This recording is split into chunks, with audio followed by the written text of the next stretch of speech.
This page is the cover of SEGA Saturn magazine, dated for the combined issue of August 7th and 14th, 1998. The striking artwork features a sleek blue spacecraft from the legendary vertical shooter Radiant Silvergun, which is highlighted with a special bound-in strategy guide. Beyond the focus on Radiant Silvergun, the cover features significant news about the future, announcing Sega and Sonic titles for the upcoming Dreamcast console, alongside the entry of publisher NEC Interchannel. It also teases details about the Dreamcast memory card, controller, interface, and new titles. Other prominent Sega Saturn games featured on this issue include Lunar 2, Eternal Blue, Shining Force 2, Scenario 3, Hyuheki no Jashin Q, Super Robot Wars F Final Edition, and Sakura Wars 2, Thou Shalt Not Die. The cover also mentions a unique soccer RPG, where you can become the manager of the Japan national team, and promises comprehensive strategy guides for Sega Saturn software.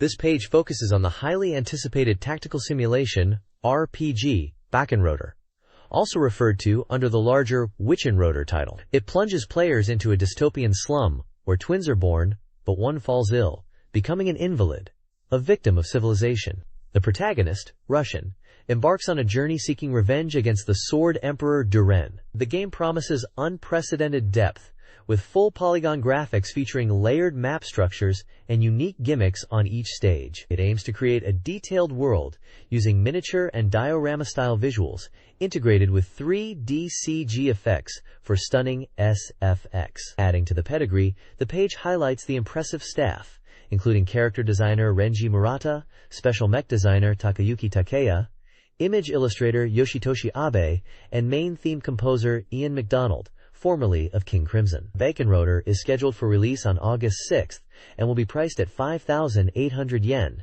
excluding tax. It is also compatible with the Power Memory cartridge. This looks like a dark, atmospheric, and mechanically deep entry into the Saturn's RPG library, backed by serious talent. This page features striking artwork by Gonzo, the animation studio known for its detailed and dynamic visuals. A young woman with braided red hair, wearing headphones and a black suit with mechanical elements, stands prominently in the foreground. Her determined expression and the futuristic, slightly gritty industrial cityscape behind her set a clear tone. Dominating the background is a massive, organic-looking flying machine or building, hinting at a sci-fi or steampunk setting. The bold vertical Japanese text reads, 8. Wit, which translates to, "This city was dominated by steel and smoke." This evocative tagline, coupled with the powerful illustration, suggests a narrative centered around a dystopian, industrialized world, likely for a Sega Saturn title. While the specific game is not named on this page, the artwork style and theme are immediately engaging, promising an atmospheric experience. The presence of the Sega Saturn logo confirms this is related to the platform, likely teasing an upcoming game or showcasing a title with a strong visual identity. This page features striking, 3D rendered artwork showcasing two organic-looking flying machines soaring through a dramatic sky filled with orange and purple clouds. The larger vehicle is in the foreground on the left, and a smaller, red one is visible in the distance on the right. Both ships have distinctive engine exhausts glowing brightly, creating lens flares against the vibrant backdrop. These designs are immediately recognizable to fans of the Sega Saturn as the signature dragon-like creatures and craft from the beloved Panzer Dragoon series, known for its epic on-rail shooter gameplay and unique art style. The image evokes the feeling of flight and adventure characteristic of the games. The Sega Saturn logo is present in the top left corner. This page showcases the iconic shoot-'em-up, Radiant Silvergun. It features the game's striking silhouette artwork along with the title prominently displayed. The page announces the game is in-store now for 5,800 yen without tax. Additionally, it provides release details for related merchandise, including the Radiant Silvergun Soundtrack Plus, which was set for release on August 7, 1998, priced at 3,059 yen, tax included. With music composed by Hitoshi Sakimoto, published by Toshiba Emi, and produced by Umex. An official strategy guidebook is also announced, scheduled for release in mid-August 1998, for 1,400 yen, excluding tax, published by SoftBank. The page includes a cryptic line of text.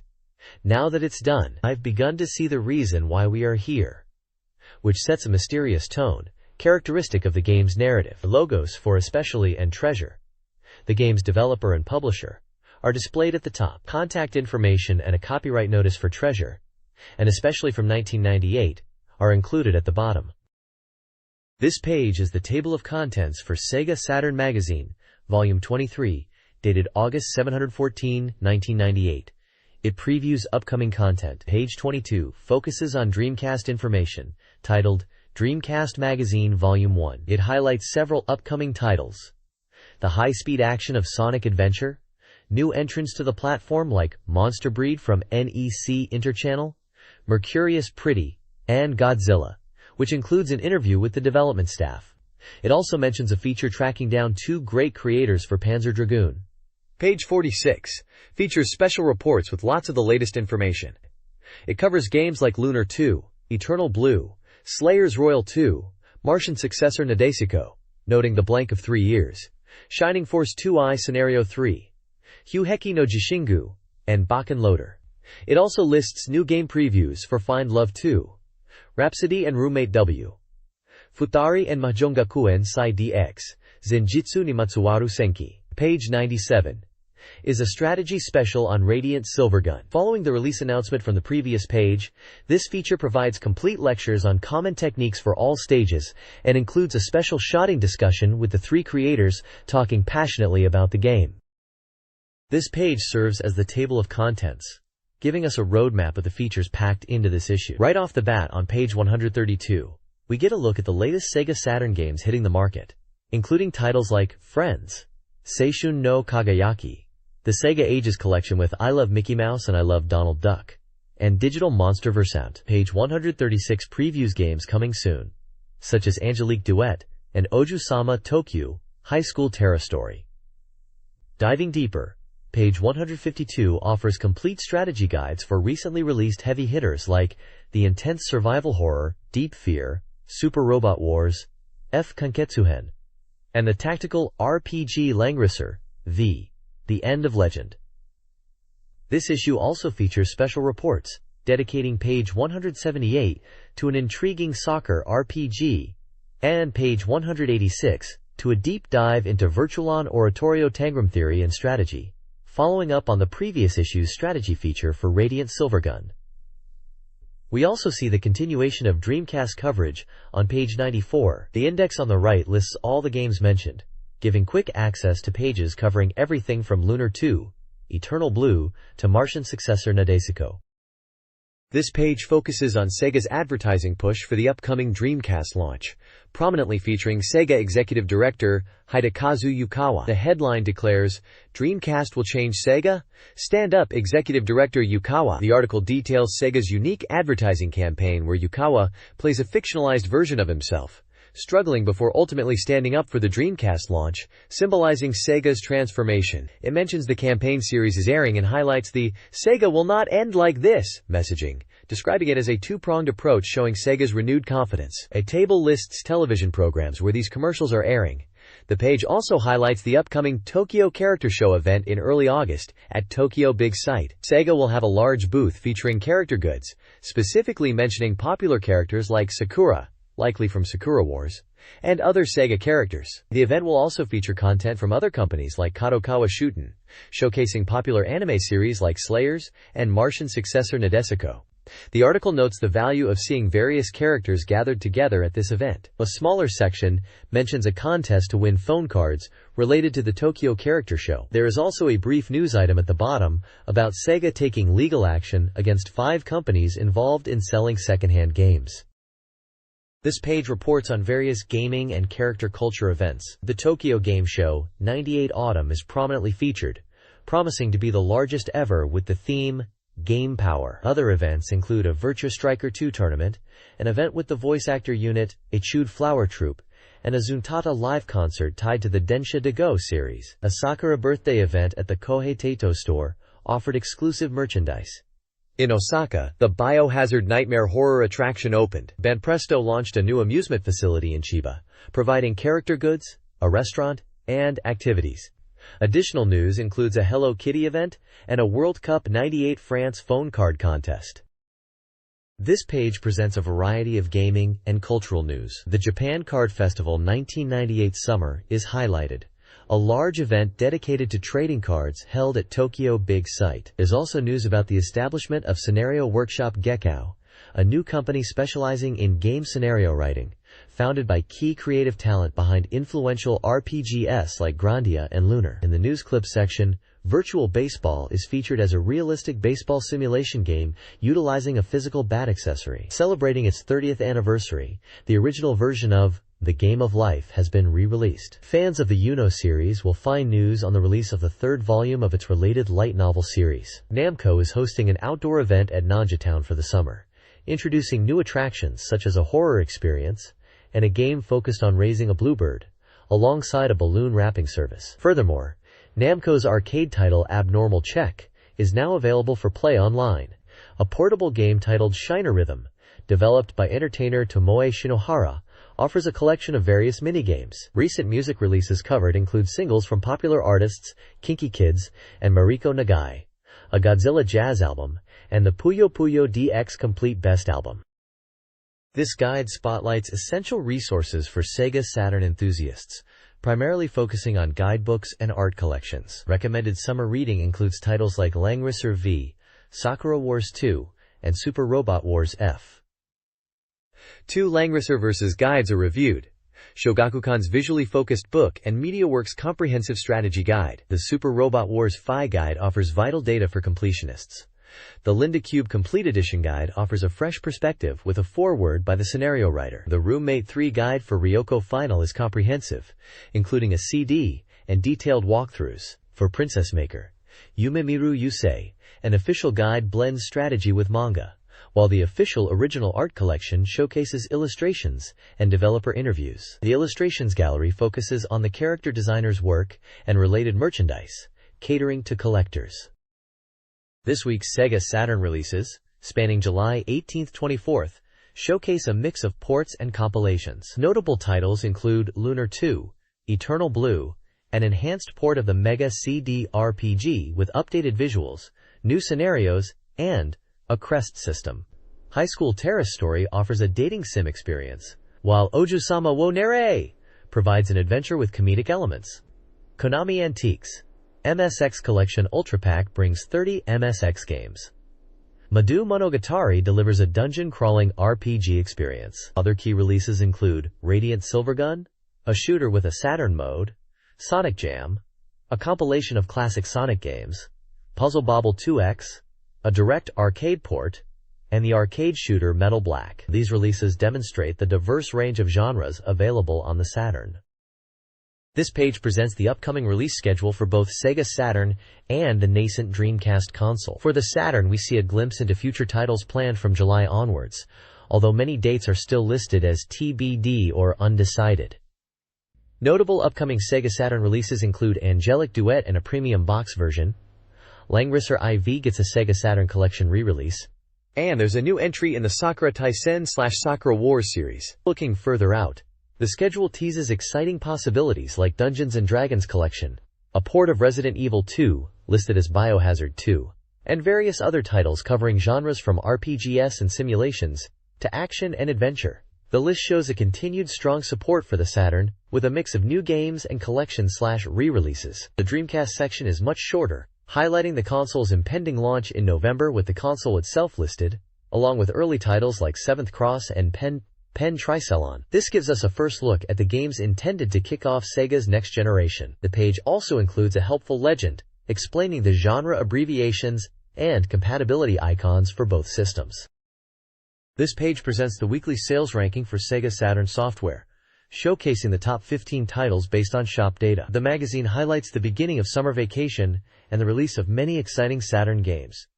Leading the chart is Become the Manager of the Japan National Team, World's First Soccer RPG, riding the wave of World Cup enthusiasm, with World Cup '98 France right behind it. Other strong performers include the strategic RPG, Langrisser V, The End of Legend, and the new fighting game Pocket Fighter, which enters the ranking at number 4. Popular ongoing sellers like Mobile Suit Gundam, Giran's Greed, Initial D, and Castlevania, Symphony of the Night, Akumajo Dracula X, maintain their positions. demonstrating consistent demand. The list also includes new releases and SEGA Saturn collection titles across various genres like racing, adventure, and shooting, showing a diverse range of games are currently popular among Saturn players. This page dives into the anticipation surrounding the Dreamcast launch, starting with the User Data Top 20, a list of games players are hoping to see converted to the new console. It's a fascinating look at what fans wanted during this transitional period, featuring strong contenders like Virtua Fighter 3 TB, Cyber Troopers Virtual-On, Panzer Dragoon Saga, and even popular non-Sega series like Final Fantasy, Dragon Quest, and Super Robot Wars, showing the broad appeal players desired. Below that is the Shop Data Top 15. Highlighting the most popular arcade games based on actual shop data. This list often overlaps with conversion hopes, featuring titles like Virtua Fighter 3 TB, Cyber Troopers Virtual-On, Virtua Striker 2 Feet 98, Tekken 3, and Sega Rally 2, reflecting the current arcade scene's hits. The 1 Point Check Game section gives a closer look at some noteworthy titles. Dynamite Deca 2, known internationally as Die Hard Arcade 2, is featured with a screenshot and excitement about its summer release, promising enhanced visuals and gameplay. Sega Rally 2 also gets a spotlight with a screenshot, noting its consistent high ranking, and rival schools. United by Fate is highlighted, recognized as a strong fighting game with impressive graphics. The content suggests anticipation for action-packed games in the summer. The User Data Top 30 ranking highlights highly anticipated new software, predominantly for Sega Saturn and Dreamcast. Welcome to Pia 2, a visual novel, leads the list. In second place is Black/Matrix, a tactical RPG nearing completion. D2, a Dreamcast title, rounds out the top 3. The list continues with other anticipated games, including Virtua Fighter 3.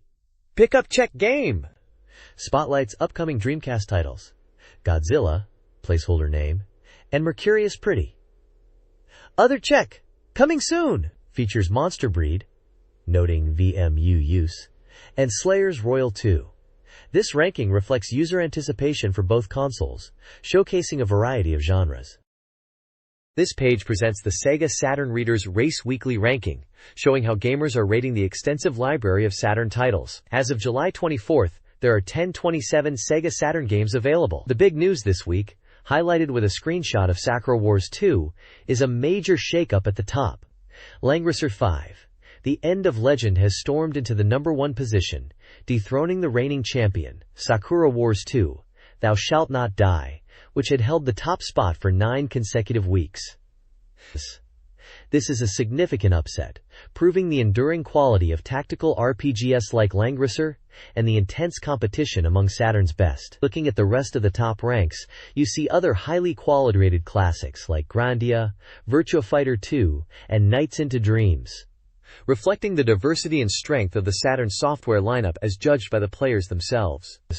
This ranking is based on the average scores submitted by readers, offering a real-time snapshot of the console's most beloved games.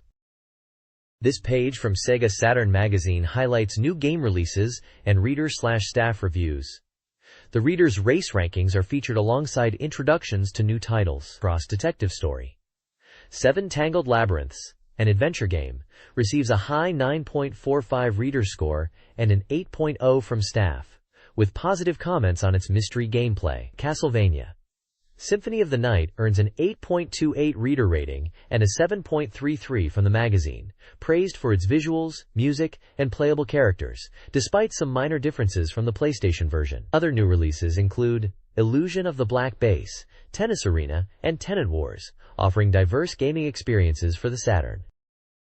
This page reviews recent game releases and the Azu Saturn-esque reader rankings. Soccer RPG, world's first soccer RPG, innovates with RPG elements in a soccer sim.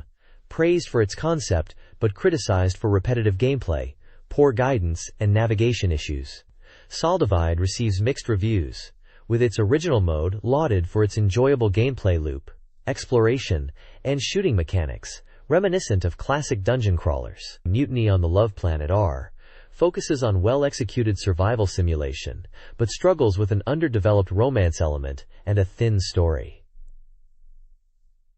Lastly, Querio Toss offers competitive gameplay with varied stages, yet suffers from unappealing character design, shallow gameplay, and underwhelming special moves. The page also includes the latest SEGA Saturn SEGA Reader ranking results. This page continues the SEGA Saturn Reader ranking list, moving into the lower ranks, specifically from the 400s down to the 800s. It follows the format from the previous page, detailing each game's current rank, previous rank, title, genre, and the cumulative score from reader votes. This section features a wide variety of titles, covering everything from racing games and fighters to puzzles and simulations, reflecting the diverse Saturn library. Looking through the list, you see familiar names like Daytona USA, Virtual Fighter, Virtua Cop, and numerous obscure Japanese titles that never saw international release. Below the main list is a small editorial piece titled, Japan's Summer, Death's Summer? Quote. It talks about the ongoing hot weather in Japan and how summer is in full swing. The writer ponders if this scorching summer heat makes it Death's Summer in a humorous way. They suggest playing cool games during this time to beat the heat, asking if the lowest ranked games, Death's Summer, are decided by this very heat. The accompanying image is a small, pixelated scene that looks like a game screenshot, possibly related to a summer setting, or just a generic scene with a reload overlay. The text ends by mentioning keeping an eye on the lowest rankings. This page focuses on the SEGA Saturn, previewing upcoming titles and providing reader feedback. Reviews include Galaxy Force 2, 6.66, Pocket Fighter, 6.0, Tante Jinguji Saburo, Yume no Owari ni, 8.33, and Code R, 7.0. The high-class owner's voice section features reader comments about Dreamcast, Sakura Wars 2, and the SEGA ranking race. A weekly SEGA Saturn peripheral devices section lists various accessories with reader scores. Interactive elements include contests for predicting Lunar 2, Eternal Blue's ranking, and Radiant Silvergun's score. Readers are encouraged to participate in the SEGA Saturn race voting, and previous contest winners are announced. This page is an eye-catching advertisement for the SEGA Saturn fighting game, Astra Superstars. It features a vibrant illustration showcasing a diverse cast of anime-style characters, hinting at the game's colorful and energetic nature. The game is set in a beautiful world known as Lucky Star, where a new battle is about to begin, as indicated by the text. The artwork dominates the page, with smaller screenshots near the bottom providing a glimpse of the 2D fighting gameplay in action. The bottom section clearly states the game's release date, August 6, 1998, with a price of 5,800 yen, excluding tax. Published by Sunsoft, the page also promotes a contest offering original illustrations to 5 winners, adding an incentive for potential players. It's a clear and appealing presentation for this unique fighting title on the Saturn. This page serves as a dramatic preview for the inaugural trial issue of Dreamcast magazine and announces the first wave of titles for Sega's upcoming console. The central focus is a close-up of Sonic the Hedgehog's eye, notably depicted as green, a significant visual departure from his classic design, hinting at the evolution seen in Sonic Adventure. The headline boldly proclaims the announcement of Sonic Adventure as the first Dreamcast title. The text surrounding Sonic's eye hypes this change, questioning how Sonic will change and whether his green eyes are the start of it, under a scoop heading. The page also previews other announced Dreamcast titles like Godzilla and Pen Tricelon, listing page numbers for more details. It highlights that this trial issue of Dreamcast magazine, dated August 7th/14th, 1998, was distributed free of charge, building anticipation for the console and its dedicated publication. An event for the Dreamcast is also mentioned for August 22nd at the Tokyo International Forum with free entry. This page effectively introduces Sega's next-generation console and its flagship character's new look, setting the stage for the Dreamcast era. This page dramatically announces Sega's biggest Dreamcast event of the summer, set for August 22nd, Saturday, at the Tokyo International Forum. The headline promises the full reveal of Sega's latest work, which is strongly hinted and confirmed to be Sonic Team's Sonic Adventure. Following up on the previous preview, the page confirms this event is designed specifically for users, with free entry planned for up to 10,000 attendees. The event is highlighted as the place to see the new Sonic, including the previously teased green eyes, emphasizing Sega's direct communication with fans. While the developers are playing the game internally, Sonic Team's Yuji Naka indicates that public hands-on demos are unlikely at this specific event due to limited samples, suggesting the Tokyo Game Show might be the place for that. However, he assures attendees will still feel like they gained something valuable by coming. Tadashi Takizaki from CS Promotion Division discusses the game's progress, noting Sonic Adventure is coming along well. He teases the possibility of a simultaneous release with the Dreamcast console launch on November 20th, but confirms all key details, including the release date, will be unveiled at the event itself. Both Naka and Takizaki express excitement and confidence in this user-focused event, declaring it unmissable.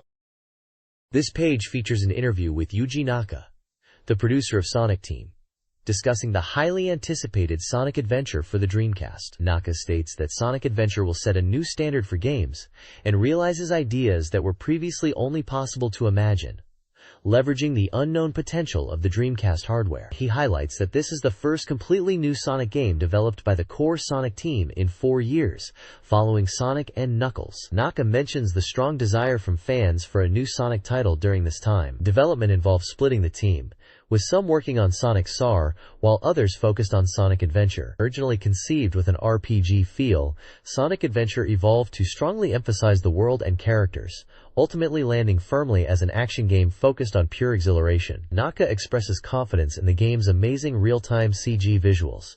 He believes that Sonic Adventure will demonstrate what the future standard for games truly looks like. The team put their full effort into the project, and Naka encourages everyone to attend the event to see it for themselves. A photo shows a massive line of attendees, illustrating the high anticipation for the event and the game. There's also a tease about a previous CG demo potentially related to the new game. This page introduces a new Dreamcast game titled Monster Breed from NEC Interchannel. Known for titles like Sentimental Graffiti on the Saturn, NEC Interchannel is highlighted as a reliable maker now entering the Dreamcast market. The game is described as a monster simulation and supports the visual memory unit. While the release date and price are currently undecided, the page emphasizes key gameplay elements: upbringing, trading, and adventure. Illustrations depict 2 distinct monster designs, hinting at the variety of creatures players will interact with. The game appears to focus on raising and interacting with these creatures in some form of simulated world. This page dives deeper into the upcoming Dreamcast title, Monster Breed, elaborating on its core gameplay loop. The title itself, Monster Breed, translates to monster equals creature, breed equals raise, making the game's premise clear. It's fundamentally about raising monsters. The goal, as stated here, is to become a top breeder. Beyond just raising creatures, the game incorporates elements of RPGs and adventure, featuring quests to earn money and items needed for monster care, item trading, and exciting battle tournaments in a battle league system to rank your monsters.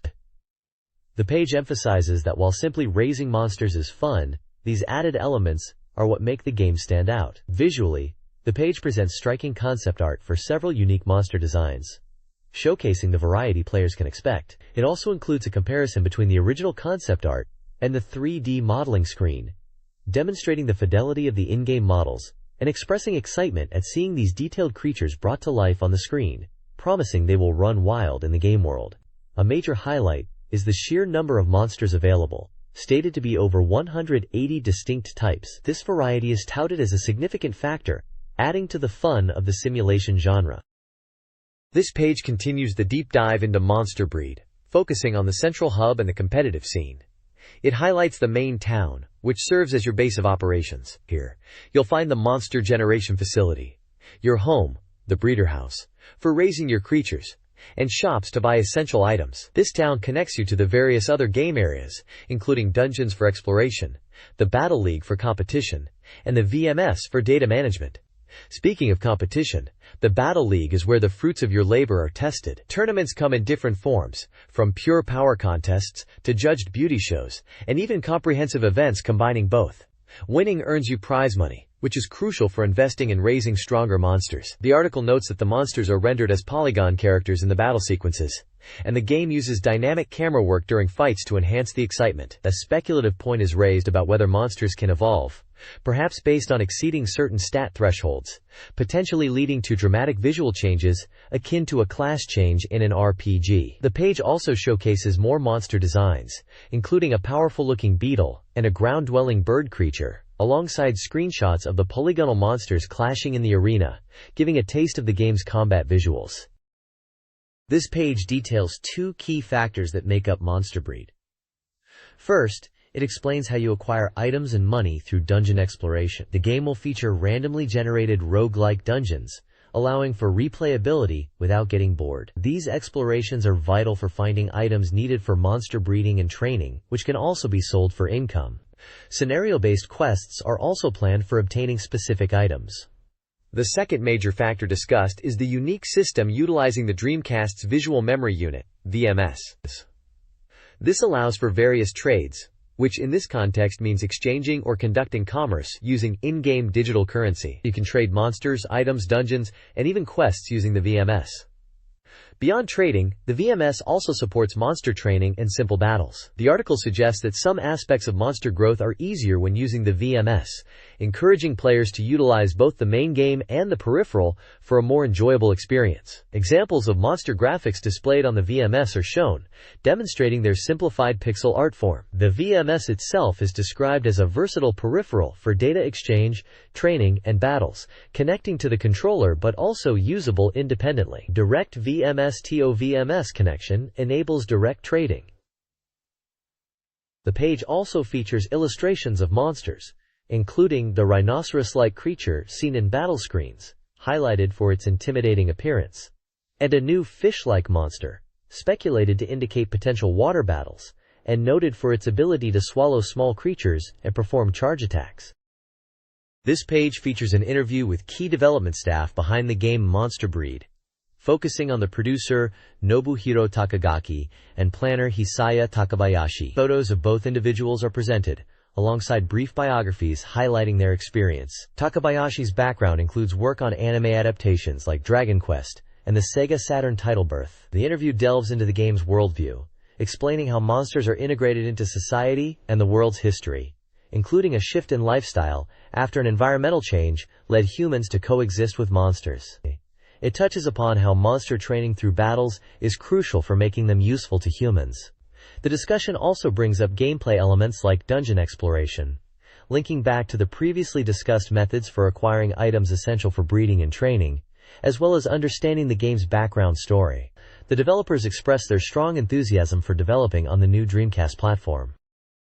This page continues the interview about Monster Breed, featuring monster design supervisor Mahiro Maeda and director Hiroyuki Komatsu. Maeda discusses the conceptual design of the monsters, rooted in animism and totem animals, blending inspiration from existing creatures like powerful predators or insects, with mechanical elements fitting the game's world. Komatsu provides technical details, explaining the goal of around 5,000 polygons per monster, suitable for the current development stage, and significantly more detailed than what was common on other systems like PlayStation. The discussion revisits core gameplay loops, emphasizing dungeon exploration to find rare items, which deepens understanding of the game's lore. Training monsters isn't about direct combat control, but pre-battle preparation, enhancing parameters like intelligence through various activities. The developers clarify that the main game and the visual memory unit offer similar monster-raising functions, with the VMU providing convenient access. A unique mechanic discussed is the pseudo-economic activity involving item trading with friends, and the potential introduction of digital money earned through in-game actions in town, which can be transferred to the VMU. Players aren't limited to just being a top breeder. Focusing on dungeon exploration can earn the title Adventurer. Hidden parameters like loyalty and suspicion are also mentioned, influencing monster behavior, with managing these being more effective via the VMU. In closing, the team expresses excitement for the game, highlighting the combination of monster raising, battling, and trading as core fun elements, and eagerly anticipating its release.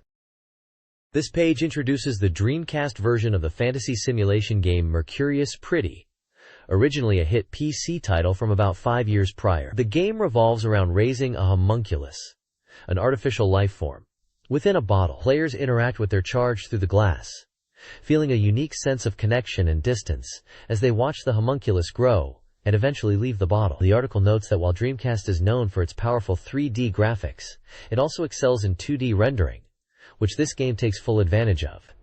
This isn't just a simple port of the PC version, it's a complete revamp, promising beautiful graphics. NEC Interchannel is handling the release on Dreamcast, with development currently at 30%. The illustration on the page features the distinct character designs that define the game's unique world. It's certainly exciting to see a beloved PC simulation title get a proper upgrade for the Dreamcast. This page delves deeper into Mercurius Pretty, starting with the headline asking, "What kind of feelings do you talk to your little daughter with?" It features an interview with the development staff, discussing the unique theme of alchemy and homunculus. The developers explain their choice, aiming for something distinct from typical fantasy, leaning towards alchemy and the concept of creating artificial life. A central idea highlighted is the pure feeling of raising an existence you cannot physically touch, contrasting it with raising a real person, and how the game explores this unique emotional connection. The page also reveals the Dreamcast version of the character Tina, showcasing the game's vibrant visual style, which utilizes the console's full-color capabilities to render beautiful 2D graphics. A photo shows the key staff members responsible for bringing this title to life. The bottom of the page poses the question, "What is the existence of your beloved daughter, the homunculus?" promising more detailed explanations on the following page. The English subtitle, "Pretty Education of a Spirit," reinforces the game's theme of nurturing a spiritual entity. The next page details the cultivation method for the homunculus in Mercurius Pretty, titled "Raising the Purest Soul in This World." It explains the core gameplay loop, using the Windows 95 version as an example. The player manages the homunculus's daily life through menus like Schedule, Element, Shopping, Item, Condition, and System. Activities such as reading, praying, dancing, and undertaking quests influence the homunculus's abilities and appearance as it matures. The game highlights quests as a crucial way to earn money due to financial constraints. Feeding the homunculus daily with one of the 4 elements is presented as a low-risk method to boost its parameters. The growth process is divided into 4 stages, mirroring human ages from 0 to 16. Stage 1 depicts a being incapable of complex communication, while Stage 2 allows for easier interaction and introduces branching growth paths, intellectual, wild, or intermediate, determined by how it was raised. Stage 3 further refines communication abilities. A world guide section delves into the concept of alchemy within the game's context. It describes alchemy as the pursuit of material essence, not just gold refinement. Based on the hypothesis of 4 elements and their properties, the ultimate goal mentioned is the creation of the philosopher's stone to perfect materials and potentially create life, tying back to the game's theme of raising the homunculus.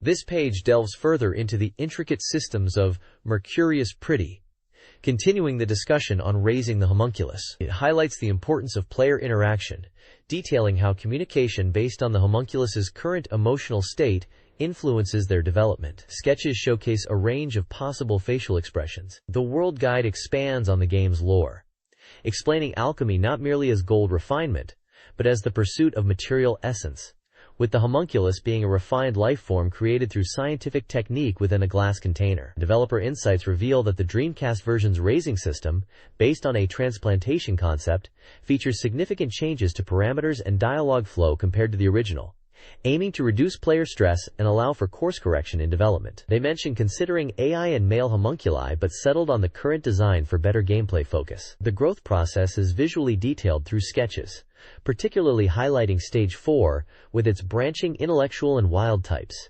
each developing unique characteristics like the intellectual type, discovering physical laws. Finally, the page teases the moment the mature homunculus leaves the raising device and ventures out, emphasizing that their future is varied and uncertain, potentially leading to different forms like cats or humans, illustrated by the final artwork. This page presents a deep dive into the visual development of Mercurius Pretty for the Dreamcast, showcasing a large collection of setting and original drawings. The page features concept art categorized into world, depicting environments, monster, showing creature designs, and human, illustrating various characters. These include initial concepts from the original planning phase by illustrator Hiroshi Nakamura, alongside new designs specifically created for the Dreamcast version by Nakamura and other artists. The text explains that these drawings cover characters like the homunculus mentioned previously, the four great spirits, and various monsters. The addition of new characters for the Dreamcast version is highlighted as expanding the world of the game. Seeing these fundamental designs offers a great insight into the artistic vision behind the game's unique fantasy setting. This page dives deeper into the concept art for Mercurius Pretty, specifically focusing on character designs. The upper section displays setting materials for the homunculus from the original PC version of the game, showing detailed sketches of her appearance and features, including her distinctive wings. The lower section presents the design sheets for the four great spirits that the homunculus summons to enhance her parameters. Notably, all of these powerful elemental spirits are depicted in female form. The page also includes design drawings for the homunculus, as she was reimagined for the Dreamcast version, offering a look at the updated artistic direction. Seeing these foundational sketches for key characters like the homunculus and the elemental spirits is fascinating, especially noting the evolution of her design and the consistent female forms of the spirits across iterations. It makes you look forward to seeing how these designs are implemented in the game itself. This page celebrates the Dreamcast version of Mercurius Pretty, emphasizing its visual beauty and the developer's dedication to 2D graphics. The game, starring the homunculus, aims to let players experience the world through stunning visuals, leveraging the Dreamcast's power for detailed 2D rendering. The development team highlights the console's ability to display 16 million colors at 640 by 480 resolution, allowing for faithful reproduction of intricate illustrations, a significant upgrade over older hardware. They are meticulously crafting 200 event scenes. Comparison images showcase the Dreamcast version's improved interface, optimizing playability and enhancing the visual experience compared to the Windows 95 version. The developers encourage close observation of the detailed rendering of the homunculus and her environment, with a focus on creating a captivating and immersive experience. Quote, "This page showcases various scenes and characters from the game Mercurius Pretty. Building on the discussion from the previous page about its visual presentation, featured illustrations depict the game's world, including the homunculus character partially submerged in a mysterious, swamp-like environment alongside a peculiar striped structure. We also see a distinct red-haired character in a forest setting, suggesting a varied cast of individuals. A grand ball scene highlights formal attire and social interactions, while another image features a dynamic female warrior with a katana, hinting at elements of action or adventure within the narrative. More atmospheric shots include a figure playing a flute under a full moon, and a quiet library scene with a studious character, illustrating the breadth of environments and character types players will encounter in this visually rich title. These images underscore the focus on detailed character design and environmental art that the developers emphasized. This page shifts focus from the visual novel elements of the previous discussion to the monstrous scale of a new game. It announces the development of a Godzilla title for the Dreamcast, riding the wave of excitement from the recent USA movie release. The article highlights that this will be a full polygon, 3D action game where players step into the massive shoes of Godzilla himself. You'll be able to freely control the iconic monster, causing destruction across the city, battling other creatures, and experiencing the sheer power of being the king of the monsters. The magazine seems impressed by the game's potential to realistically portray Godzilla using the Dreamcast's capabilities, promising an exhilarating action experience. It's slated for release within 1998, though pricing was still undecided at this point. The image features a powerful close-up of the rendered Godzilla model, emphasizing the visual detail they are aiming for, overlaid with a dynamic graphic treatment and the prominent game logo. This page dives deeper into the upcoming Dreamcast Godzilla game, focusing on how its hyperspecs bring the king of the monsters to life. It emphasizes the thrill of destruction, stating that the game allows you to freely demolish buildings and cities, with realistic, real-time physics reacting to Godzilla's movements. Visual effects are highlighted, noting that someone with movie special effects expertise is directing, ensuring screen accuracy, and leveraging Dreamcast's power for detailed polygons, textures, and dynamic effects like fire and radiation. The detailed texture of Godzilla's skin is specifically praised, made possible by the Dreamcast's graphical capabilities. The page also features profiles on iconic monsters. The game's version of Godzilla is based on the Heisei-era design, and Mechagodzilla is confirmed as a playable character, referencing its history of challenging Godzilla in the films. The article promises that the game faithfully reproduces the appeal of the movies, even incorporating sound effects and music with input from the film staff. Screenshots showcase the detailed models and the scale of destruction players can unleash. This article delves into the development of the Dreamcast Godzilla game, highlighting interviews with director Takeshi Otsuno and CG director Kanasuso. Otsuno aimed for a sense of scale, drawing from his special effects background, while his Balso focused on player immersion and the Dreamcast's potential. The article also explores the related LCD game, Atsumete Godzilla, and its influence. Collecting monsters in the toy unlocks bonuses in the Dreamcast game. A key mechanic involves Drina absorption during battles, influencing monster appearances, including Grynus Godzilla. Furthermore, it details a monster breeding farm system within Atsumete Godzilla, where raising conditions in different farm types impacts the evolution of 16 possible monsters. The article encourages player experimentation to discover all forms.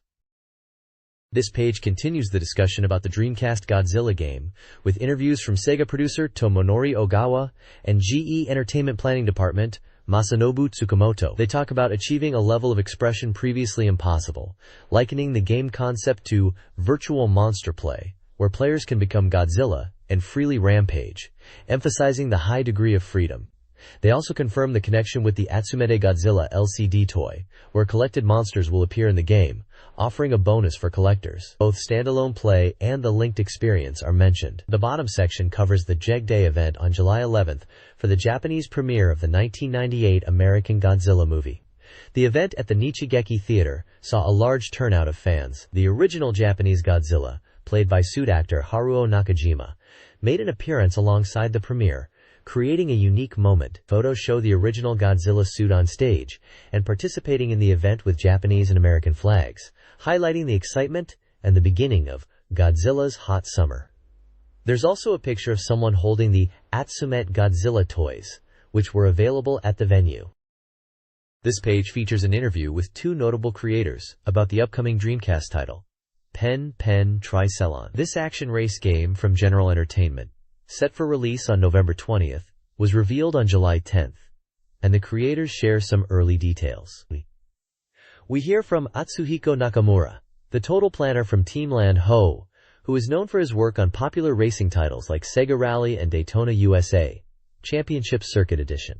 Also featured is Noriyoshi Kondo, associated with the impactful Panzer Dragoon series. They discuss the core concept of Pen Pen Tricelon, emphasizing that the point is for anyone to easily pick it up and enjoy. The game centers around an action race, utilizing the distinct movements of penguins, running, swimming, and surprisingly, a graceful slide on ice. Nakamura suggests creating a race using these actions could be a lot of fun. Screenshots highlight their previous acclaimed projects, showcasing their diverse development backgrounds. This page continues the deep dive into the upcoming Dreamcast title, Pen Pen Tricelon, featuring an interview with key developers, Atsuhiko Nakamura and Noriyoshi Kondo. They elaborate on the game's concept as an action race, where players control unique characters, including penguin-like creatures, navigating courses by running, swimming, and sliding. The core design philosophy centers around accessibility and fun, ensuring that anyone can easily jump in and enjoy the chaotic races. Nakamura and Kondo discuss how they specifically designed the courses and mechanics to encourage player interaction and the ability to hinder opponents, making player-to-player hindering a key element rather than just a pure speed race. They mention that simple controls are paramount. Multiplayer is also being actively considered, which is fantastic news for a game built on interaction. Given the developers' backgrounds with acclaimed series like Sega Rally and Panzer Dragoon, the combination promises a unique and entertaining experience that blends racing with engaging character actions and interactions. Screenshots showcase the vibrant characters and diverse race environments players will encounter. This page continues the discussion about Pen Pen Tricelon with developers Atsuhiko Nakamura and Noriyoshi Kondo. Kondo explains how character personality is central, making the running feel like an action game with jumps and bounds across varied courses, some favoring specific characters. He hints at a substantial number of unique courses. Nakamura highlights the impressive character expressions made possible by the hardware, noting they researched real penguins to capture their movements, leading to amusingly exaggerated, almost slapstick actions that make watching replays fun. Both agree the game has a distinct, perhaps slippery feel, due to the diverse ways characters move and slide, driven by excellent motion work. They acknowledge that players familiar with titles like Sega Rally or Panzer Dragoon might find Pen Trisalon unexpected. Finally, they reveal the game is being created by a small team of just over 10 people, which fosters close collaboration and allows them to pursue a distinct kind of game design compared to massive productions. This page delves into the personalities behind Pen Trisalon, showcasing developers Atsuhiko Nakamura and Noriyoshi Kondo and their surprisingly playful natures. Far from a standard interview, the page features photos of the developers enthusiastically mimicking the poses of the game's characters: Sparky, Valerie, Joe, and Mr. Bao. Their antics, including awkward stances and sticking out tongues, are accompanied by speech bubbles, reflecting their goofy mood and hinting that this lightheartedness is part of the game's spirit. The accompanying text reinforces this, discussing their goal to create something that makes you laugh and is distinctively fun. They mention their experience from working on titles like Sega Rally and Daytona USA, noting that the common thread across their work, including Pen Trisalon, is the aim for a game that players can enjoy for a long time. The page clearly conveys that the game's unique, sometimes silly charm directly stems from the development team's own fun-loving approach. A game screenshot provides a peek at the bright, colorful world the characters inhabit. This page celebrates the release of Lunar 2, Eternal Blue, a highly anticipated RPG. It features a prominent illustration of the game's heroine, Lucia. The main focus is a strategy guide for the initial part of the game, specifically covering the prologue area around the Ceylon Desert. Accompanying the text are two maps: a detailed map of the Ceylon Desert region, marked with numbered points of interest, and a smaller world map showing the broader geography of the game world. A flowchart provides a step-by-step guide for the early progression, detailing the path from the Dragon Ruins through the East Ceylon Desert, Hyro's house, the Blue Tower, the village of Larpa, and into the West Ceylon Desert. The article discusses the game's long-awaited release and provides advice for new players.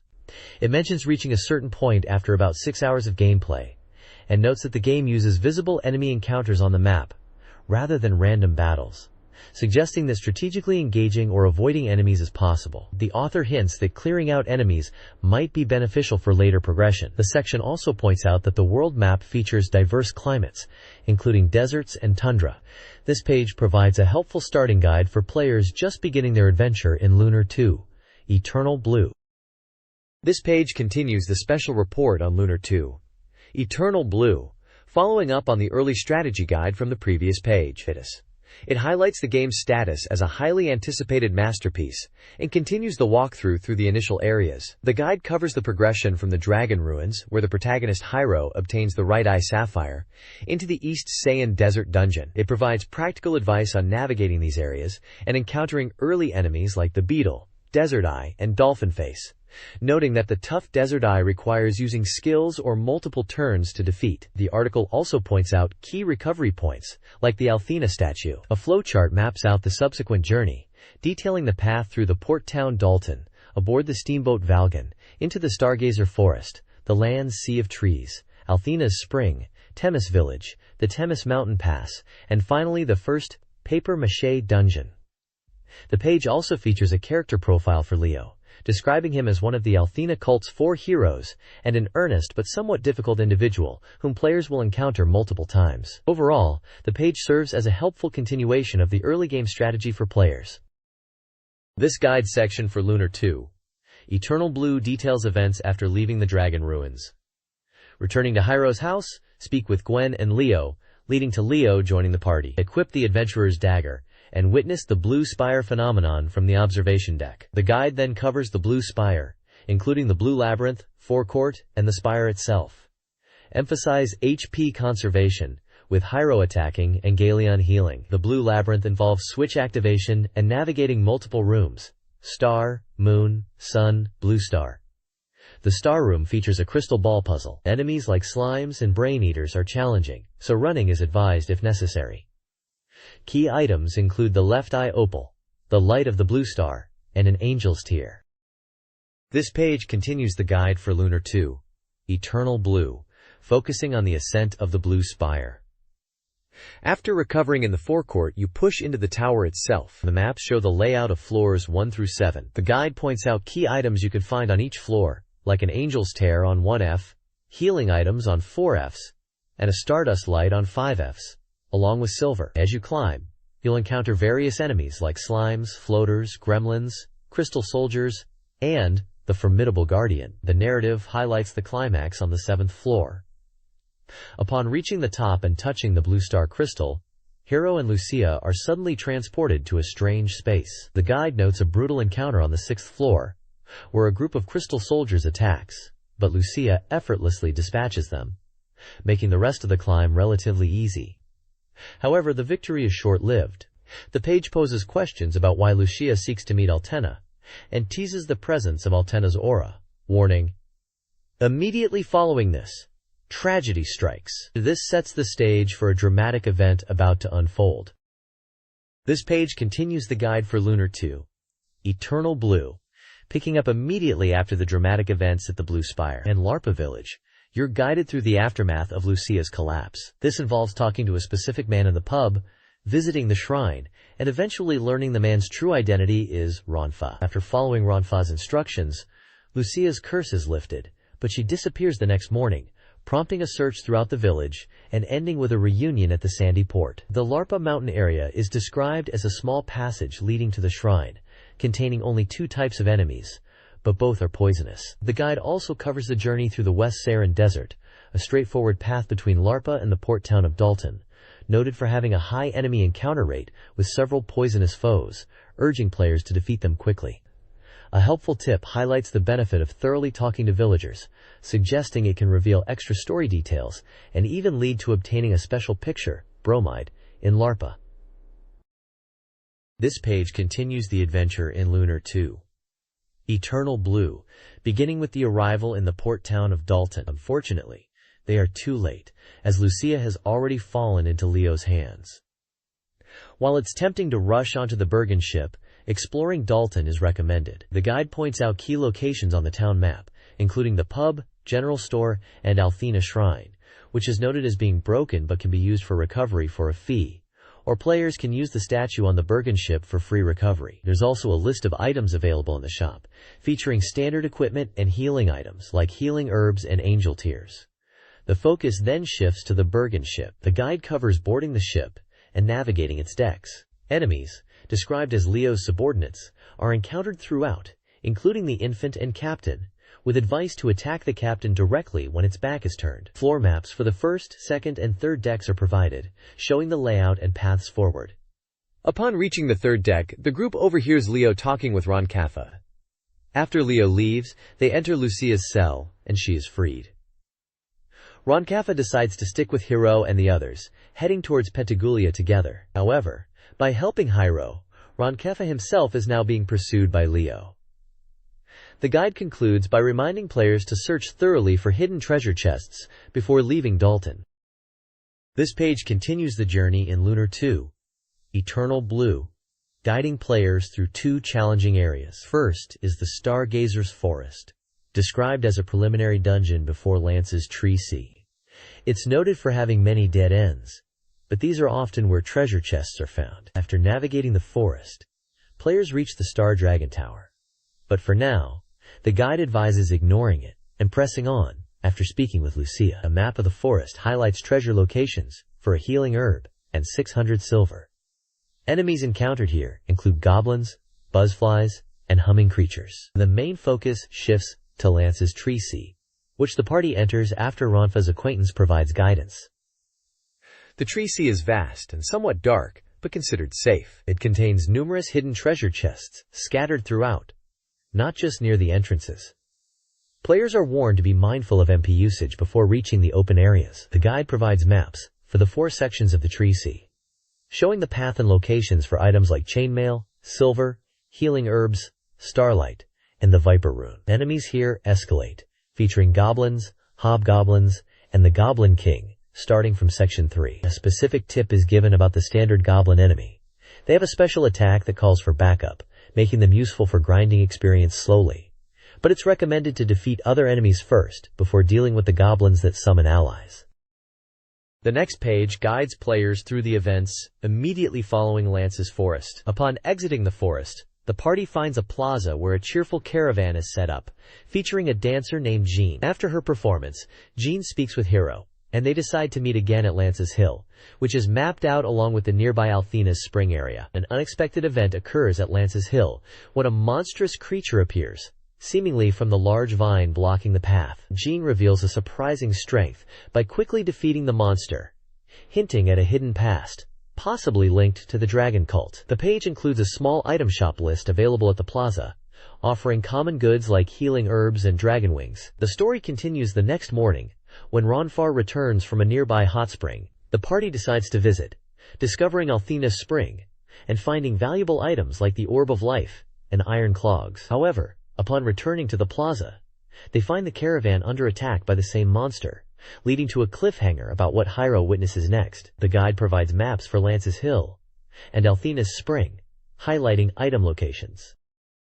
The next page delves deeper into the events after Lance's forest. The party descends into the underground area beneath the plaza, where they confront a formidable boss, the Plantarium. The guide notes that this plant-like boss transforms through multiple stages as the battle progresses, each with different attack patterns, requiring players to adapt their strategy. Screenshots illustrate the boss's various forms in combat. The page also lists the common enemies found in this area, including standard fantasy creatures like goblins, hobgoblins, and their king, as well as hummingbirds. Following the underground challenge, the narrative shifts to the Kamas village. The path onward is blocked by a closed gate, forcing the party to investigate the situation within the village. The guide directs players to speak with villagers, specifically a girl believed to be Key, found running a divination shop in the tavern. The village map shows important locations like shops, homes, and the Althena Shrine. Screenshots depict character interactions, including discussions about a powerful being causing distress,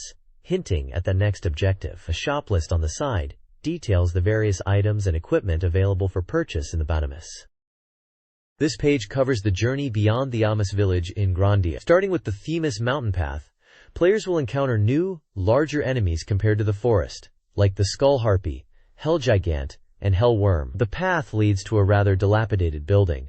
Along the way you can find items such as a refresh ring and the Ring of the Wind God. The shabby building turns out to be the Herabote Dungeon. This dungeon introduces specific enemies like Nemerin, who can put the party to sleep, requiring a specific tactic like Nemu's Sleep Step, Kurukuru, Pierrot, who is weak to magic, and Raccoon, who is susceptible to fire attacks. Inside, players can collect valuable items, including Angel's Tears, Holy Water, the Ring of the Earth God, Healing Leaf, and Stardust. The dungeon culminates in a boss fight against the magical Buster Machine. This boss is a multi-stage challenge, changing forms as the battle progresses, with each form presenting a different attack pattern. The guide recommends preparing for this fight, suggesting using Stardust beforehand, implying it's a tough encounter. Adding a significant plot tease, the page features a large image of Fina, hinting at her true identity with a dramatic reveal, suggesting she is somehow connected to the events unfolding, or perhaps even the boss itself, which is a common twist in RPGs.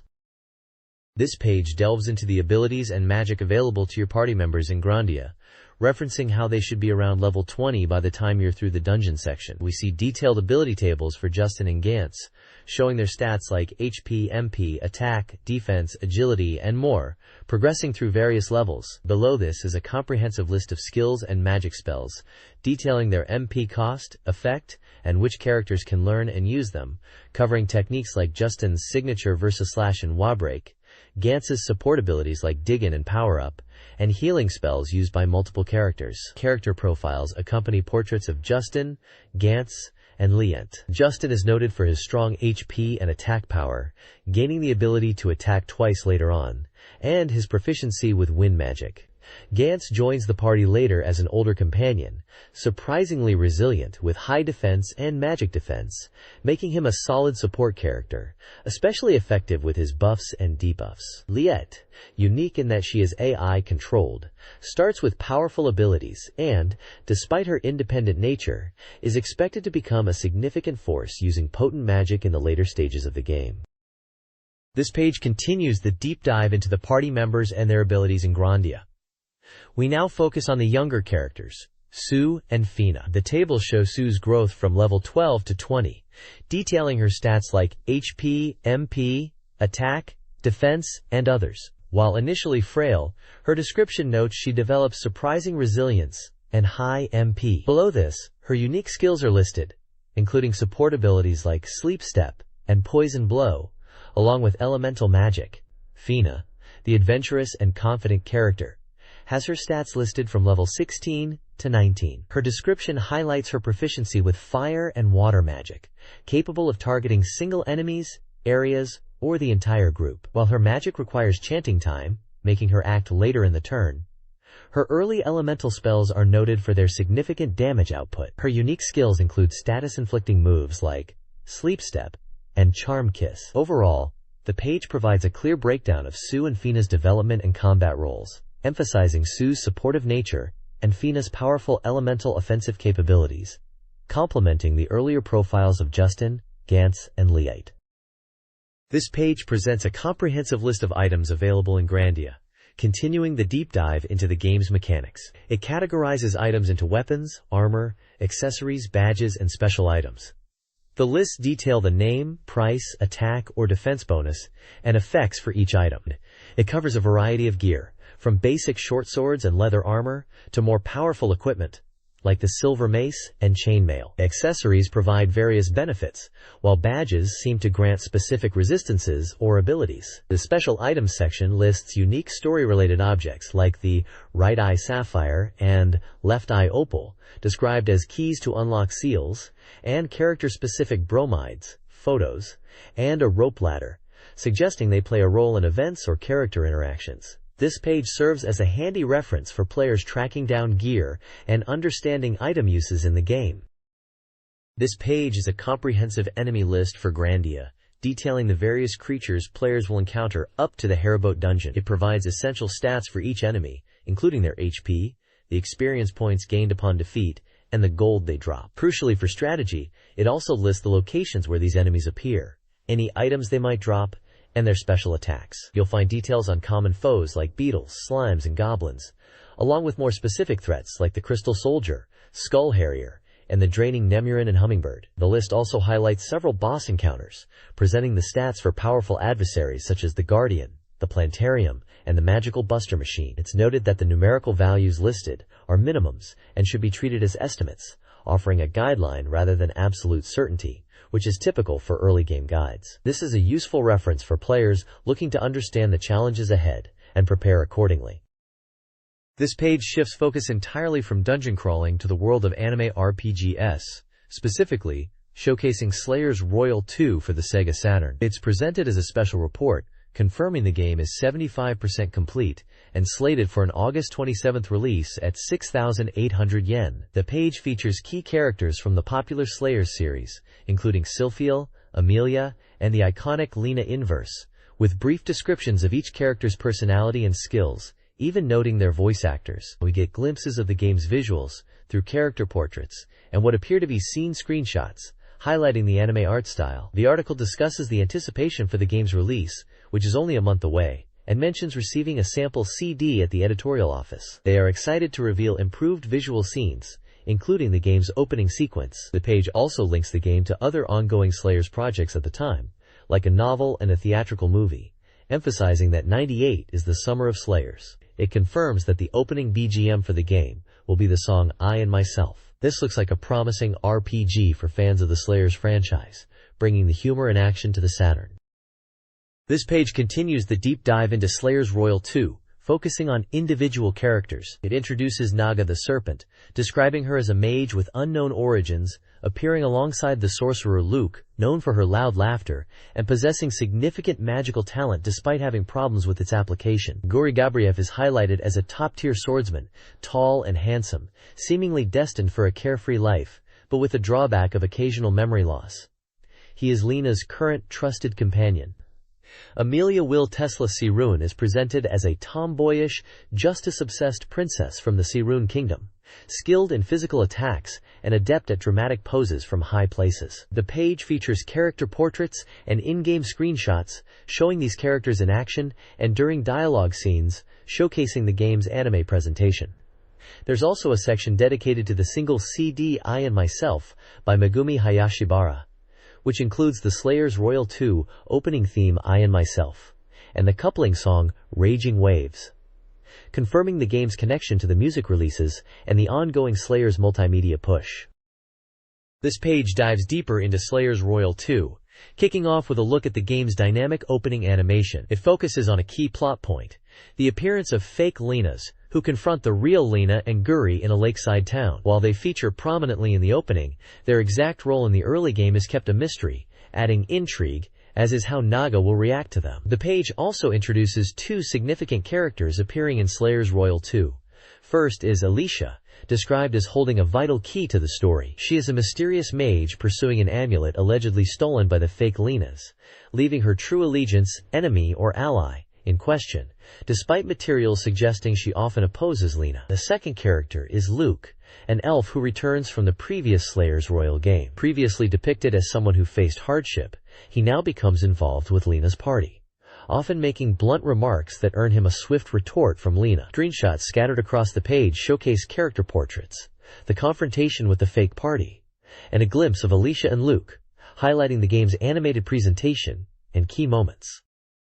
This page continues to reveal more about Slayer's Royal 2, focusing on the intense battles and powerful magic within the game. The prominent text declares we must defeat the powerful demon race, accompanied by vibrant action screenshots showcasing spells and combat sequences. A large vertical heading announces, "Gorgeous competition," or "Gorgeous performance," likely highlighting the visual flair of the game's magical duels. Several action shots are labeled with attack names like Dragon, almost certainly referring to the iconic Dragon Slave, Break, and Slash, indicating the types of devastating spells and abilities players will wield. A section at the bottom asks, "Who is the enemy waiting at the end?" It explains the core conflict, the struggle for survival between the demon race, intent on destroying the world, and humanity. Lena Inverse, using black magic that draws power from the demon race, is central to this fight, essentially holding the fate of both sides. The text references the ultimate entity from the novels, the Lord of Nightmares, an existence equal to God, who appears in the story. It hints at a conspiracy attempting to revive the demon race once more, leaving the player to anticipate the epic battle that awaits. The page effectively teases the high stakes and powerful enemies Lena and her party will face.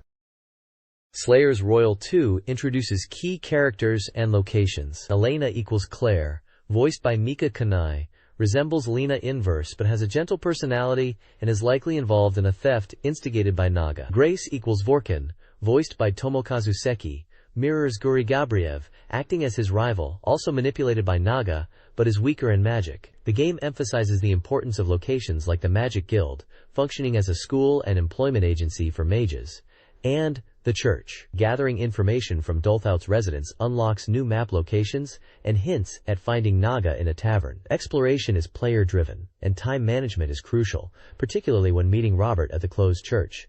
Only the tavern is open during the day. A helpful in-game help function provides explanations for controls, combat, and magic. The next page continues the journey in Slayer's Royal 2, kicking off with the dramatic appearance of Naga the Serpent, who demands a cut of any treasure, sparking a conflict with Lena and the group. The page features a large illustration of Naga preparing her signature freeze arrow attack. Screenshots show the ensuing battle sequence, highlighting the game's combat system with character stats displayed, including Lena's HP and MP. There's a brief mention of Gary getting his turn in battle, suggesting strategic character control. The narrative then shifts as the group tries to understand Naga's involvement and realizes it might be a misunderstanding related to someone else. Seeking clues, they decide to ask Naga herself, leading them to a thief's hideout. The page shows map exploration and dialogue sequences, including a scene where Naga questions Gary, hinting at the source of the trouble being related to the stolen amulet mentioned previously.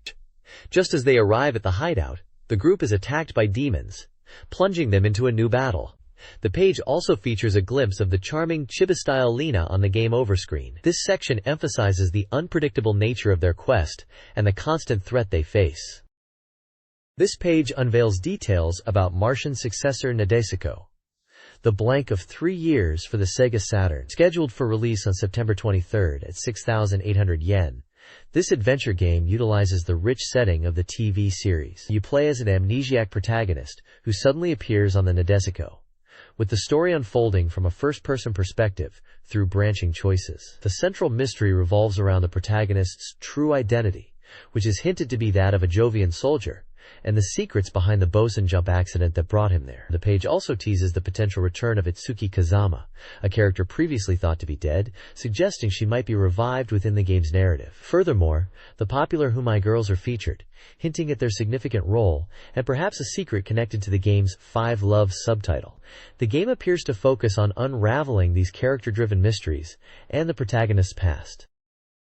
This page dives deeper into Martian successor Nadesico, The Blank of 3 Years, focusing on the introduction of exciting new mechs designed by Akatsuki Takami, known for his work on Galaxy Fräulein Yuna. Mech fans are sure to be pleased with the additions to the Estivalis lineup. 2 prominent new types are showcased: the Racer Bally's, described as a variable transformation mobile weapon designed for speed and maneuverability, and the Underwater Combat Estivalis, specifically equipped for aquatic environments. The underwater type is noted as being based on a prototype and tweaked by Yuri Batake, with a memo suggesting it might be the player's personal unit for marine battles on Earth. Also featured is the Trailer Bally's, a versatile vehicle designed to transport Estivalis frames, capable of variable transformation, and potentially useful for long-distance missions carrying personnel or supplies. A small section poses the question of whether the fan-favorite Geekigan types will appear, showing a screenshot hinting at large mechs, though the text indicates their inclusion is currently unclear. Finally, the page includes the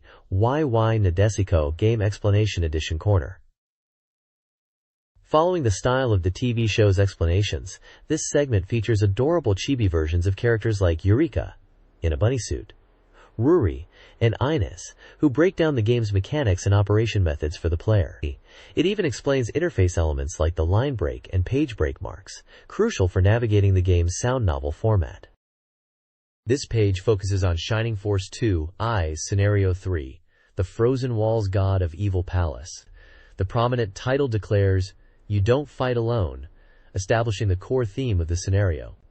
The page showcases character models, including the hero Julien, alongside what appear to be impressive scenes from the game's opening movie, depicting an icy crystalline landscape and imposing figures like the Valkyrie and an ice golem. The accompanying text highlights the significance of the Valkyrie and the challenge of defeating immense ancient weapons, noting that only a young god possesses the power to do so.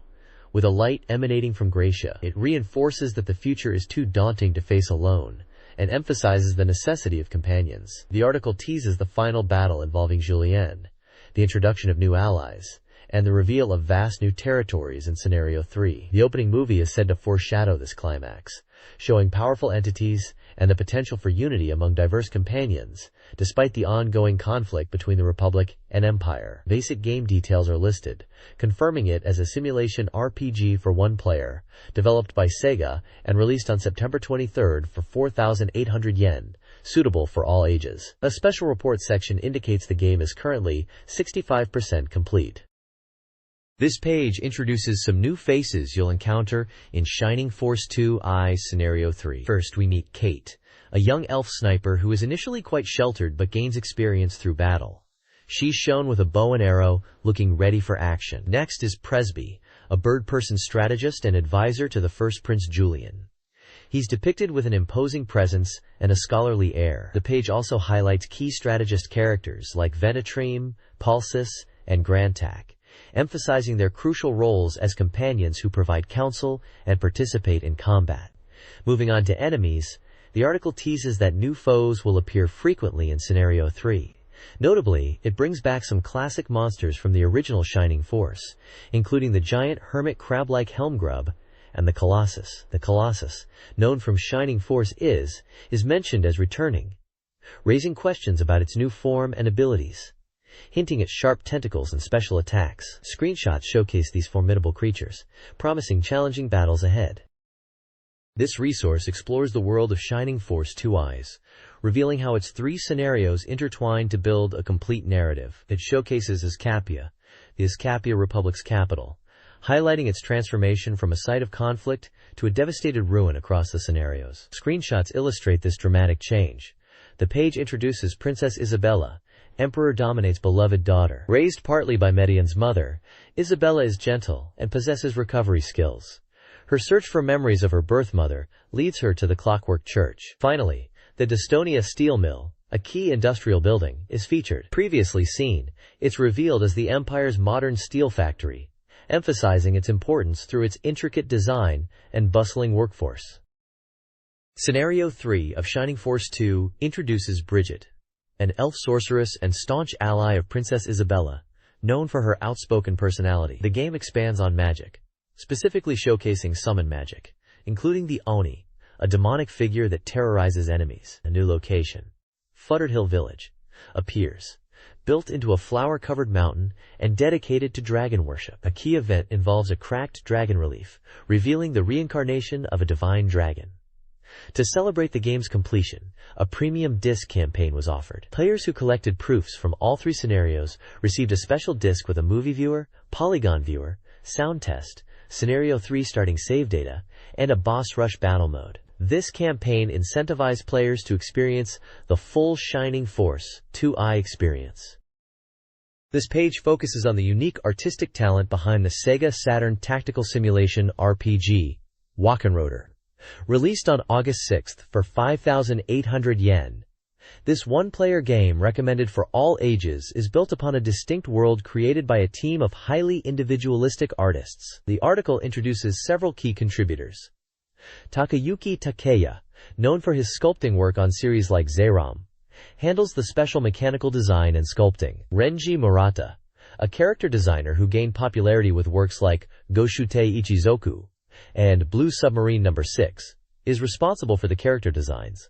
The main theme music is composed by Ian MacDonald, a former member of the legendary progressive rock band King Crimson. Yoshitoshi Abe, recognized for his dark, distinctive style and recent work on Serial Experiments Lane, contributes image CG. The page features an illustration of the character Velvet, designed by Murata, noting her seemingly pure image contrasted with her revealing costume. Other visuals likely include illustrations by Abe, and potentially game screenshots or concept art related to the artist's work. The text emphasizes that these diverse talents converge to give the game a powerful, unique personality, and hints at a final check on character relationships as the release date approaches.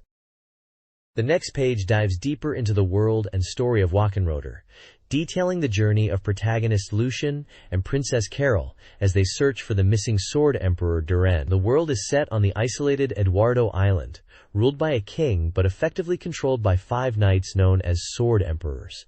The page introduces the main characters: Lucian, seeking to protect his sister's memory, and Carol, a princess trying to save her kingdom by finding Duran. It then presents a gallery of key characters they encounter, including allies like the vigilante group Blow Monkeys, the performance troupe Chemical Brothers, featuring Velvet from the previous page, and various other Sword Emperors and figures who play roles in their quest. Accompanying this are gameplay screenshots showcasing early battles and locations, detailing specific encounters like meeting Carol in a bar, Small Path Die Gluburme, escaping pursuers in the back alley Die Falle, and venturing through the forest, Dragonash der Wald. There's also a map illustrating the initial path of their journey across the island's different city regions. A sidebar briefly touches upon the mysterious Shajin, an ancient race wearing protective gear. The page effectively sets the stage for the adventure, highlighting key allies, locations, and early plot points in this unique tactical RPG. This page continues the Wackenroder guide, focusing on the perilous journey of Lucian and Carol.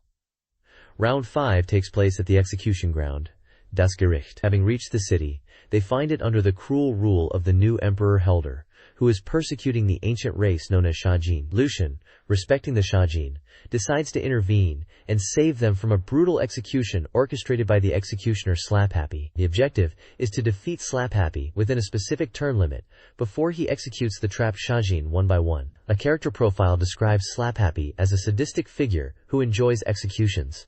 This round emphasizes speed and strategic movement. Round 6, the underground waterway, Der Locus, follows the aftermath of the execution ground.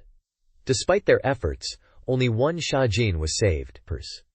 Pursued relentlessly, Lucian and company escape into the underground waterways. The objective here is simply to escape the area by navigating the maze-like passages and shaking off the pursuers. Gameplay screenshots show switches that control the environment and highlight the presence of ranged enemies, suggesting the importance of controlling distances. The page also includes a battle system explanation, detailing factors that influence combat beyond basic attacks. These include attack direction, sides and back yielding greater damage, height advantage, attacking from higher ground is beneficial, and weather conditions. Uniquely, the temperature, affected by the use of the sledge weapon which generates heat, plays a crucial role in cooling the weapon down each turn. Round 7 of Lucian's journey sees the party escape underground and into a forest, splitting from allies. They face pursuit, but the Guardian units are less of a threat, especially after Georg, a superior officer, intervenes, and Carol addresses him familiarly. The objective is to defeat all enemies. Hints suggest Georg has a connection to Carol and Sword Emperor Leonora, hinting at a complex relationship involving the Queen and Leonora, unknown to Lucian and Titus. Leonora is described as a skilled warrior. Round 8 finds the party, now with the Chemical Brothers, at Wam Village, Idle and Slim's hometown. They find the village under attack by Dulin's forces from the royal capital, who are mistreating the villagers.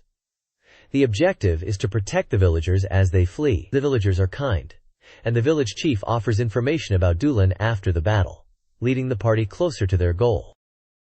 This page features a large illustration of a girl with brown hair tied in a high ponytail, wearing a white cardigan and green skirt dipping her foot in water. The page is dedicated to the game Find Love 2 Rhapsody, prominently displayed with a stylish logo. The text highlights themes of a sweet life with the girls and the passion for realizing dreams, emphasizing that the summer of the protagonist's third year of high school becomes a major turning point in their life. Screenshots show gameplay elements typical of a simulation game, with character portraits and dialogue boxes. It's identified as a romance simulation developed by Daiki. The game is a sequel to the popular Find Love, now a full-fledged romance simulation focusing on story and characters. It features a dreamlike high school setting, where the protagonist enjoys school life with 10 popular girls chosen from the previous game. The report is currently at 60% completion, indicating it's a preview. The game is recommended for players aged 18 and older. Find Love 2 is a romance simulation game set during a dramatic summer, featuring 10 popular school uniform beauties from the previous title. They live in a mansion while attending a school founded by the protagonist's father. Players can experience the game through original songs, including 8 new tracks sung by the girls, enhanced by a dramatic talk system that affects dialogue and reactions, character expressions, and full voice acting, with details like blinking and lip-syncing, enhance immersion. The protagonist also pursues his dream of becoming a rock musician through a minigame. The story involves managing the mansion and balancing romance with personal aspirations. The game utilizes a cross-ending system, ensuring every choice leads to a unique, optimal outcome, and unlocking special content after the main game. A giveaway for trading cards and software copies is also offered. This page introduces Ayaka Town, the setting for Find Love 2, where you'll create unforgettable memories with the girls. The town is depicted with pixel art maps, showing locations like the protagonist's home, the girl's mansion, the school, parks, and a movie theater, which serve as potential date spots. The game features a dynamic time system, with the town's appearance changing depending on the time of day, morning, evening, and night, and the graphics reflecting these changes. A dedicated section details the school environment, where you can navigate using minimaps. The school life is depicted realistically, allowing you to visit different classrooms and interact with the girls. Notably, girls wear various school uniforms, adding variety to the visual presentation. The page also introduces several of the main female characters. Naoko Takanashi, ambitious and honest. Arisa Honjo, outwardly clumsy but reliable and self-sacrificing. Chiharu Yanagihara, intelligent and outwardly calm but with a strong will. Nagisa Ishida, calm, approachable, and good at listening, with a hobby of fortune-telling. Kyoko Ikuzawa, quiet, delicate, and domestic, particularly skilled in cooking. Each character is presented with an illustration and a brief profile, offering a glimpse into their personality and background, reinforcing the focus on character interaction and relationship building within the game's setting. Ayaka Town is a town for fun, offering 60 diverse locations, including schools, aquariums, and parks, some with minigames. The print sticker shop lets you take photos with a girl and customize them. The Game Center features a puzzle game with new graphics and illustrations of characters not in the main story. Date scenes display date information and include character dialogue. A key mechanic is managing date expenses. You can pay yourself or War can split the bill, though reactions from girls vary. Mastering this is vital for financial management. 5 new potential romantic interests are introduced: Minako, Hitomi, Megumi, Tomomi, and Junko, each with unique personalities and illustrations. This page unveils Roommate W, the latest entry in the popular Roommate series, known for its realistic simulation of cohabitation with a girl. Building on the foundation of the game featuring Ryoko Inui, this installment shakes things up by having 2 girls move in with the player. The article highlights the series' core strength, using the SEGA Saturn's internal clock for real-time progression, creating a dynamic living space that evolves with the player's actual time. This new game carries forward that praise system while introducing refinements. It focuses on simulating daily life, with events unfolding over a month based on the initial startup date. There are also mini-games, like card games shown in a screenshot, for passing the time.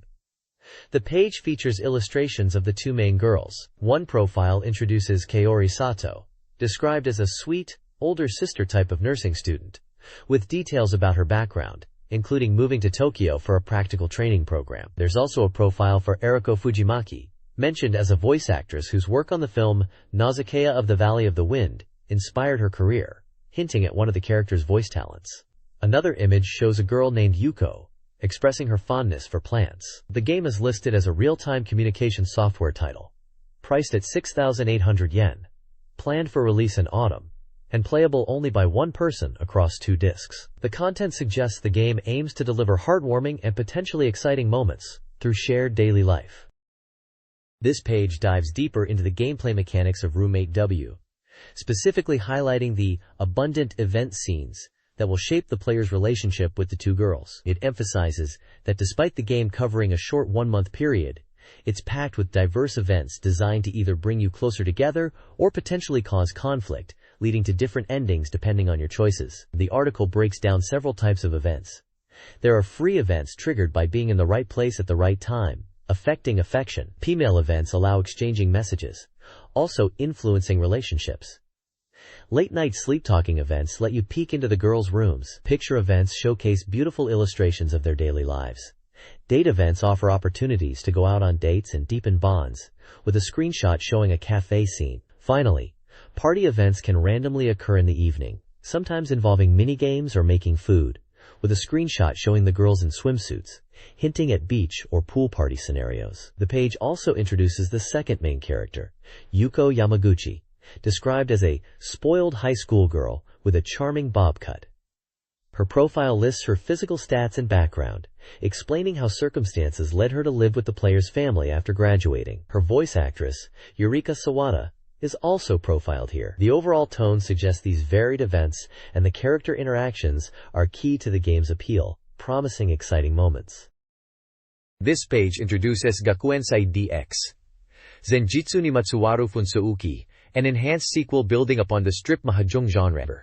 The premise revolves around the school festival, where your goal is to persuade photogenic girls to play mahjong so you can capture sexy photos for display. The game features a significantly improved story mode, with a brand new original scenario, promising enhanced narrative depth and enjoyable character interactions. Success in mahjong leads to obtaining these desired photos. The game boasts multiple endings, encouraging repeat play to see all possible outcomes by navigating the map, finding girls, and aiming for the best shots. Key improvements highlight a focus on player experience.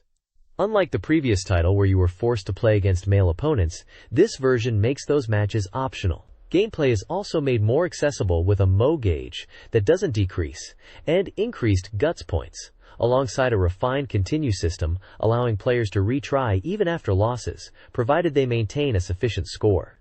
There are plenty of event photos to collect, with 20 unique scenes available outside of standard mahjong victories. The page features profiles for several characters you'll encounter, including Kaiko Takahashi, who supports the photography club, Makoto Aquino returning from the previous game, and the timid tennis club girl Mayu Jin. Developed by Make Software, the game is scheduled for release in September, priced at 5,800 yen, and is recommended for players 18 and over. It was reported to be 80% complete at the time of this preview. The next page confirms that Gakuensai DX Zenjitsu ni Matsuwaru Funsuki, the enhanced sequel we discussed, features the return of Those Girls from the Garden gameplay. The game expands its scope significantly, allowing players to navigate not just the school grounds, but also the surrounding town across two distinct maps. A day and night system is also introduced, adding another layer to the exploration. You can challenge opponents in two modes: a story mode, where using items is key to achieving high scores, and a free match mode without items. The page confirms that you can unlock all the revealing character scenes even without completing the main story. The core mechanic involves winning mahjong matches, with victory against main and sub-characters leading to special events. The amount of points you win by determines the stage of the character's strip scene, with 3 stages available for each. Several characters you'll encounter are introduced: Hayami Sawako, a pro mahjong player, Egami Kana, Yuko Masaki, and Ryuko Sakata among the supporting cast, who you can now play against. The childhood friend Kaguya Kyuka also appears, as does Meiki Yuki, a new model working part-time. The page highlights the goal of capturing best shots, and explicitly mentions that each character has 3 detailed innerwear photos available as rewards for high scores, pushing the boundaries for 18-year-old characters. This page showcases Angelique Duet, a neo-romance game celebrating Koei's 20th anniversary. The main visual features a large group of characters from the beloved Angelique series. The big news highlighted here is the return of the 2 queen candidates, signaling the start of a new adventure in the Angelique world. A major new feature is the ability to play as Rosalia, the rival character, offering a fresh perspective on the story. The game boasts significantly increased volume in events and conversations, promising a deeper experience.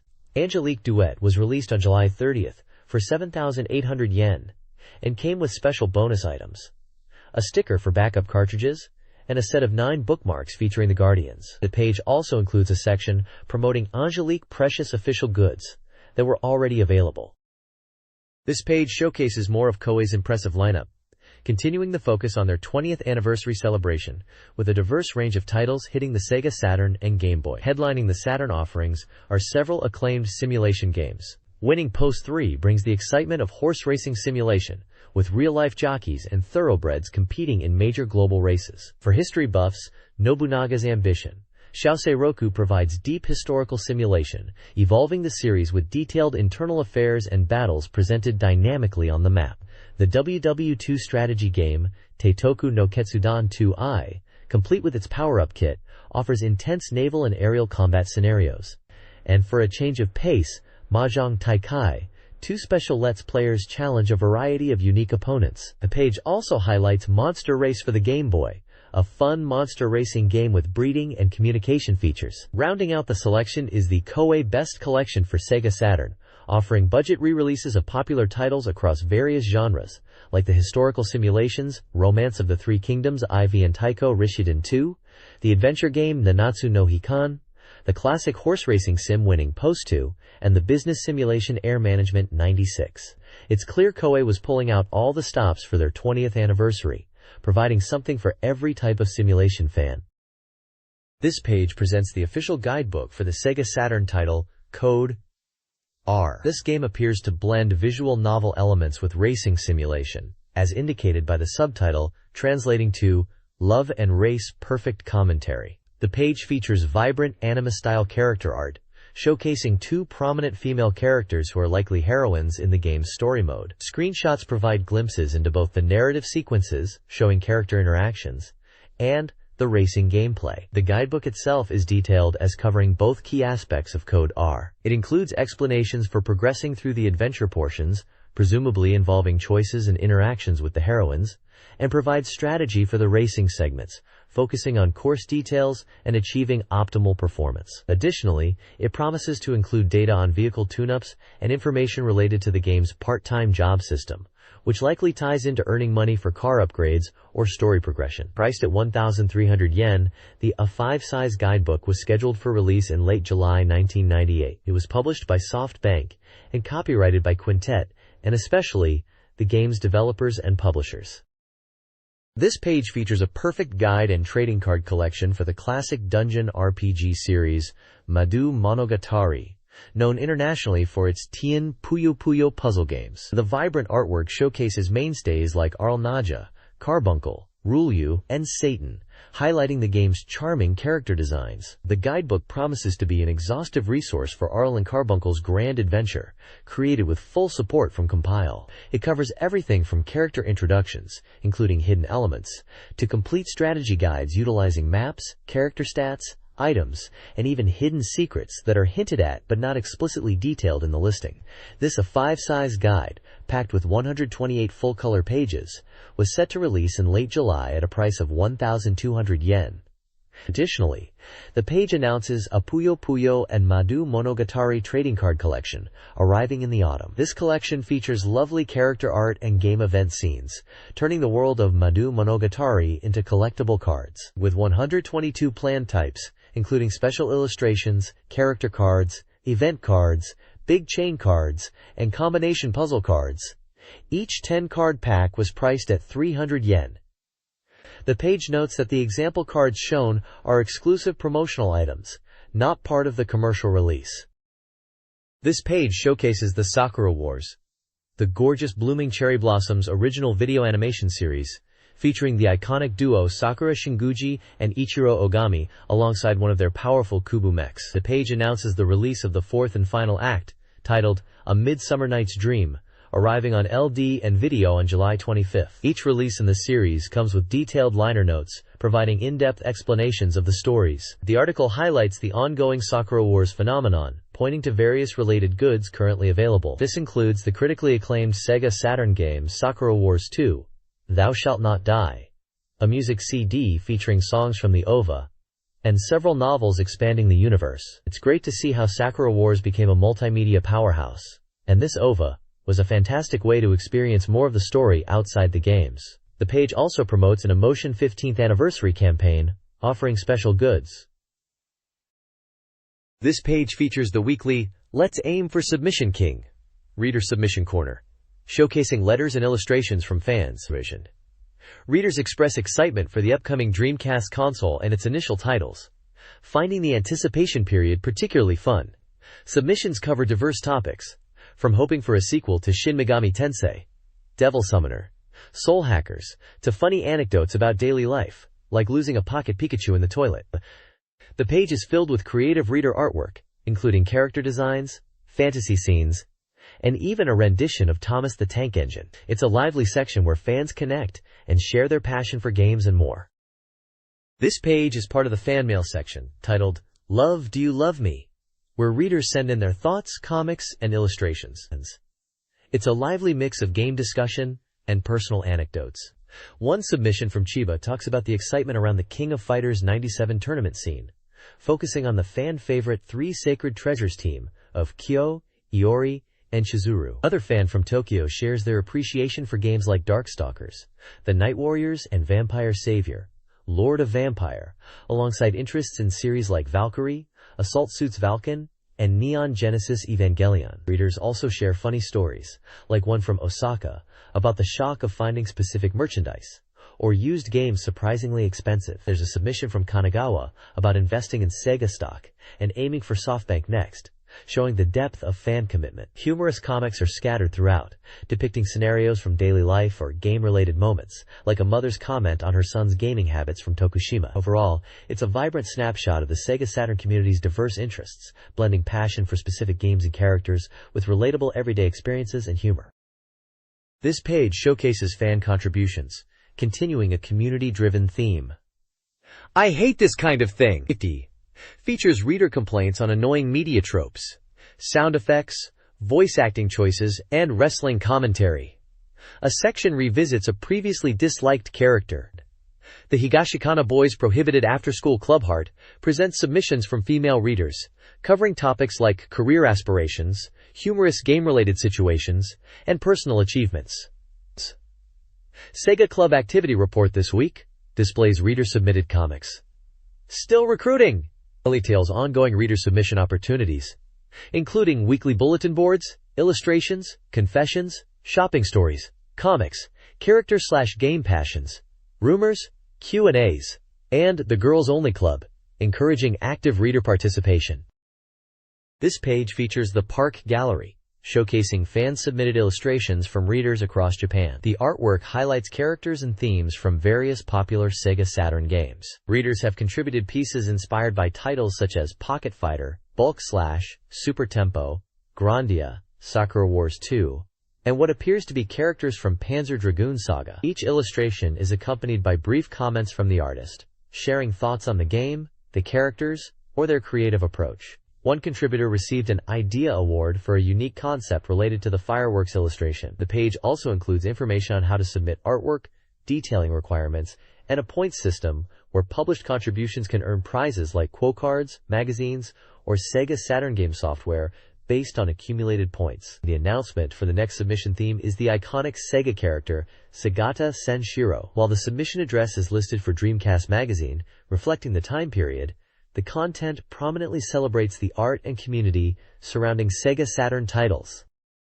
This page is dedicated to promoting strategy guides from SoftBank's Perfect Guide series. Featured prominently is the Perfect Guide for Super Robot Wars EF Final, detailing the conclusion to the epic mecha crossover saga. This substantial 296-page, full-color guide promises comprehensive strategies to tackle the game's vast roster, including iconic robots from series like Evangelion, Ideon, Gundam, Mazinger Z, Getter Robo, and Daytarn 3. It aims to help players understand the plot, the role of the Rondo Bell team against super powerful foes, and uncover the game's mysteries. Also presented is the Perfect Guide for Mobile Suit Gundam, Giren's Ambition. This 168-page guide is essential for mastering the strategic simulation, covering everything from maps and events to character data, weapon development requirements, and even revealing the 3 hidden modes. The guide features striking artwork of Char Aznable. These books are positioned as high-quality, essential companions for players looking to conquer these complex SEGA Saturn titles. This article explores the capabilities of the Dreamcast's Visual Memory Unit, VMU. It investigates 4 key questions. Can games like Mahjong run on the VMU? Though challenging due to the low resolution, simple games are deemed possible, and even 4-player Mahjong is discussed. Can 4 players battle using VMUS? The potential for this is hinted at via a communication port, though Sega's official position is undecided. Does the display flip when docked? Fortunately, the display rotates to the correct orientation. Can programs be rewritten? Yes, confirmed through examples, with the exciting possibility of downloading new VMU games via modem. The article encourages users to create pixel art for the VMU, showcasing its display capabilities. This page dives into a major scoop about a new game creator management company called Marigold, which is rumored to be secretly developing software for the Dreamcast. The article explains that Marigold is funded by none other than Recruit and Nintendo, acting as an agent for creators, handling the business side so developers can focus on making games. A key point is Marigold's philosophy of not being tied to specific hardware, supporting creators regardless of the platform they work on. This raises fascinating questions, especially given Nintendo's investment.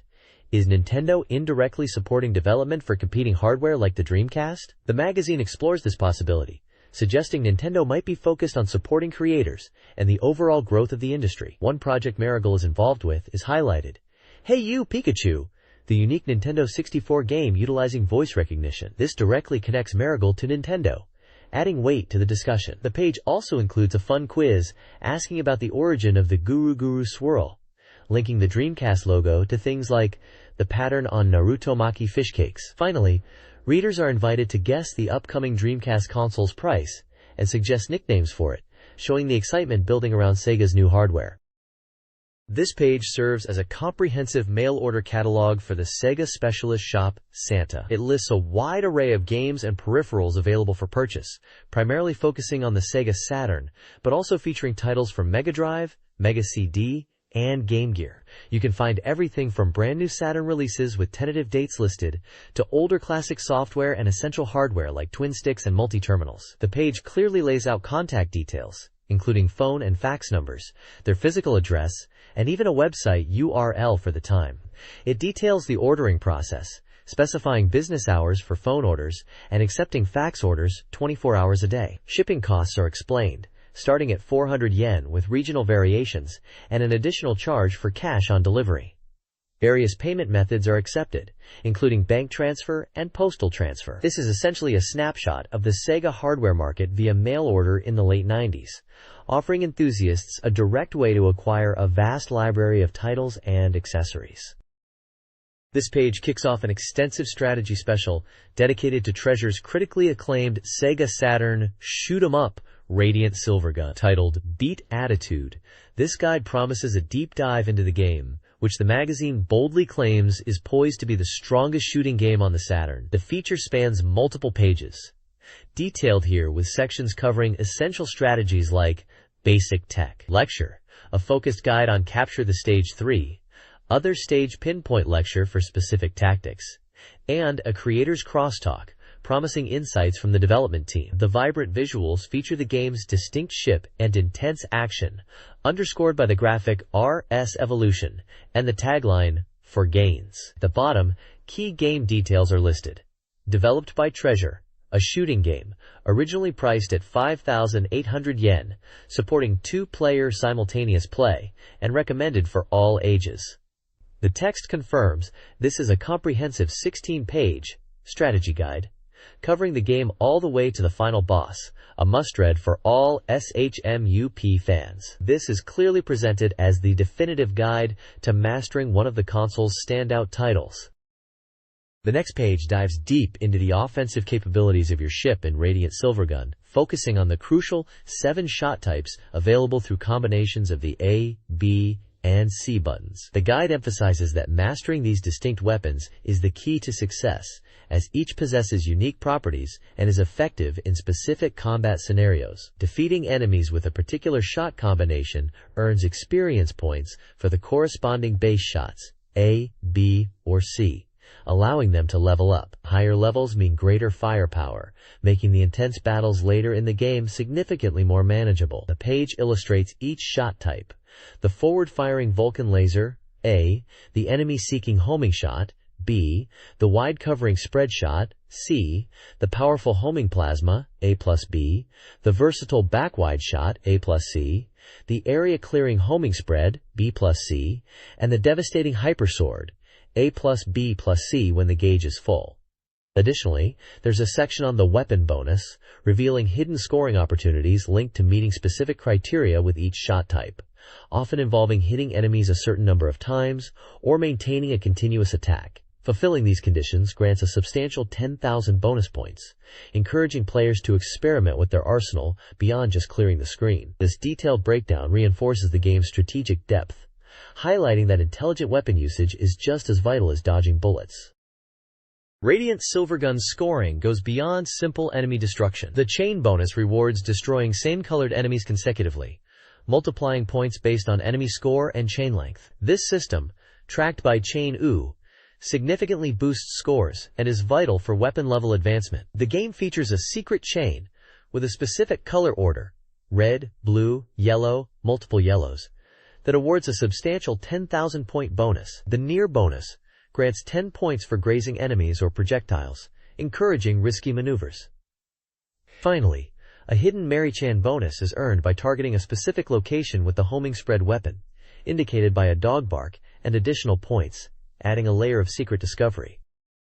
This page provides a comprehensive strategy guide for Stage 3A of Radiant Silvergun. It emphasizes maximizing score through the game's unique mechanics right from the beginning. Zone A focuses on initiating the secret chain sequence, red, blue, yellow, and locating the hidden Mary-chan bonus using the homing spread. The strategy details how to manage enemy waves to maintain the chain and use specific weapons effectively. Zone B shifts the strategy towards securing weapon bonuses from yellow and red enemy formations. It outlines a specific order of engagement and weapon usage to quickly eliminate dangerous large red ships by targeting their critical points with the Cossack weapon, followed by clearing the remaining enemies. Zone S covers the enemy waves that appear after defeating the boss quickly. The key here is to continue the red chain established before the boss fight, to efficiently destroy the incoming red ships. Finally, the guide details how to swiftly defeat the stage boss, aka Zero, Although it appears to have three main parts, the true core is a hidden element. The recommended tactic is to use the homing spread to lock on, charge the hypersword, and position your ship directly on top of the boss while swinging the sword. This aggressive approach, especially when overlapping with the core, is crucial for rapid destruction, though the side parts require careful attention. The guide notes that while the developers designed this boss to be relatively easy, its large projectiles can still surprise players. Stage 3B of Radiant Silvergun, Descent Point. The suburbs U3 Ward demands mastery of all 7 weapons. Zone A prioritizes initiating the red chain, using red cannons and fighters to build chains. Find Mary-chan by destroying a specific enemy formation with a shot, then B+C. Zone B features gun turrets. Destroy them with A, then use B+C. Mary-chan appears in the center after the main structure is destroyed. Game. Zone C focuses on maintaining the red chain, employing the hypersword, C, to traverse a wall, and chaining specific enemy types. The boss, Mikal, is asymmetrical. Destroy its destroyable parts on one side using B+C lock-on, then switch sides. Use its pink bullet-firing side turrets to charge your hypersword and finish off the boss. The design of Mikal is noted to be derived from Earth's scrap metal. This page provides a detailed strategy guide for Stage 3C of Radiant Silvergun, titled Descent Point, the Suburbs RT Ward. It emphasizes the need for precise handling in the stage's narrow, winding corridors. The guide breaks the stage down into zones. Zone A focuses on destroying initial enemies, and then tackling a durable cannon battleship by using the hypersword to ram it. Zone B requires navigating enemy formations carefully to avoid walls, utilizing close-range attacks on cannons, and employing the assistant ship, Mary-chan, for positioning while selectively destroying certain enemies. Zone C deals with destroying various stationary and moving cannons with specific weapon combinations. C, 2, C, A plus B, again leveraging Mary-chan after clearing enemies. The stage boss is Gallop, noted as a design familiar to shooting game veterans. The key to defeating it easily is destroying its parts in the correct sequence. The strategy involves initially attacking front parts with B+C, then switching to a +B for smaller diagonal components. A critical maneuver is to move to the screen edge when the boss charges its wave cannon. It will follow and stop nearby, creating an easy target for a finishing B+C attack. The guide strongly warns against destroying the boss's rear and side parts too early, as this disrupts the intended pattern and makes the fight considerably harder. Stage 3D in Radiant Silvergun prioritizes chain combos for high scores, with a focus on enemy formations. The guide recommends a specific pattern: red, red, blue, then yellow and red again. The stage's boss, Undo, requires strategic use of the B+C weapon, homing spread. Attack only when its main cannon is firing, and use the tower for cover. After destroying the initial parts, circle behind the remaining cannon to avoid attacks. The guide emphasizes the value of lock-on weapons like homing spread, B+C, and homing plasma, A+B, for strategic advantages. They're effective for hitting enemies behind cover and maximizing weapon bonuses, with homing spread being the recommended primary weapon. Stage 3E, Descending Point, the Celestial Gate, emphasizes chain bonuses and weapon efficiency. Zone A features 3 waves of 9 ships. Prioritize destroying red ships first, utilizing the B+C, homing spread weapon. Zone B contains large red ships guarded by turrets. Use the Klee bomb to clear turrets, then focus on the main ship while dodging lasers. Zone Key involves a large red ship and blue ships. Bomb the large ship, then use Key on the blues, and employ the hypersword. The stage boss, UE2 Agal, is heavily guarded by turrets, prompting extensive use of the hypersword for 100% destruction on destructible parts for bonuses. Destroy parts strategically to alter attack patterns, saving the top turret for last to avoid laser attacks. The boss, like previous stages, mirrors the programming of the system's main programmer. Stage 2 of Radiant Silvergun, Reminiscence, is a flashback shooting stage focusing on the game's core mechanics. The stage is broken down into sections, with a strong emphasis on chain bonuses, especially the red chain, achieved by destroying enemies in a specific sequence. Strategies involve careful positioning, using weapons like the homing spread and hypersword, and prioritizing targets. Sections like 2A focus on red formations, while 2B concentrates on yellow ships. Section 2C guides players through color-coded barriers. 2E covers medium ships and turrets. The stage features 5 boss encounters. Players must target specific parts on Kotetsu and Daikai-10. Twin bosses, golets, require focusing on shoulder turrets. Nasu's attacks can be easily countered with the B+C weapon. Ghetto Zero requires targeted attacks on its parts, avoiding the spawned enemies. Overall, the stage prioritizes strategic destruction and positioning to maximize scores. Stage 4 of Radiant Silvergun, Evasion, is a complex stage emphasizing score bonuses through strategic play. The strategy involves leveling shot weapons and prioritizing enemy types for chain opportunities. Sections 4A-4E detail specific tactics for navigating traps and formations, utilizing the hypersword and specific shots, and targeting enemies strategically. The stage features several bosses: Lunark, fought with continuous fire and accompanying enemy takedowns; 17 VA50, where persistent attacks yield weapon bonuses; Dan 564, requiring sequential part destruction with B+C shots; Penta, targeting head and engine vulnerabilities; and CA2 Exo, demanding leg destruction and turret chain bonuses. Success in Stage 4 relies on careful target prioritization, weapon management, and exploiting chain opportunities amidst the high enemy density. Stage 5 of Radiant Silvergun, Victim, culminates in battles against the Space Battleship, SBS. The guide focuses on maximizing score against bosses SBS 130 and SBS 33 Kit. For SBS 130, the strategy centers on chaining red enemies with the A-shot or sword. Players must evade attacks and consider the secret chain for mistakes. SBS 33 Key, fought in a confined space, emphasizes hitting the weak point and continuous shot firing. The guide details avoiding laser attacks and reflecting lasers by adjusting position. A secret factor reveals cryptic messages preceding boss battles. These hints, such as aka B attitude for gains, provide tactical advice for each encounter. Players are encouraged to decipher these developer-hidden messages for an advantage. The next page dives into the final stage of Radiant Silvergun, Stage 6, Origin. This stage is the climax, focusing solely on defeating a series of evolutionary boss groups using your accumulated shot levels. The guide details strategies for 3 bosses: WW, Varus, and Bichu. WW's core is the main target, with surrounding enemies affecting its appearance: red, blue, yellow, and attack patterns, requiring different evasion techniques. Varus is a fast-moving boss, where destroying its missiles powers it up. The strategy is to hit its central weak point while dodging its attacks. Edge. Bichu requires you to stay close and circle it to avoid its powerful lasers, targeting its core in multiple phases. The guide emphasizes specific shot types and positioning for each boss encounter, building on the weapon strategies from previous stages. Finally, a secret factor is revealed: the hidden Mary-chan dogs. There are 30 of these 2-year-old female dogs hidden throughout the game. They appear in 3 different colors, with subtle movement variations, and give points upon appearance. Finding them contributes to the Dogmaster ranking in the options menu. The goal is to find all 30. Stage 6's boss battles in Radiant Silvergun continue with Otrigan and SEGA. Otrigan's attacks include needle bullets, dash attacks, and transformations into a fiery bird with distinct bullet patterns. Positioning and understanding the bullet trajectories are crucial for survival.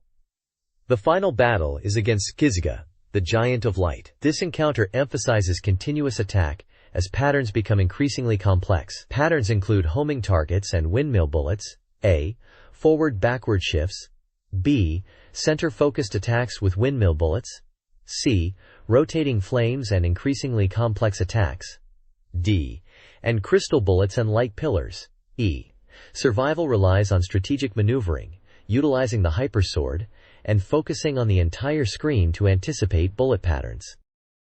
This page features a roundtable discussion among 3 prominent shooting game creators: Masaki Inuchi and Hitoshi Toyama from Treasure, and Nami from Raising. They delve into the history and philosophy of the genre, tracing its evolution from pioneers like Space Invaders to their own creations, particularly Radiant Silvergun and Tsukugarentai. The discussion covers various topics, including how their collaboration began through online interactions. They share their differing perspectives on game design, debating the importance of score attack versus narrative depth in shooting games. A specific point of interest is the design philosophy for characters, with Nami expressing a preference for non-humanoid enemies in Tsukugarentai, a theme also touched upon in Radiant Silvergun's development. They also lament the changing arcade scene, which has shifted away from the core shooting game enthusiast base. The page also includes brief profiles of the participants, highlighting their past works like Gunstar Heroes and involvement with other classic titles. A small section provides a glossary of shooting game terms for beginners. The overall tone reflects their deep passion for shooting games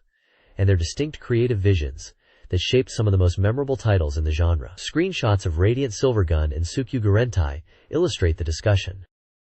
This page continues the insightful roundtable discussion with Treasures Masaki Inuchi and Hitoshi Toyama, alongside Raising's Nami, represented by a charming cat drawing. The creators delve further into the nuances of shooting game design, touching upon the difficulty for new players and the collaborative dynamic between programmers and designers, humorously noting their different tendencies in the development process. A key part of the conversation focuses on the variety possible within the arcade shooting genre. The designers discuss their own experiences, including the development challenges of games like Radiant Silvergun, particularly the tension between creating memorizable patterns versus more dynamic, A-like enemy behavior. They also reflect on classic design philosophies. The lower portion of the page highlights different types of shooting games and the traits that define them. Examples are given for scoring games, like the demanding Battle Garega, action-oriented shooters such as Gunstar Heroes and Alien Soldier, foundational horizontal shooters like R-Type and Gradius, and classic pattern games exemplified by Space Invaders and Galaxian. This section underlines the creator's belief that the genre is rich enough to accommodate diverse styles catering to different player preferences. This page continues the engaging discussion with Treasures Inuchi and Toyama, along with Raising's Nami, exploring the intricacies of shooting game design. They tackle the challenge of making difficult games accessible without sacrificing depth, a common hurdle in the genre. The conversation highlights the different approaches within development teams and contrasts design philosophies, particularly the debate between vertical and horizontal scrolling perspectives, referencing classics like Darius, Nartype, and Gradius. They share personal preferences, with Toyama favoring vertical scrolling, while acknowledging the appeal of horizontal layouts. The developers reflect on their experiences creating games like Radiant Silvergun, discussing enemy behavior patterns versus more dynamic AI. This section addresses the future generation of shooting game enthusiasts, encouraging them to delve deeper into the genre. Following this, there's an announcement for a Radiant Silvergun poster giveaway contest. Readers are invited to submit their thoughts on the article via postcard for a chance to win. The announcement also mentions an upcoming strategy guide for Radiant Silvergun set for release in August. The page concludes with a passionate call to action for players to share their love for shooting games. This page features the hypercolumn Free Talk Gallery, specifically Volume 21 of Message to Tomoe Sakurai's Heart. Sakurai Tomoe, a voice actress and singer known for roles like Meryl Streep in Trigun, shares her thoughts on the summer heat and the enjoyment of fireworks. She reminisces about visiting candy stores for treats during firework festivals and her favorite type of firework, the small sparklers. An illustration accompanies her column. Below this is a brief profile of Sakurai Tomoe, noting her birthplace, blood type, and career beginnings, including her debut as lead vocalist for the idol group Lemon Angel in '88. There's also an information section mentioning a concert happening in Nagoya. The bottom section is a manga by Izumi Takamoto, titled Izumi Takamoto's Various Notes.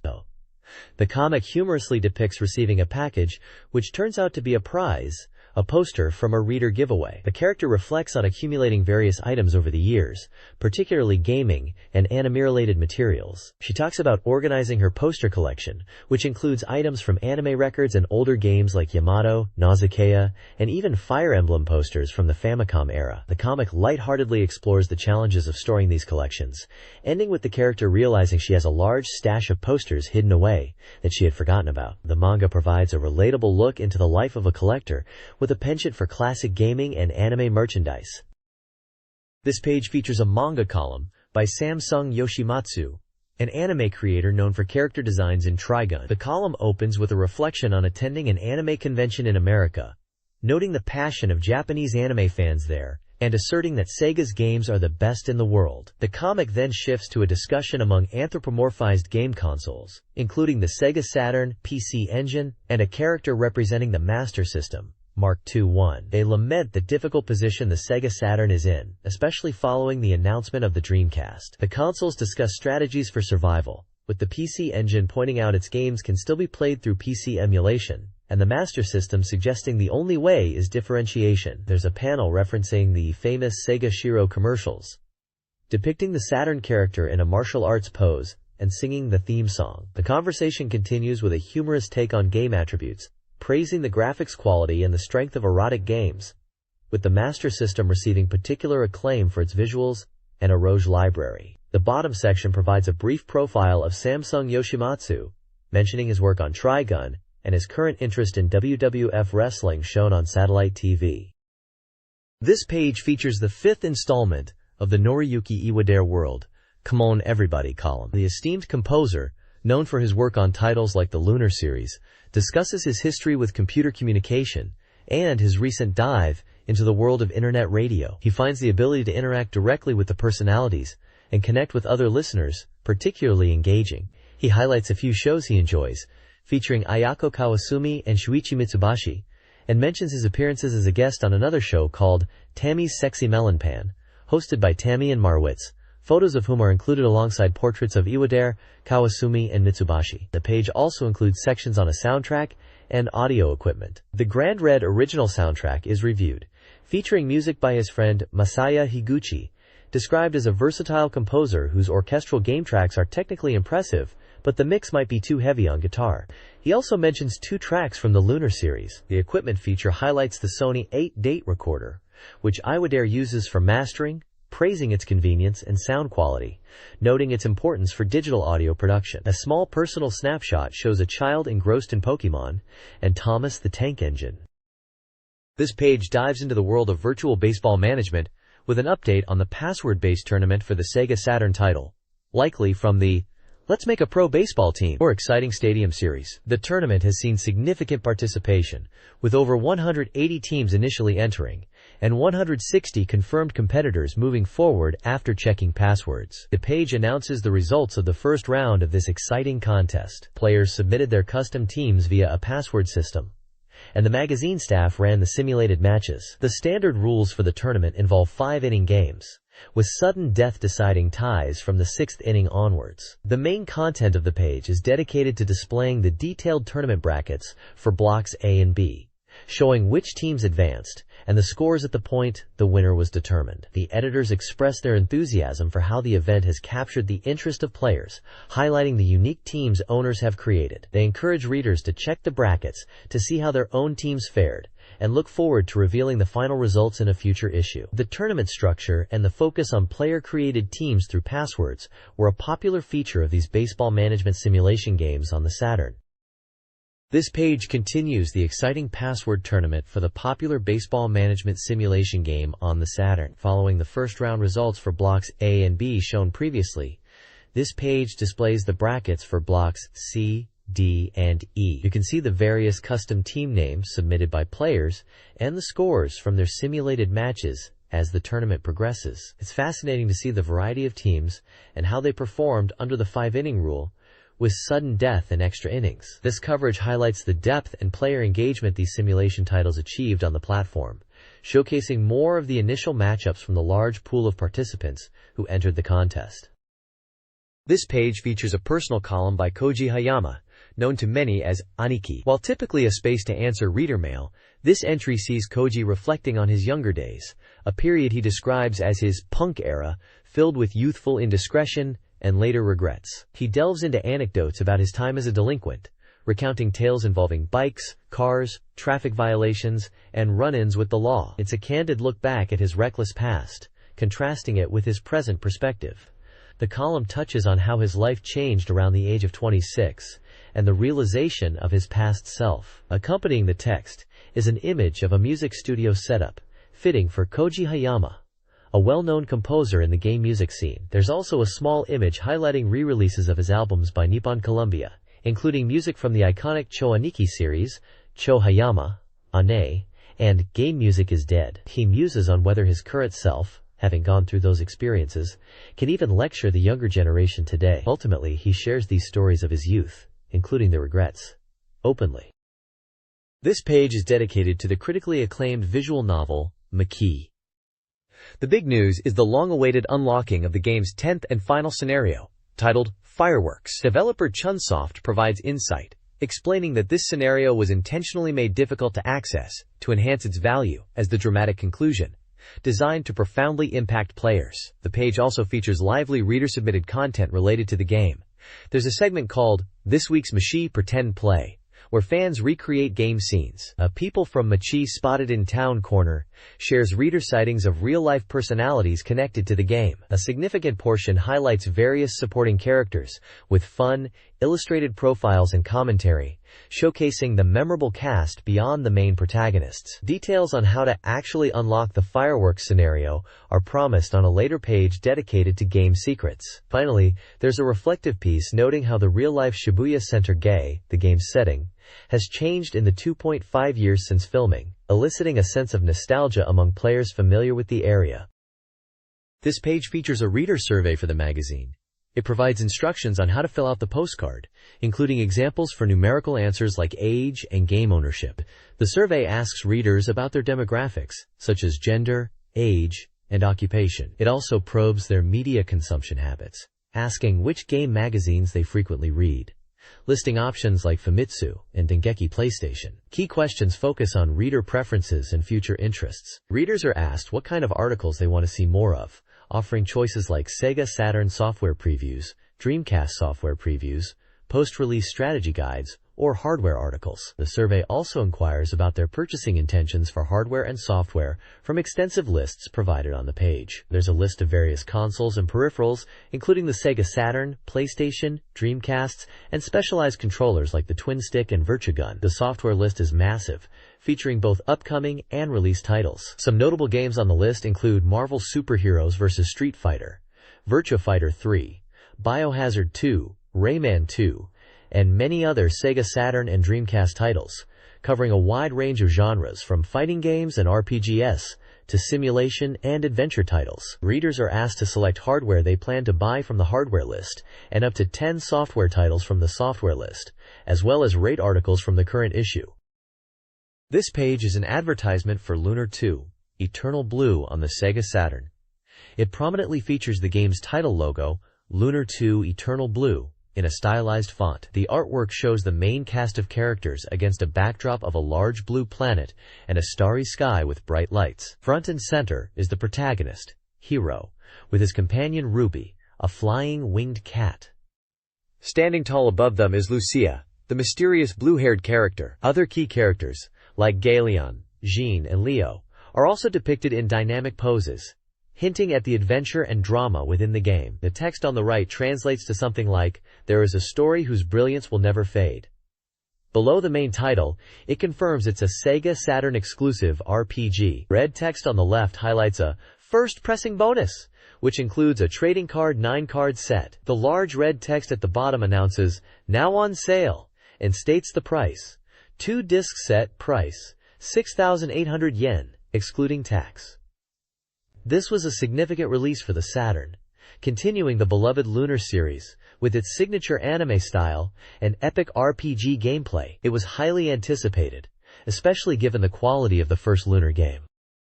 This page is an advertisement for the game, Ojo-sama Tokyu, a dramatic romance-adventure game released on both SEGA Saturn and PlayStation on July 30th. The artwork depicts several female characters at what appears to be a train station, fitting the title, which means Young Ladies Express. The text above the characters sets a nostalgic tone, describing a trip across Japan by luxurious express train and the anticipation of meeting new people. The page highlights that Ojo-sama Tokyu is expanding into various media, including light novels, Dengeki Bunko, manga adaptations, Dengeki Comics, Dengeki Comics, a strategy guide, Dengeki Aoryu, and radio dramas on CD. The radio dramas are specifically titled Faraway Vega First Half and Faraway Vega Second Half. There's also information about a release commemoration campaign running from July 30th to August 31st, offering prizes like game cell art and special goods through a lottery for those who return a questionnaire postcard. Additionally, the first shipment of the game included a bonus poster drawn by the character designer. The page also credits the key staff involved in the game's production. This page features an advertisement for the adventure game, Cross Tante Monogatari, or Cross Detective Story. It poses as the biggest mystery of this century, where 7 doors will open, tangled together as 7 labyrinths. As a SEGA Saturn veteran, I can tell you this game was known for its ambitious scope in the genre at the time. The artwork features a prominent illustration of the protagonist's face, overlaid on a grid of small screenshots. These glimpses show off a diverse range of scenes and characters from the game, including dramatic moments with guns and mysterious figures. It really gives you a feel for the variety packed into the game. Key features highlighted include the fact that it's essentially 7 adventure games combined into one package, boasting over 100 characters and impressive 32,000 color graphics across its 5,000 scenes, powered by the Mashik engine. The game also features character designs by Yutaka Kanaga, and theme music that includes I Hear a Symphony, and a track by the renowned group Pizzicato 5. There's also a competition mentioned, where players could win prizes like a trip to Italy or a DVD player by clearing the game with the minimum number of commands, adding a fun challenge for dedicated players. The game is available on a 2-disc Crydrom set.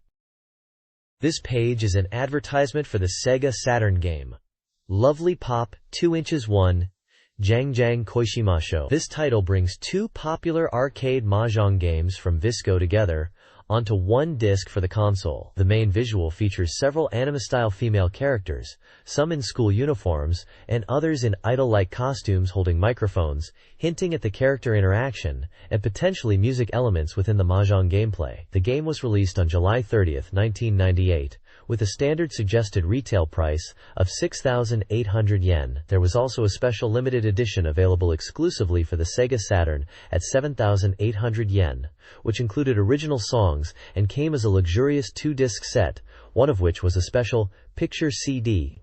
Voice acting is confirmed, with lists of voice actors provided for the characters in both Jangjang and Koi Koi parts of the compilation. Screenshots at the bottom show the game's visuals, combining character portraits with the mahjong tile interface. As a Sega Saturn enthusiast, I know this compilation was a treat for fans of character-driven mahjong games, offering a double dose of arcade action at home. This page showcases various media releases related to popular Sega Saturn titles. At the top, the focus is on Sakura Wars 2, featuring a promotional image with the main cast.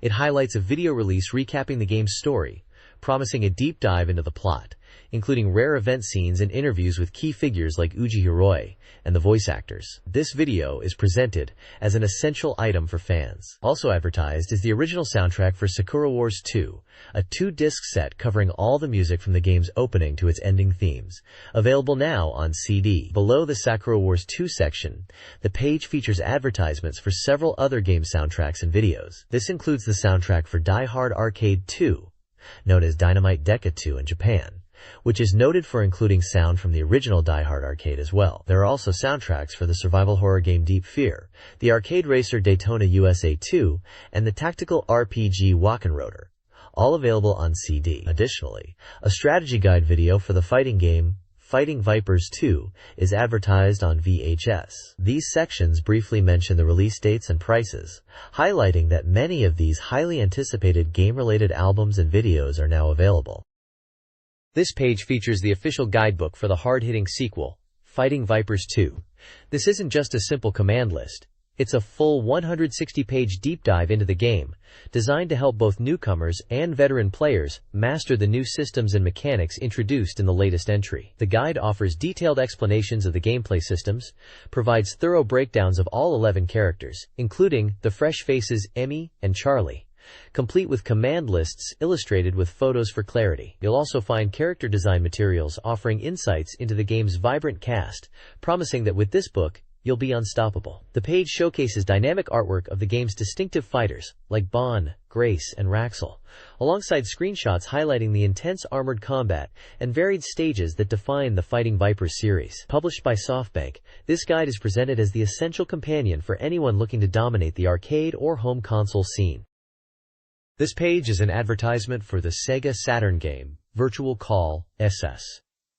It prominently features two female characters in anime style, hinting at the game's genre. This title is a Bishoujo romance simulation game developed by Kid, known for their visual novels and simulation titles. The page highlights that the game is scheduled for an autumn release on the SEGA Saturn and has an 18+ age rating. A notable feature promoted is the limited edition bonus, the Sweet Voice Yobikake-kun, where characters can call the player's name using recorded voice clips, with a selection of 300 names available. The standard and limited editions were planned, though pricing was still undecided at this point. The vertical text alongside the characters translates to "connecting thoughts, delivering them," fitting for the romance simulation genre. This page showcases the official guidebook for the cult classic SEGA Saturn RPG, Vachenroder. Positioned as an essential companion, the guide promises to provide everything a player needs to master the game, stating, "With this book, everything is satisfied." It is branded as part of the SEGA official books line. The guide is packed with crucial information for navigating the game's intricate world. Key features highlighted include comprehensive maps covering every area right up to the ending, effective strategy explanations, and complete data coverage. For fans of the game's distinctive aesthetic, it also includes substantial and charming character setting materials, likely featuring the unique designs by Range Murata, who also contributed a special postcard included with the book. The guide is presented in a 5 size, with an estimated price of 1,300 yen before tax, and was scheduled for release in late August 1998. It was published by Sega Enterprises, Limited and sold by SoftBank Corporation. The prominent artwork features the game's protagonist, Mute, in the signature style that defines Vachenroder's visual identity. This guide would have been indispensable for players tackling this strategic RPG. This page features the dating simulation game High School Terra Story for the Sega Saturn. Prominently displayed is the game's key visual, showcasing an anime girl with long purple hair and a large yellow bow, inviting players with the question, "Won't you try falling in love?" As an 18+ rated beautiful girl dating simulation, the game is explicitly targeting an adult audience looking for romantic adventures. The Sega Saturn version is highlighted as being now on sale. Developed and published by Kid, Kindle, Imagine, Develop. The game was released in 1998 at a price of 5,800 yen before tax. The page also draws attention to an original anime video based on Terra Story, which is also currently available. The visual style is typical of late 90s anime dating sims, and this ad serves to promote both the game's availability on the Saturn and its related media. This page is an advertisement for the Yoyogi Animation Institute, Yoyogi Animation Gakuen, promoting their art education programs. The ad highlights their affordable tuition, low interest / no collateral government loans, and easy screening process, emphasizing that they welcome individuals regardless of experience or confidence, aiming to turn them into skilled professionals. Celebrating their 10th anniversary, the institute is offering special admissions pricing, starting at 650,000 yen, plus a 150,000 yen gift. They also mention special offers for the second year. The ad lists numerous departments, including animation, CG anime/game, multimedia creator, publishing, art, and performing arts, across multiple campuses nationwide, including Osaka, Nagoya, and Fukuoka prominently featured, along with Tokyo, Harajuku, Yokohama, and others. Key features advertised include free consultations, a charisma map, computer aptitude test, free one-day trial lessons, and school orientations. Notably, there's a tie-in promotion for the movie Martian Successor Nadeshiko, Geki Joban Kido Senkan Nadeshiko, offering a screening and a poster giveaway. The institute is also hosting free nationwide auditions to discover new voice acting and talent. This page acts as a vibrant index for upcoming and newly released Sega Saturn software coverage within the magazine, prominently featuring artwork of Arle Naja and Carbuncle from the Puyo Puyo and Madu Monogatari series. The section highlights hot new releases and titles coming soon. Featured games covered include a range of genres such as visual novels like Friends, Radiance of Youth and Sakura Tsushin, remaking memories, mahjong titles like Idol Janshi Tsuchipai Deluxe Limited Edition, and RPGs such as Farland Saga, Mark of Time. The page also teases arcade ports like Sikyo's Soul Divide, classic revivals with the Sega Ages collection featuring titles like Castle of Illusion starring Mickey Mouse and Quackshot starring Donald Duck, and other unique Japanese games like Digital Monsterverse, Digimon Tamers, Angelique Duets, and the Madu Monogatari series itself. This serves as a quick guide for readers to jump to detailed previews and reviews of these highly anticipated titles. This page features an in-depth look at the upcoming love adventure game, Friends, Radiance of Youth. Developed by NEC Interchannel, the game is confirmed to require a 1 MB or 4 MB RAM cartridge for the SEGA Saturn. The feature highlights the game's development progress, noting a completion level of 85% with a strong focus currently on enhancing the graphics. While the release date remains undecided, the development is described as being at its peak. The Saturn version specifically emphasizes original graphics and script elements. New artwork is showcased, including previously seen original art now colored, such as a nighttime scene and a tender embrace between characters. The main highlight is the unveiling of new swimsuit illustrations, featuring characters like the green-haired girl Midori, and 3 male characters. These are presented as the latest graphics and are expected to be used in key event scenes within the main game, giving players a glimpse into the vibrant character art by Toru Mizutani. This page features previews for 2 upcoming SEGA Saturn titles. First up is a preview for Idol Mahjong Suchipai Mecha Limited Edition, celebrating the series' 5th anniversary. This release includes 2 Mahjong titles and a new adventure game. A new character named Maya is introduced with concept artwork shown. The preview also highlights that a character from the Game Paradise series, Lim, will appear, adding to the fun. The game is listed as 45% complete. The second preview focuses on Sakura Tsushin Remaking Memories, an adventure game based on the popular manga series Sakura Tsushin. Scheduled for a September 23rd release and rated for 18+, the game brings the romantic drama and charming characters of the original work to the Saturn. The story centers on protagonist Fuyuma Inohata's relationships. Screenshots depict typical adventure game scenes with character portraits and text boxes, along with suggestive artwork mirroring the manga's tone. The preview also mentions minigames are included. This title is listed as 90% complete. This page features previews for 2 upcoming SEGA Saturn titles, covering different genres. First up is Farland Saga, Guidepost of Time, Tentative. This is the second entry in the simulation RPG series that was popular on Windows. Set 8 years after the previous game, the protagonist is a grown-up Corinne. The game retains the battle system from the previous work but promises an increased volume for events and story. Most of the characters are new, offering a fresh feel to the world of Farland. Screenshots show character artwork of the adult Corinne, tactical battle maps, and event scenes. The game is currently 30% complete. Below that, the page introduces the new SEGA Ages series for the SEGA Saturn, which brings classic Mega Drive games to the console. The first release in this series is a 2-game set featuring popular Disney action titles. The included games are Castle of Illusion, starring Mickey Mouse, and Quackshot, starring Donald Duck. Castle of Illusion follows Mickey as he explores a mysterious castle to rescue Minnie, utilizing moves like bouncing on enemies and throwing apples. Quackshot has Donald Duck adventuring around the world seeking treasure, using his trusty plunger. These are presented as complete ports of the original Mega Drive masterpieces, allowing players to enjoy both adventures together. This SEGA Ages release is listed as 100% complete, page 134. This page features exciting updates on 2 distinct SEGA Saturn titles nearing release. First up is Digital Monster Ver, Digimon Tamers, a raising simulation game bringing the popular Digimon franchise to the console. While it focuses on raising, the big reveal here is the battle system. You'll send your trained Digimon into a virtual coliseum with various stages to compete and earn medals.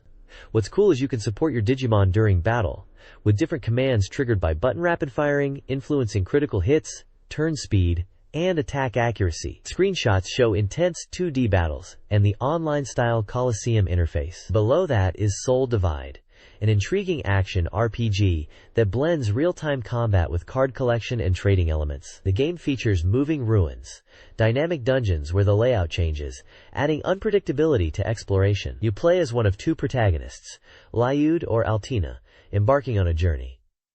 The gameplay revolves around using magical runes, cards, for combat and support. Beyond the story mode, there's a versus/trade mode, where you can battle and exchange runes with friends using save data. The game boasts over 800 types of runes to collect. Character art for the 2 heroes is shown alongside screenshots of the action combat and the card trading interface. It looks like a unique take on the genre.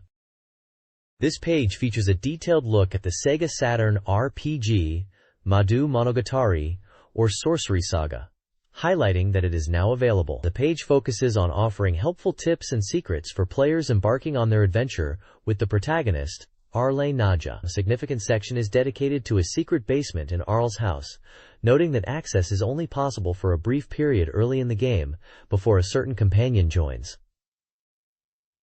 The article teases what might be found there and encourages players to discover it for themselves. Screenshots showcase both the first-person dungeon crawling perspective and an isometric view of exploration, featuring Arle. Further hints are provided, including a specific screen that is described as a major clue, showing Arle waking up and noticing something shiny, directing players to investigate that spot. There's also a mention of a riddle regarding how to open the basement door, with the answer being surprisingly simple and requiring the help of a companion. The overall tone suggests these are valuable pieces of knowledge to enhance the player's journey. This page continues exploring the world of Sorcery Saga, offering more helpful insights for players. One key piece of advice highlights a classic RPG trope. Treasure can often be found in suspicious locations. Players are encouraged to thoroughly investigate hidden spots like behind buildings or in alleys, as these are prime places to uncover valuable items. The article also emphasizes the crucial role of elemental attributes in combat. Understanding the strengths and weaknesses of both your party members and enemies is vital. Using the correct attribute can lead to significantly increased damage, while using the wrong one might result in the enemy absorbing the attack or even healing. Some enemies are particularly vulnerable to specific skills, making battles much easier if you exploit these weaknesses. Further explaining combat mechanics, the page clarifies the meaning of critical hit rate and the unique knockout ability. Critical hit bonus increases the chance of landing powerful critical strikes. The knockout level, on the other hand, grants a chance to instantly defeat weaker enemies, proving very useful for clearing random encounters quickly, though it won't work on bosses. Finally, the feature suggests actively exploring different areas with your companions to trigger special events. Many events are initiated by using a specific companion's skill in a particular location. Examples shown include soothing a crying girl and helping a crying baby, which is successfully accomplished using Harpy's lullaby ability. Taking advantage of these companion interactions can lead to unique scenes and potentially rewards.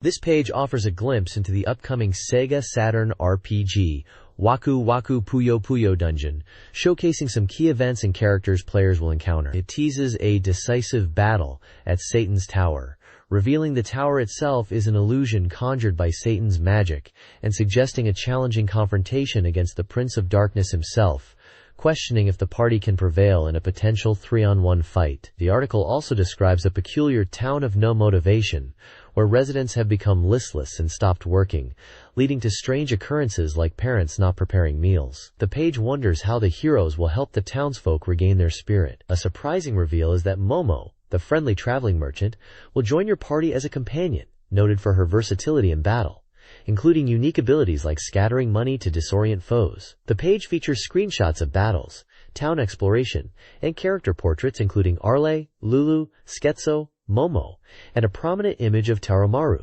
suggesting a possible crossover appearance. Finally, a strategic point highlights the tricky navigation of the Tiadberry Tower and Kararut's ruins, emphasizing the clever use of movement and warp crystals on the upper floors as key to advancing. This page provides exciting hints about the challenges and allies awaiting players. This page dives into the world of Puyo Card, offering a practical strategy guide for this challenging minigame. It explains that while it starts easy, mastering Puyo Card requires specific techniques beyond just luck. The article provides core strategies, starting with the fundamental rule of always eliminating any cards that can be cleared immediately to prevent the opponent from attacking. It then moves to a more advanced tactic, strategically holding onto cards of the same color to build up powerful attacks later. The page features a queue and a section with gameplay screenshots, presenting different board states and asking what the optimal move is, then providing detailed answers. There's also a ranking of opponents, highlighting the increasing difficulty as you progress. Side features touch upon a specific event involving Draco and a treasure hunt, and how to find the hidden character Siri. This guide is essential for anyone looking to dominate the Puyo card tables. The next page focuses on Angelique Duet, highlighting its upcoming release and presenting it as a love manual for players taking on the role of a queen candidate. This romance simulation game from Koei is slated for a July 30, 1998 release. The article explains that this duet version builds upon previous titles by allowing players to experience the game as the rival candidate, Rosalia. It also features updated graphics and voices, along with numerous added romance and friendship events, with a particular focus on interactions related to the Sacred Guardians that are unique to this iteration. Gameplay involves actively appealing to the Sacred Guardians daily, visiting their offices to increase intimacy and handle requests. Building relationships culminates in the ability to arrange weekend dates, often initiated by writing a letter or through direct invitations. The page shows screenshots depicting character interactions in various locations like offices, parks, and bedrooms, illustrating the process of communication and date arrangements within the game world. The goal is to navigate the queen trial while finding love, emphasizing how these interactions make the game's world even more appealing. This page continues the guide for Angelique Duet, focusing on those crucial weekend dates. Step 3 covers the Sunday I've been waiting for. Where will you choose? It details different locations for dates, inviting a guardian to your room, visiting the romantic forest lake known as the Lake of Lovers, or spending time at the park. Each location offers a different atmosphere and opportunity to deepen your relationship, with screenshots showing the character interactions specific to these spots. Conversations change depending on the location and your progress. Step 4 is the Great Gift Strategy. Once your relationship with the Guardians reaches a certain level, indicated by heart icons, a merchant appears at the park on Saturdays, offering various items. You can buy these as gifts for the Guardians, selecting items based on their preferences and personalities. Gifts can also be used to decorate your own room. The page also highlights the option to create homemade gifts using ingredients obtained from the mainland, showing a screenshot of the crafting interface. Successfully giving gifts further increases intimacy. Finally, a small section touches upon where will your love go, hinting that the ending of the game is determined by whether you confess your feelings to a guardian or they confess to you. Dream Generation is a dating and career simulation where you, as Hiroshi Rokujo, must balance pursuing a dream job, film director, golfer, or gambler, with winning the affections of one of 9 girls within a year. The guide stresses efficient time management through part-time jobs, studying, and dating. The game's core mechanics involve weekly and monthly planning, scheduling activities like working, studying, and dates around weekends. Saving money by cutting daily expenses and getting a phone to schedule dates quickly is crucial, ideally by April 4th. Players should also find suitable housing to maintain health, as poor living conditions significantly impact performance. Strategic planning and prioritizing tasks are vital for success in both career and romance. This Dream Generation guide helps players balance work and dating. To maximize income, pursue part-time jobs like civil engineering, 16,000 yen daily, or tutoring, starting by checking convenience store magazines. For dating success, always call, be punctual, and cater to your date's preferences. Arriving early at meeting spots can trigger special events, earning you extra yen. Saturdays and holidays are crucial for story progression, restoring action points at locations like convenience stores, and triggering events at places like Memory Park. If stuck, visit the arcade in Black Lane for fortune-telling, 3,000 yen, to get story guidance. The guide includes illustrations of characters, jobs, dating locations, and menu screenshots. This page features the SEGA Saturn romance adventure game, Lady Express, Ojusama Tokyo. Set aboard the luxury train Vega, the game follows the protagonist on a 15-day journey across Japan, where they encounter 13 different female passengers. The core concept revolves around how chance encounters can blossom into destiny, with the game's events dynamically changing based on player timing and decisions. The page provides illustrations and brief profiles for several of the key heroines the player will meet on their journey, listing their names, voice actors, personalities, and travel segments on the train, ranging from Wakkanai to Tokyo. Characters highlighted include a childhood friend, an art student, a popular idol, and various other distinct personalities encountered during the cross-country trip. Published by MediaWorks, the game was released on July 30th for 6,800 yen across 2 discs and is recommended for all ages. There's also a note from the publisher apologizing for a slight delay and including a bonus poster. This title directly relates to the dating simulation themes explored on the previous page, offering a specific example of the genre's mechanics within a unique train travel setting. Lady Express, a SEGA Saturn romance adventure, focuses on building relationships with girls aboard the luxury train Vega. Players find and interact with various heroines, aiming to deepen their bonds through conversations and dates during 24-hour city stops. Success in these dates elevates affection, while failure can lead to rejection. The game features dynamic character expressions and the MDS system, ensuring each playthrough is unique. Players can enjoy minigames like poker and slots in the amusement car.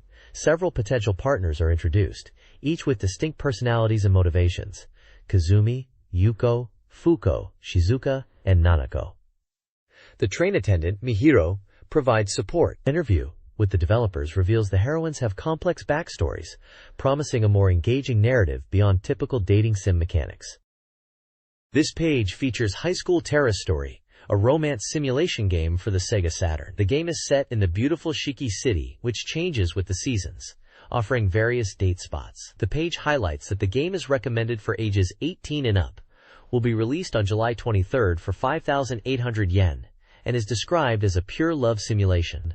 The developer's message emphasizes finding wonderful love. Featured date locations include the Shiki City Zoo and Aquarium, described with brief details about what to expect and potential character encounters. There's also a section teasing a possible romance with a character named Akino, the older sister of a part-time job co-worker, suggesting a more complex relationship. Visuals include key art of a girl, the game's logo, a map of Shiki City, and illustrations of the zoo and aquarium.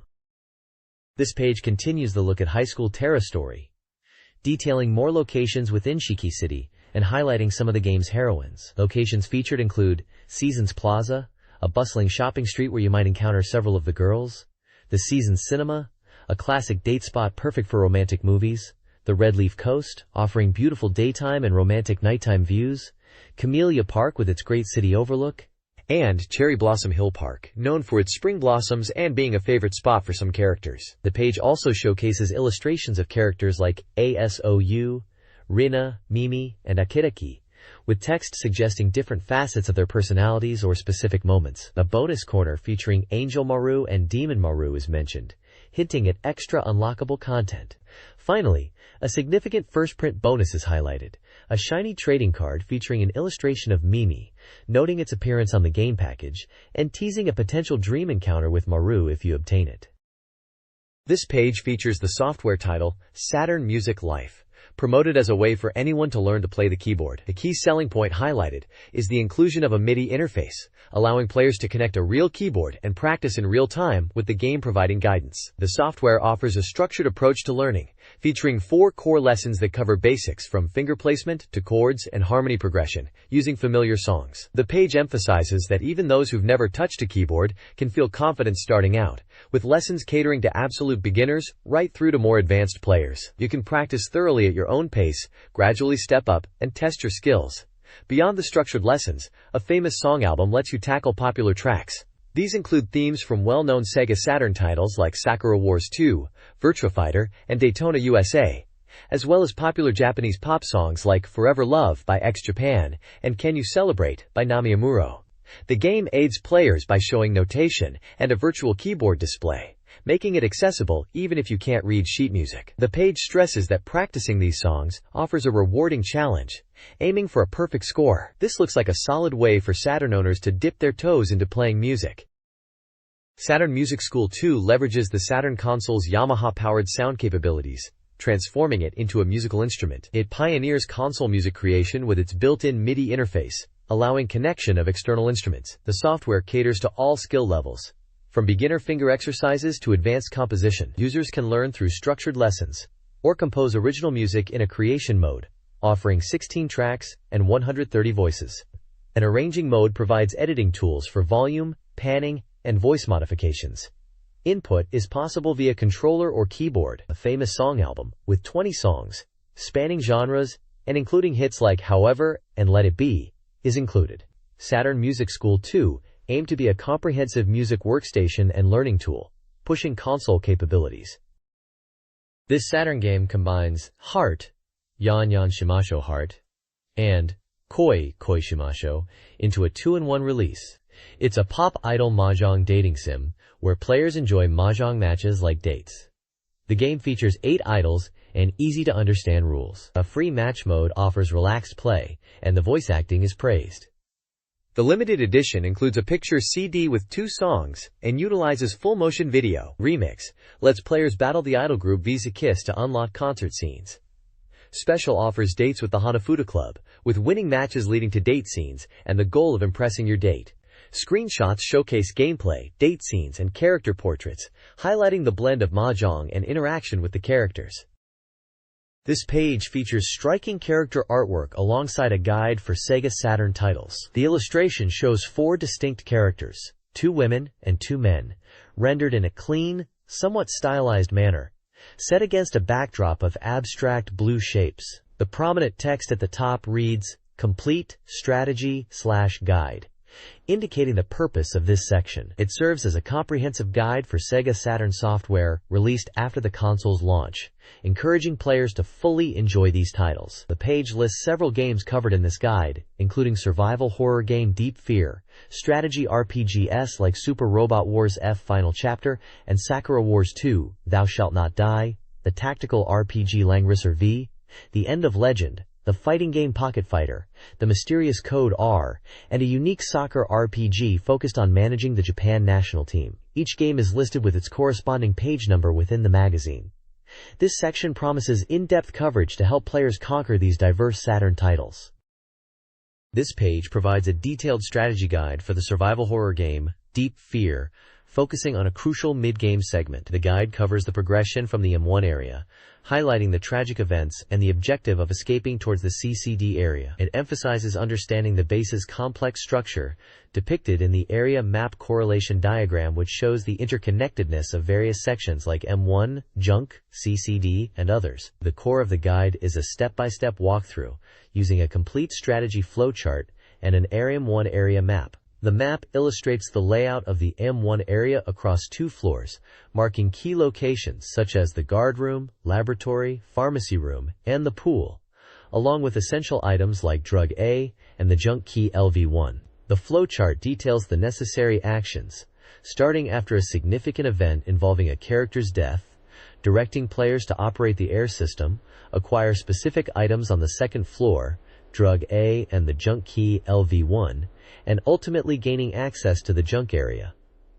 Screenshots accompany the text, showing gameplay moments like encountering enemies and interacting with the environment to obtain items like the junk key from a researcher's white coat. This guide aims to lead players efficiently through this challenging part of the game. This page continues the guide for Deep Fear, focusing on navigating the junk area to find the necessary chemicals for the pesticide. The objective is to acquire chemical B to mix with chemical A, obtained previously, to create the substance needed to clear a path forward. The flowchart details the steps. Starting in the B1 area, players must visit the workers' room to find crucial information in an email and a photo. This photo contains the date 10.25, which is a key clue for the mixing process.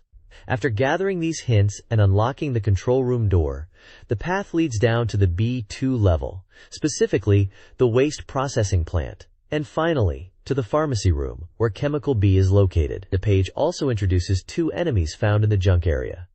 The first is the jackdog, described as a fast, jumping creature created by parasitic life forms. The second is the cocoon, a second-generation enemy that hatches from eggs laid by first-generation females. Their appearance varies depending on the host animal, and they are often found hanging. A detailed map of the junk area's B1 and B2 floors is provided, showing the layout of rooms like the sterilization room, control room, waste processing plant, and pharmacy room, along with the location of items like chemical B and the AS repair IC. Once chemical B is secured, the guide directs players back to the M1 area 2F to proceed. This walkthrough section follows acquiring chemical B. The goal is to reach Drive Gina and access the apartment area. First, mix chemicals A and B in a 10:25 ratio to create a pest exterminator, as instructed on the previous page. Use this in the warehouse, navigating the laser grid by timing your movements, replenishing ammunition before proceeding to the experimental animal management room on the 1st floor and Gina's room on the 2nd. In the guard room, obtain the junk key LV2. Use the IC chip from junk area B2 to repair the air system in the animal management room. Return to Gina, who uses a retinal scan to open the final gate to the apartment area. This section includes movie sequences revealing information about Myers' blood and a monster's weakness. This page provides a detailed guide for navigating the apartment area and transitioning into the DN area in the game Deep Fear. It begins with the apartment area, where you encounter Anna. A flowchart guides you through obtaining a hamburger from the One First store, which leads to a movie sequence where you acquire the DN key. You then proceed to the 3F warehouse to get the shotgun before moving towards the DN area. The page includes maps for both the apartment area, 1F, 2F, 3F, and the DN area, 2F, 3F, showing key locations like the dining hall, shower room, medical room, communication room, equipment room, and the big gym. The page also introduces 2 new second-generation monsters. Hidden, found in the apartment area, described as a ceiling-dwelling creature that attacks with speed, and Soldier, encountered in the DN area, a dangerous foe with powerful claw attacks, noted as being born from Hidden and Cocoon. Before entering the DN area, it's recommended to replenish supplies due to the challenging enemies. A second flowchart outlines the strategy for the DN area, focusing on item collection. This involves getting an MO, a manual, and a data mo from various rooms, including Anna's room and the big gym boarding room. You also obtain the gas torch from the equipment room. Finally, the guide mentions meeting Fujiyama in the equipment room to exchange data for the torch, necessary for progression. This page concludes the detailed guide for Super Robot Wars F concluding chapter, focusing on uncovering some of the game's best-kept secrets that players might miss. It first details how to recruit Doman's Master Asia, as an ally. This requires specific conditions in certain late-game scenarios depending on your route, Divine Crusaders or Posidal. Meeting these conditions, which often involve Doman's level and careful play to prevent specific enemy defeats, leads to an event where Doman and Master Asia reconcile, unlocking their powerful combined attack, Sekihao Tenkyuken. Next, the guide explains how to obtain the Sizal Playler Black unit. This involves triggering specific events early on by moving Koji's Mazinger Z to a designated location, and later, on the space route scenario, Departure, Gunbuster, defeating the enemy unit Gatozan within 10 turns. Meeting these requirements allows Sizal Lawler Black, piloted by Young Freud, to join your team in subsequent scenarios depending on your route. Sizal Lawler Black is noted to have performance comparable to the main Gunbuster unit. Finally, a section provides a brief overview of Sizal Black's unit and pilot capabilities, highlighting its potential in combat. These secrets offer significant rewards for players looking to maximize their team's power in the final stages of the game. This page continues the Secrets Guide for Super Robot Wars F concluding chapter, detailing 2 more unlockable bonuses. First, it explains how to acquire the iconic Char's Custom Zaku 2, a unit with exceptional mobility. To get it, Bernie Wiseman needs to be at a specific coordinate on the map at the end of the Infinite Kaid Legends scenario. The unit's stats are shown, highlighting its speed and upgrade capacity. Next, the guide covers how to recruit Sei Lunamas, who departed the London Bell unit earlier in the story. She can rejoin your team in the Hyper Gear scenario if Amuro Ray moves to a specific map coordinate within a set turn limit. Seila's pilot stats and skills are listed, showing her potential as a Nupa-type pilot. The page also provides the second part of the complete flowchart, specifically for the concluding chapter, outlining the scenario branches for the space/ground and DC/Posidal routes. Finally, it touches upon the characteristics of starting the game directly from the concluding chapter, noting differences in starting levels, upgrade parts, available funds, and the need for specific persuasion events like recruiting Haman Karn. This guide details the branching narrative of Super Robot Wars F concluding chapter, focusing on the split between Real Robot R and Super Robot routes, starting around scenario 33/34. Players will experience different scenarios early on, converging to introduce characters like Seabook and Cecily. The R route emphasizes unit acquisition, like the Nahel Argama and ZZ Gundam, while the S route centers on events around Axis, with opportunities to recruit characters like Haman Karn. Further splits occur, with the Ball, Zex, and LGAIMMK2 appearing or disappearing depending on player choices. The S route includes Duo Maxwell and the Play, while both paths converge around scenario 44/45, with the new Gundam and Great Mazinger joining. The guide offers tips on recruiting Sailor Mass and viewing specific events involving Noriko, advising efficient play and unit preparation. The paths ultimately converge, leading to final scenarios often involving character recruitment, like Trowa Barton. This page continues the strategy guide for Super Robot Wars F, concluding chapter, covering scenarios from the late 40s through the late 50s. It outlines the units and characters that appear, join, or leave across episodes like Malice Aura, Disturbance, Johannesburg, Torres's Rescue, Dolman's Crisis, Super Mode activated, Training at Guyana Highlands, Bion and Todd, The Sun Sets on Boston, New Power, Time Limit Part 1, Time Limit Part 2, Fruit of Ambition, and Enticement to a Different Being. The guide highlights key character and unit appearances, including Hiro Yuki, Duo Maxwell, Trowa Barton, Todd Guinness, Doman Cashew, Rain Mikamura, Schwarzbrüder, Alan, Fatima, Chogokin Nu Z, Huckabine, and Grungust. It also provides crucial tips for recruitment and unlocking secrets. The point sections offer detailed strategies, such as how to persuade Hiro by leaving an enemy unit and using specific low-mobility characters. The complex steps required to recruit Todd across multiple scenarios from the original F onwards, and the method to obtain the camouflage Bilbine by raising Shu's level significantly through specific gameplay strategies like maximizing spirit points from scenario clears. This demonstrates the depth and sometimes obscure requirements for unlocking content in the game. This guide outlines the branching paths in Super Robot Wars F, concluding chapter from episode 60 or 61 onwards. Players choose between 2 Space and Stay on Earth, each offering unique scenarios and units. 2 Space features Space Runaway Ideon and Gunbuster and leads to the DC route. Stay on Earth focuses on Shin Getter Robo, Mazinkaiser, and Neon Genesis Evangelion, potentially leading to a bad ending or the Poseidon route. A hidden route exists, triggered by specific actions tied to EVA Unit 01, Quatre, and Shinji's sync rate. The final branch determines the game's ending. To experience both the DC and Poseidon routes, players should save before the final scenario and reload to choose the alternative path after completing the first.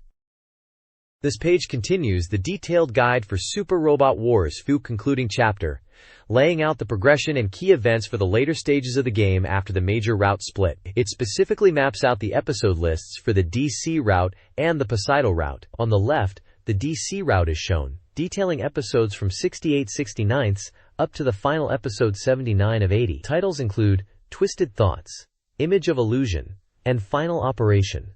This path offers opportunities to recruit characters like Noriko and Kazumi, from Gunbuster, Quattro, and Hammond, depending on events, Duo Maxwell, and Wu Fei Cheng. There are also notes about specific events, and even a potential bad ending on this path. On the right, the Poseidon route covers episodes from 68/69 through to its conclusion at episode 78 of 79. Notable episode titles here are Wandering Light of Fate, Repainted Map, and Place Where Beginning and End Gather. This route features recruitment chances for characters such as the pilots from Gundam Wing, Hiro, Trowa, Quatre, Noriko, and Kazumi, under different conditions, and even Quest Pariah and Sazabi. Like the DC route, it outlines character recruitment prerequisites and specific scenario events that unfold, leading to its own distinct ending. The guide helps players track their progress and understand the specific unit and character opportunities available in each late-game path. The next page dives into a strategy guide for Sakura Wars 2, Thou Shalt Not Die. This segment focuses on Chapter 8, titled Rapid Capture Strategy for Chapter 8.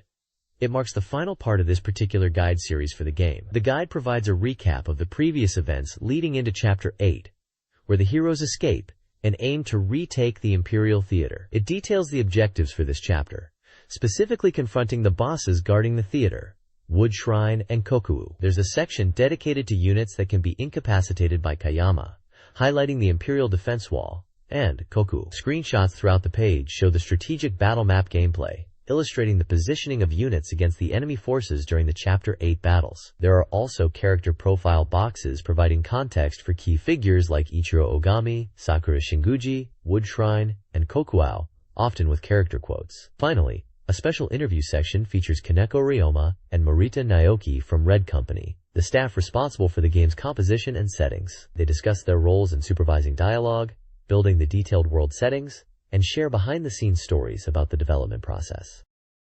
The next page continues the strategy guide for Sakura Wars 2, Thou Shalt Not Die. It focuses on the critical mission to recover the divine artifacts stolen by the Onyo after the Imperial Theater is secured. While the jewel artifact was defended, the sword and mirror were lost.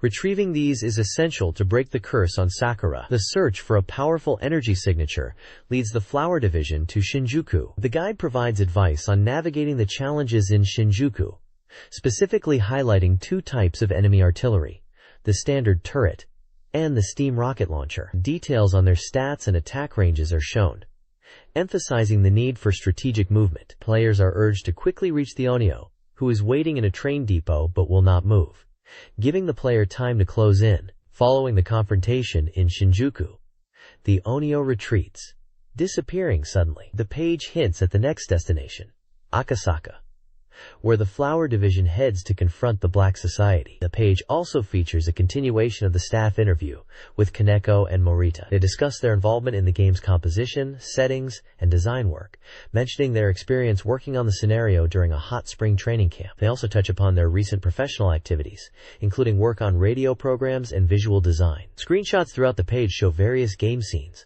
including character interactions, combat, and boss encounters. The next page details the Flower Division's pursuit of the Black Society to their base in Akasaka following the events in Shinjuku. After the Onyo's retreat, the Great Kami decides on the strategy for infiltrating the enemy headquarters. Players are faced with a tactical choice: a frontal assault or a rear infiltration route. The guide explains that while the efficiency of battle might favor the front, the overall length of the conflict is similar for both paths. The base defense is described as thick and high, with the powerful strange woman, Tsuchigumo, awaiting the team. The frontal route involves a massive elevator and repeated confrontations with the improved Kongao. The rear route is broken into three distinct areas, heavily defended by turrets, leading to the same deepest section where Tsuchigumo must be defeated to progress to the final battle. The staff interview continues with Kaneko and Morita, discussing the development process. Kaneko mentions incorporating online communication features and how developers actively participated. Morita found the scenario writing for Sakura Wars 2 easier than the first game, aided by extensive research for settings like the hot springs effects. They also touch upon the inclusion of the military's role in handling such sensitive, real-world resembling elements with care, balancing accuracy with entertainment for the game's narrative. This page covers the dramatic conclusion to the Black Society arc in Sakura Wars. The guide highlights Scene 4, focusing on the direct confrontation with the Black Society and the formidable Onyo in the deepest part of their base. It details the final battle against the Ontunyo and his powerful mechanical creation, warning players to be wary of enemies like the Wakiji Kai that transform from statues. The conflict culminates with the defeat of the Black Society and the Flower Division's narrow escape from the collapsing headquarters, finally bringing an end to the battle that began when the cherry blossoms fell. The page announces that the clear blue sky has returned to the Imperial capital and marks the conclusion of the game's strategy guide coverage in this magazine, although future developments will be covered in other articles. Finally, the page includes a segment from the Imperial Capital Journal Extra, featuring directors Kaneko and Morita selecting fan postcards for a special feature in the next issue. This page features a guide for the SEGA Saturn game code IR, a unique blend of racing and adventure. The guide focuses on how to effectively progress through the game and avoid missing key story events. Code R's narrative unfolds based on the main character's journey to becoming a racer, influenced by past events, and is expressed through interactions dependent on time, location, and the player's race performance, which affects their notoriety. The guide suggests that experiencing the full story might require multiple playthroughs, but offers tips for players aiming to see as much as possible on their first run by carefully managing time and location. A significant part of the guide is a time chart detailing when and where various characters are likely to appear throughout the day. This chart serves as a crucial tool for players trying to meet specific characters and advance the plot. Screenshots show the game's interface, a racing scene, and a character interaction, illustrating the different facets of the gameplay. The guide emphasizes that knowing character schedules is vital for efficient play, allowing players to plan their movements and maximize their chances of encountering important characters and triggering events. This guide to Code Re-R details the first month of gameplay, highlighting key events and emphasizing the importance of player choices. Players must mend relationships, specifically with Mine, and become involved in the Solomon incident. Gaining notoriety through racing battles, particularly against rivals like Fujihiko, is crucial for unlocking further events. The guide showcases specific events like meeting Miyoshi Yubi and Chigusa, receiving invitations, and learning about character locations. Players will encounter characters like Hiroshi, whose accident triggers investigation, and must interact with various individuals including Mine, Sayuri, and Akira. Gameplay mechanics like buying gasoline at the gas station are linked to story progression, as workers there provide vital information. The game's narrative is heavily integrated with racing, driven by character interactions and player decisions. The next page of the Code AR guide details significant rival encounters and character-specific events. A major focus is the battle against Katsuya, identified as the legendary king and linked to Hiroshi's accident. The guide explains the conditions for challenging him and highlights the intensity of this confrontation. Other key events covered include encountering Akira, who issues a challenge and has a significant conversation event after multiple meetings. Fujihiko also features, with details on his potential involvement in racing and taking his sister, Yuko, to a race. Yuko's birthday event is also detailed, showcasing a visit to her house. The page introduces the outside racing team, which is encountered after the battle with Katsuya, and involves meeting Akira again. Another rival, Koji Matsuo, the leader of Outside, is featured in his own battle section, describing his challenging style and car setup. The guide also briefly mentions an event with Matsuo at the gas station, and notes other miscellaneous events and information about a rare GT car sighting. These rival battles and character interactions are essential for advancing the Code SAR story. The next page delves further into character events and rivalries in Code R, particularly focusing on encounters with Akira. The guide details the battle against Akira, highlighting its difficulty and the need for technical skill on specific courses. It also covers events after a race, where the player has a significant conversation with Akira. Beyond the main rival battle, the page outlines several other notable character interactions and mini-events. These include meeting Fujihiko for a drive, encountering the mysterious woman Minami who knows about the player's racing, helping Miyuki get parts from a tune shop, and witnessing a mysterious GT car driving at night. Other encounters involve Shizuko with a flat tire, and finding Shuji and Kenji drunk in town, leading to a cryptic conversation. Finally, there's a mention of meeting Kuji again, after a battle near his family's ironworks. The page concludes by teasing a major plot development involving the Aoki siblings, indicating that these events are crucial to the story's progression. It also advises players that meeting certain conditions doesn't guarantee seeing every event. Interacting with specific characters is also necessary. The page also includes a brief tip on earning income through part-time jobs and improving battle times for better rewards. This guide details 3 hidden scenarios in Langrisser vs. Scenario. 1. Triggered in Scenario 8, involves interacting with specific map elements, leading to a bargain sale. Victory requires selling items, with Sigma's death resulting in defeat. Scenario 2. Unlocked in Scenario 15 requires activating 5 reliefs for a karaoke ticket. Victory is survival within 30 turns, while defeat occurs if enemies finish singing or the turn limit is reached. The scenario features an endless enemy revival mechanic and a microphone-based gameplay element. Scenario 3. Activated by collecting a flyer in Scenario 19 and protecting a specific NPC, presents a 5-on-5 battle. Defeating 5 specific enemies grants victory, with Sigma's death leading to defeat. Successfully completing this scenario rewards the Mithril Sword. This page delves into the hidden items and events scattered throughout scenarios 26 to 32 of Langrisser. Fee, the End of Legend. For Scenario 27, touching a blue crystal-like object on the upper right of the map grants the Goddess Robe, which boosts magic resistance and serves as a summoning item. Scenario 28 features a random box event near the start.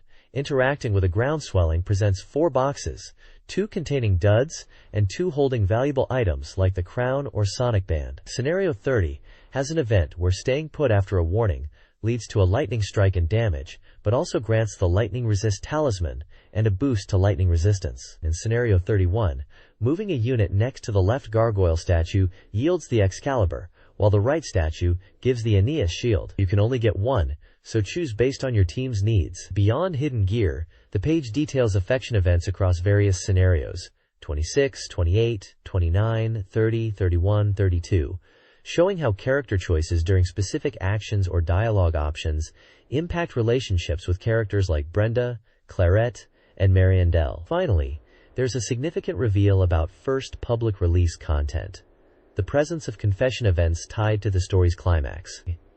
The outcome of these events, influenced by the affection levels built throughout the game, determines the hero's destinies and endings. Accompanying artwork shows the character graphics used for these pivotal moments, hinting at the emotional conclusion of the long battle. This page breaks down the extensive class change system in Langrisser V, the end of legend for the main characters, including Sigma, Lambda, Mariandale, Alfred, Brenda, Claret, and Lanford. It details the multiple branching paths each character can take as they level up, showing the progression through different tiers like Fighter, Knight, Warlock, and leading to powerful final classes such as Hero, High Master, Royal Guard, and Dragon Master. The diagrams illustrate the complex choices players face, with some paths leading to unique or even hidden advanced classes marked with question marks. Brief descriptions accompany each character's diagram, offering strategic insights into their potential roles and optimal development paths based on the class choices. Furthermore, if you want to fully experience the game beyond the main story, this page reveals 3 useful secret commands. There's a sound test command, Zazie on the title screen, to listen to all the music and character voices. A scenario select command, A up pointing arrow RZ down pointing arrow ZC on the load menu,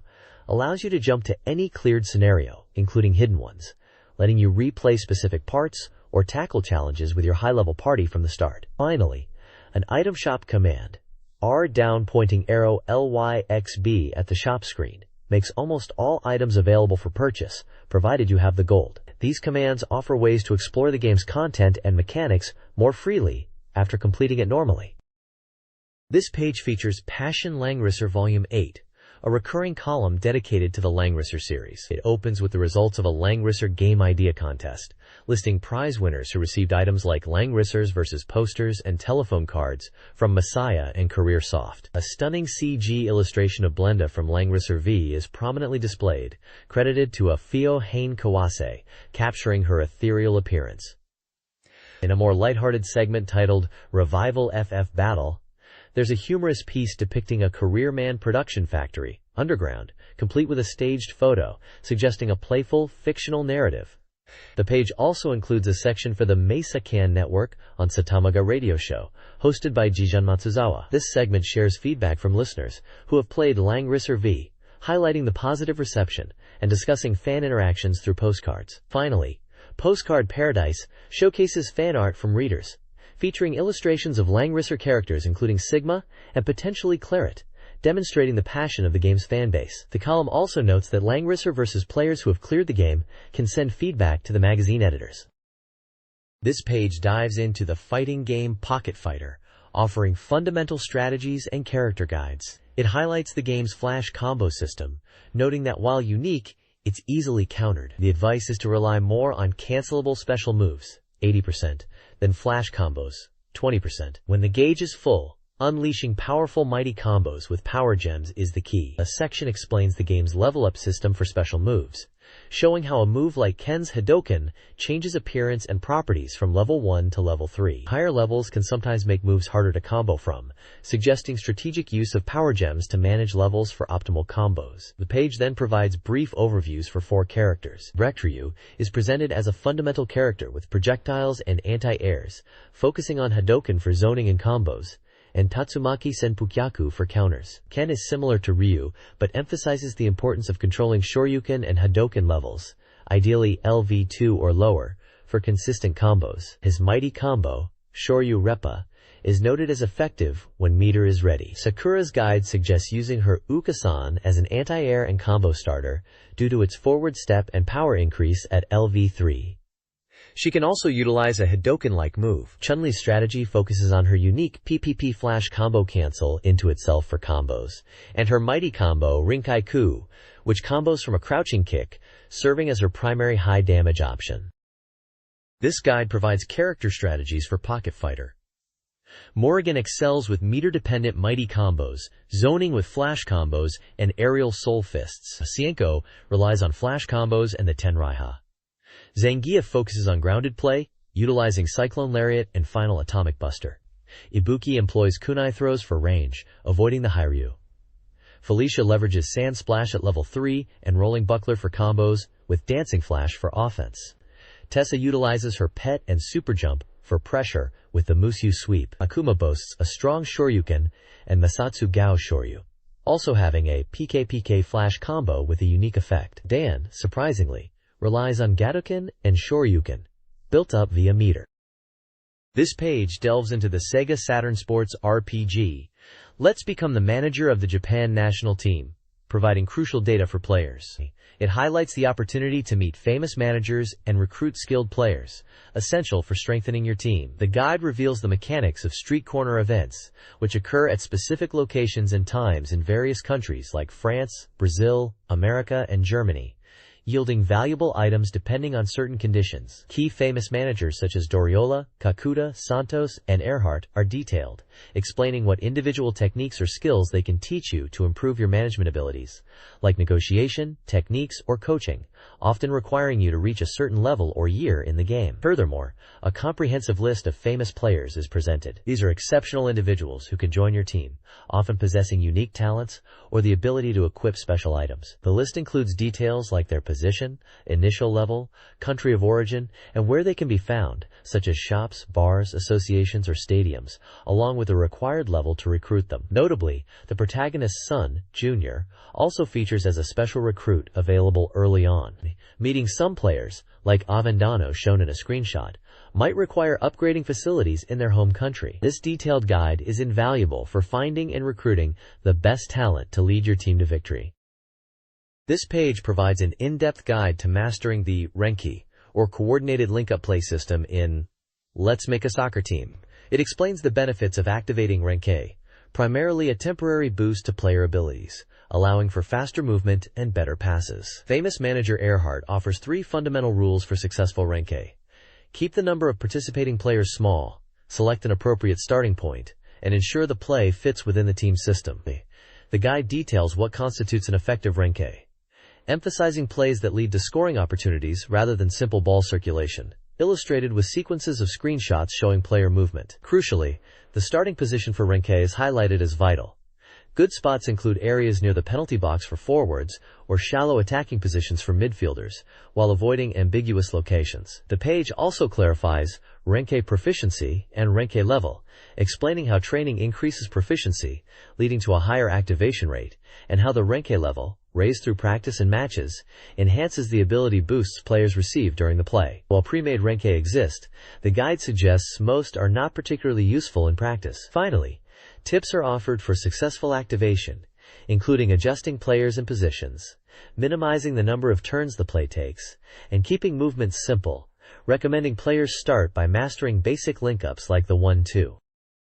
This page features a special interview with Tetsuo Nagasaka, a television announcer, in a segment likely tied to the World Soccer RPG, which is Let's Make a Soccer Team. The interview is titled From the Closest Place to the Field, and asks about his experience becoming the coach for the national team, referencing his role in the games. Nagasaka shares insights into his career, particularly his commentary on the pivotal World Cup qualifier match between Japan and Iran. He discusses the immense pressure and tension of live broadcasting, especially for such a significant game. He contrasts this with the experience of doing voice work for the game, describing it as a difficult but fresh and interesting task. Recording commentary for the game required him to artificially raise his tension and emotion, which was a challenge compared to the natural flow of live commentary, where events unfold spontaneously. He also notes the difference in reading a script written by a game writer versus reacting to real-time events, finding the writer's perspective interesting.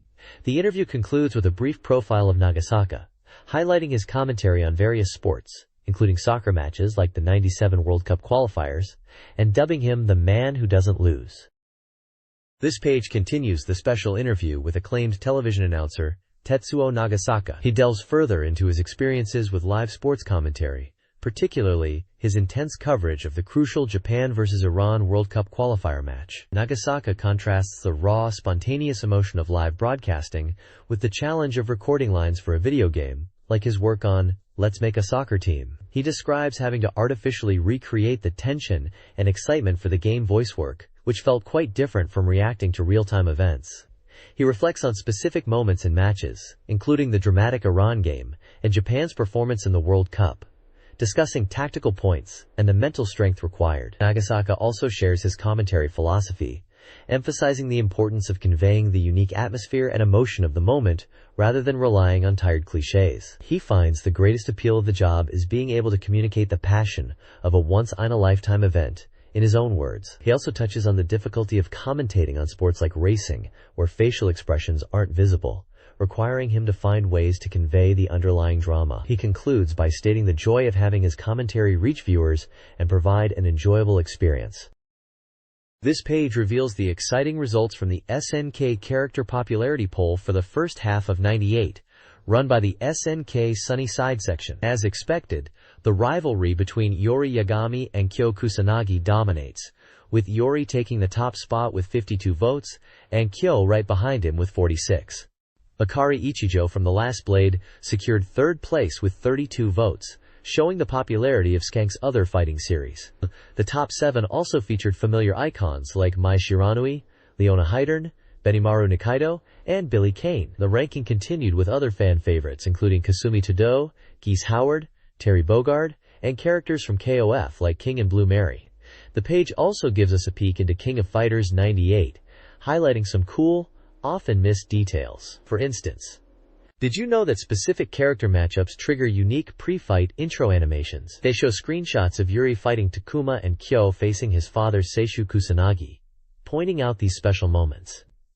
It's these little touches that really make SNK games special. SNK expresses gratitude for all the votes cast, and is looking forward to the next round of voting for the latter half of the year, promising more great content, especially surrounding the highly anticipated King of Fighters '98.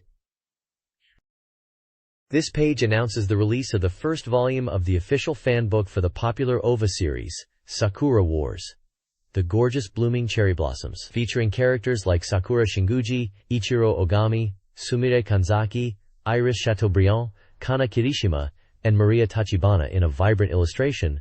The book covers the events of Acts 1 and 2 of the animation.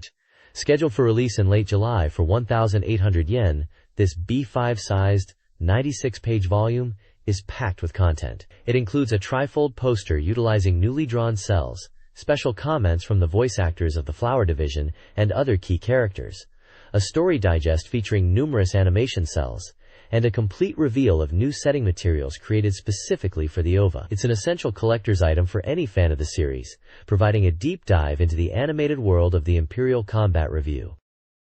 This page features the latest updates from Capcom in their Hello Capcom newsletter, Volume 56. The spotlight is on an event held in Ueno, Tokyo, celebrating the SEGA Saturn launch of Pocket Fighter. The event featured the Pokefy team, a group of cosplayers embodying the game's characters, who interacted with fans aiming for 1 million copies sold. Shifting gears, the page also announces 2 new music creds from Capcom's Sulaputer label, an arrange album for Street Fighter X2, and the theme song single for the PlayStation game Rival Schools, United by Fate. Fan feedback on Street Fighter Alpha 3 is showcased through submitted illustrations and comments, with players sharing their thoughts on characters and anticipating the Dreamcast release. Furthermore, the page highlights the Capcom Summer Bomber Festival taking place in Niigata, celebrating the anniversary of the local Capcom store and bowling alley. This festival included a Resident Evil exhibition area and various events, notably a Resident Evil-themed club night and tournaments for Street Fighter Alpha 3,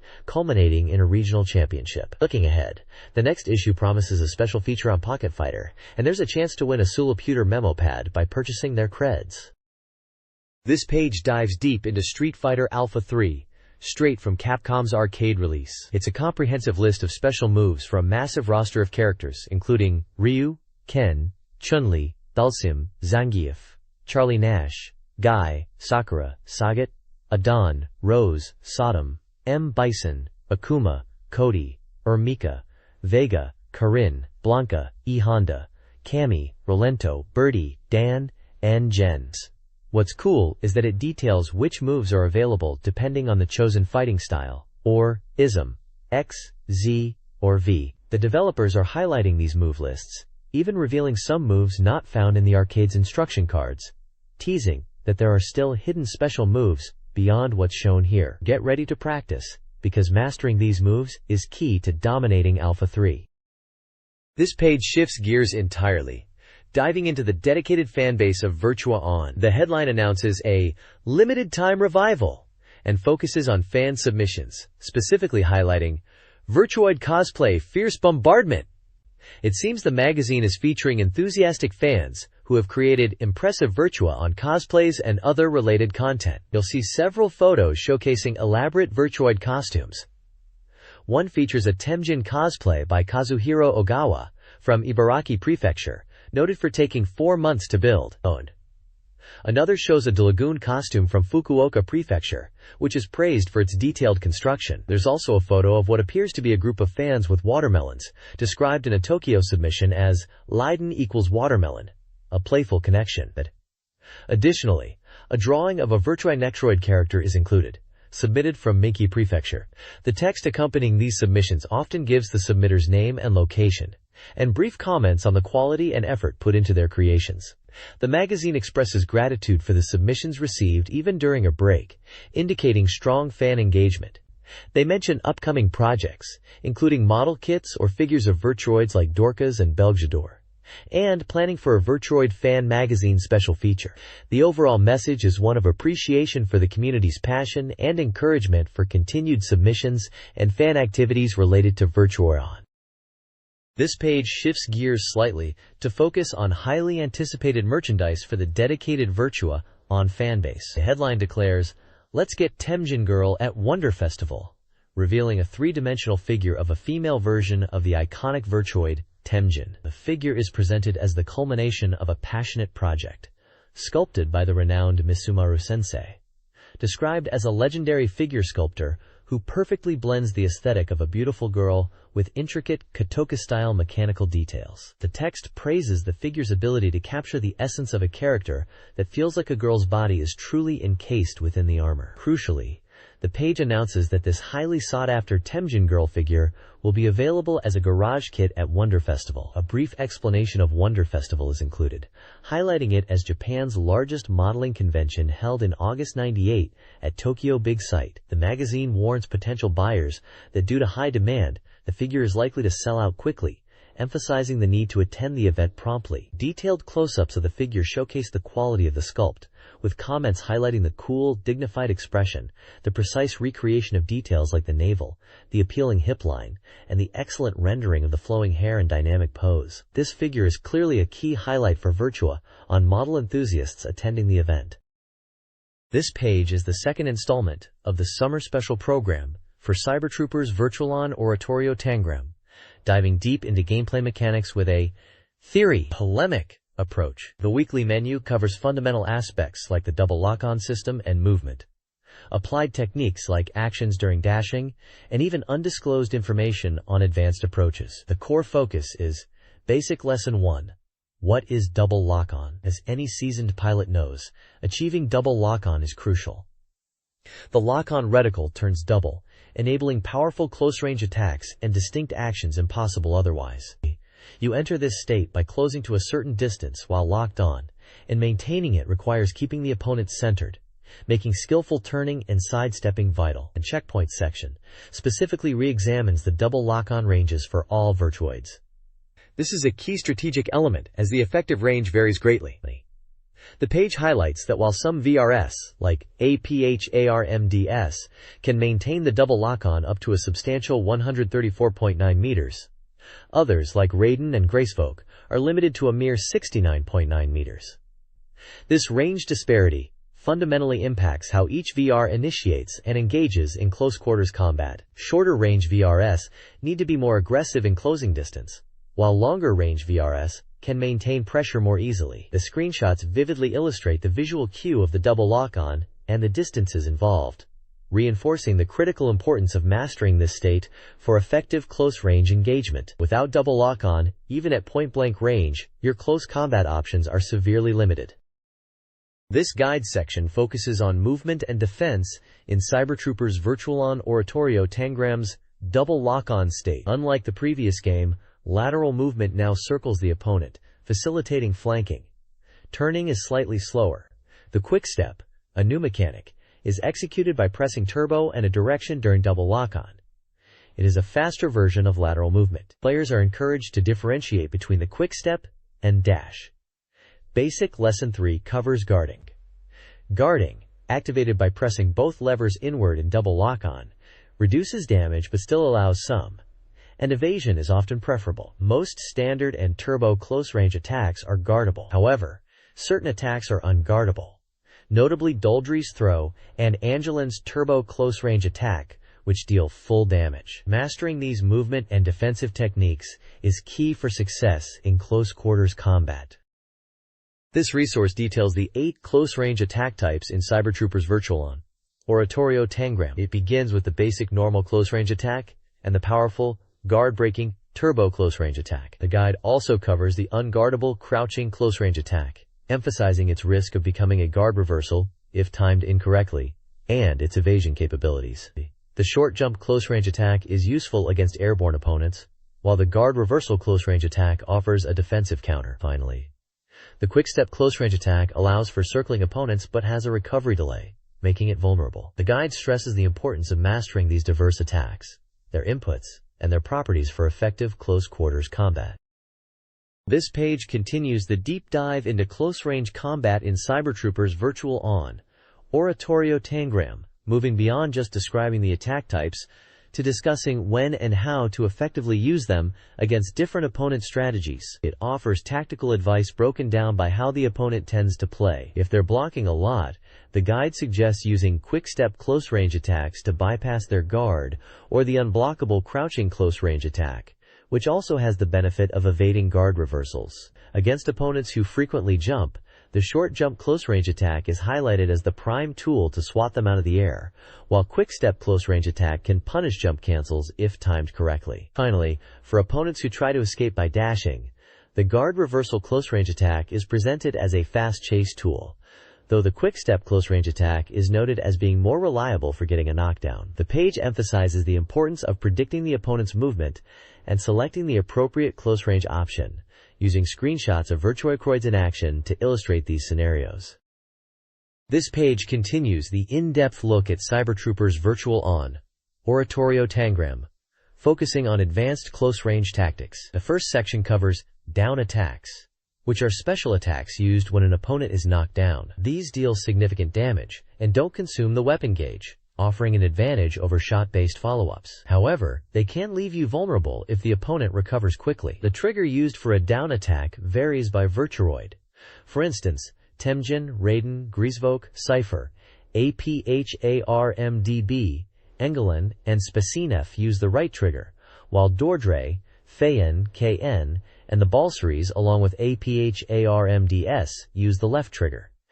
The page then introduces dash close-range attacks, a key new element. These attacks can be performed during a forward or diagonal dash by pulling the lever back and pressing a trigger. A major advantage is that they don't require double lock-on, meaning you can use them anytime you're dashing, making them versatile chase or approach options. The attack range changes depending on whether you use the left or right trigger. Vertical turn dash close-range attacks are highlighted as a crucial move for keeping pressure on opponents. Finally, the guide points out Cypher's unique ability to perform dash close-range attacks while airborne during an air dash, noting that while the startup is slow, landing a hit on a downed opponent can be very effective. These techniques offer powerful ways to extend combos and maintain offensive pressure.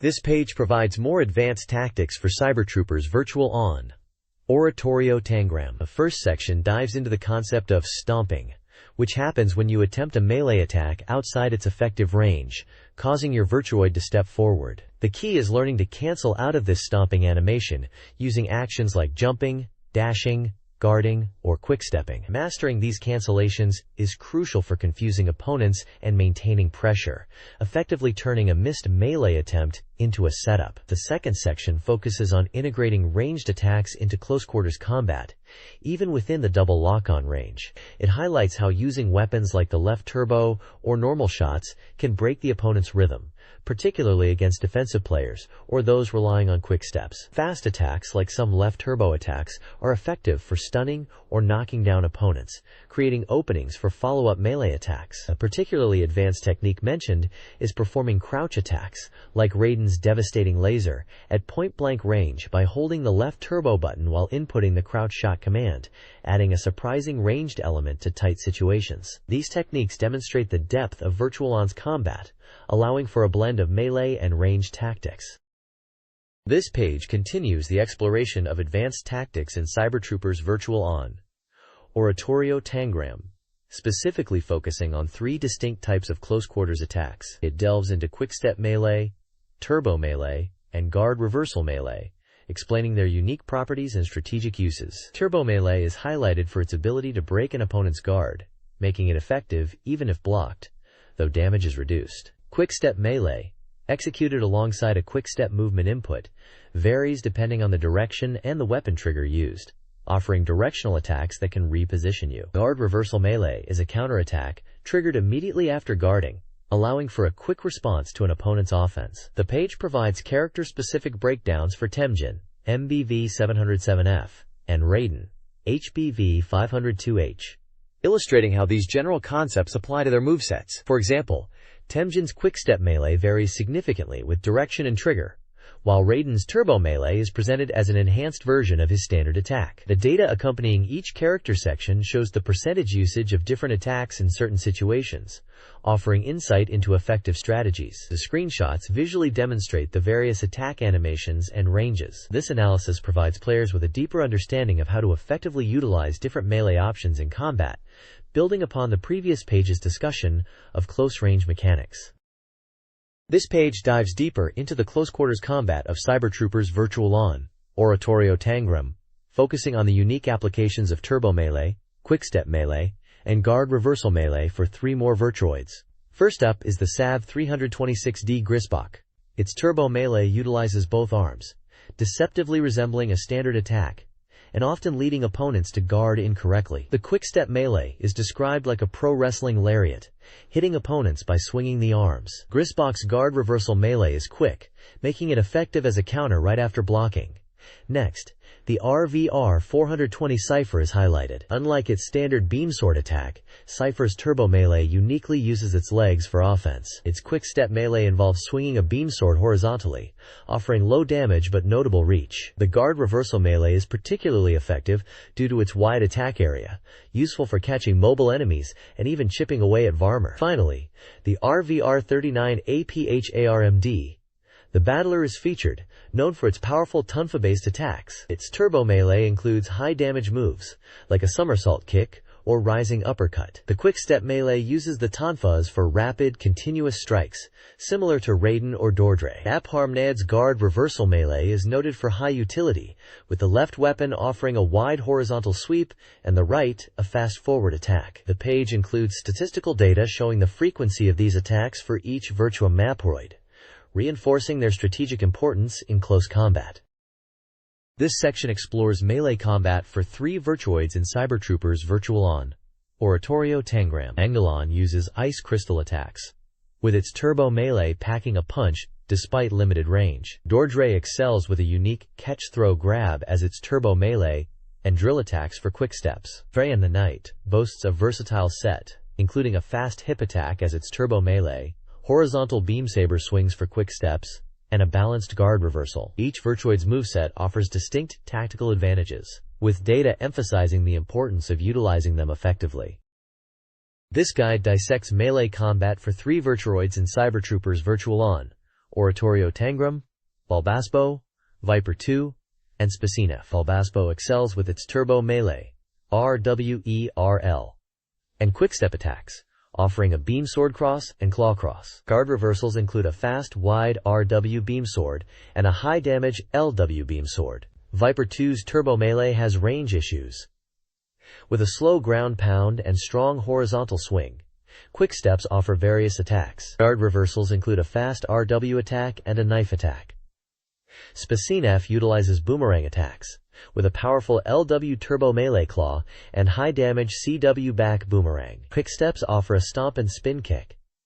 Guard reversals vary, utilizing the LW claw and RW ranged attack depending on the opponent's positioning. The guide also highlights the importance of understanding percentages related to effectiveness and damage output. This page presents a strategy guide for the intermediate course in Daytona USA 2.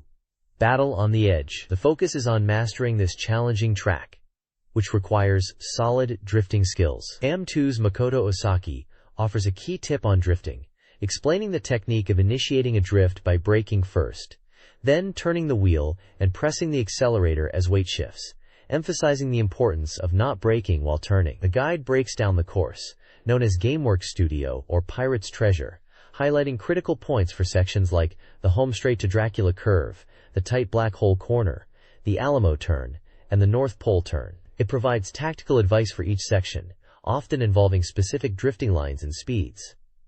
There's also a tip on how to execute a perfect rocket start. The page includes a course map and numerous screenshots to visually demonstrate the recommended approaches for these key areas.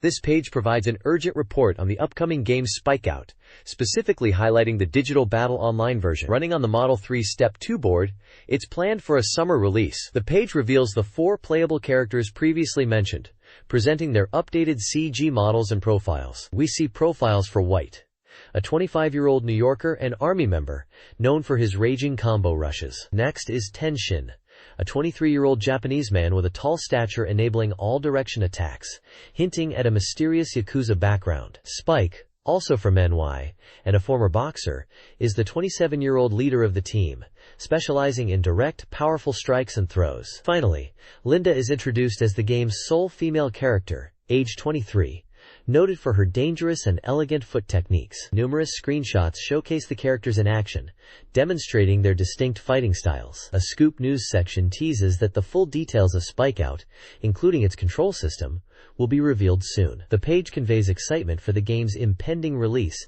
and the diverse cast of fighters.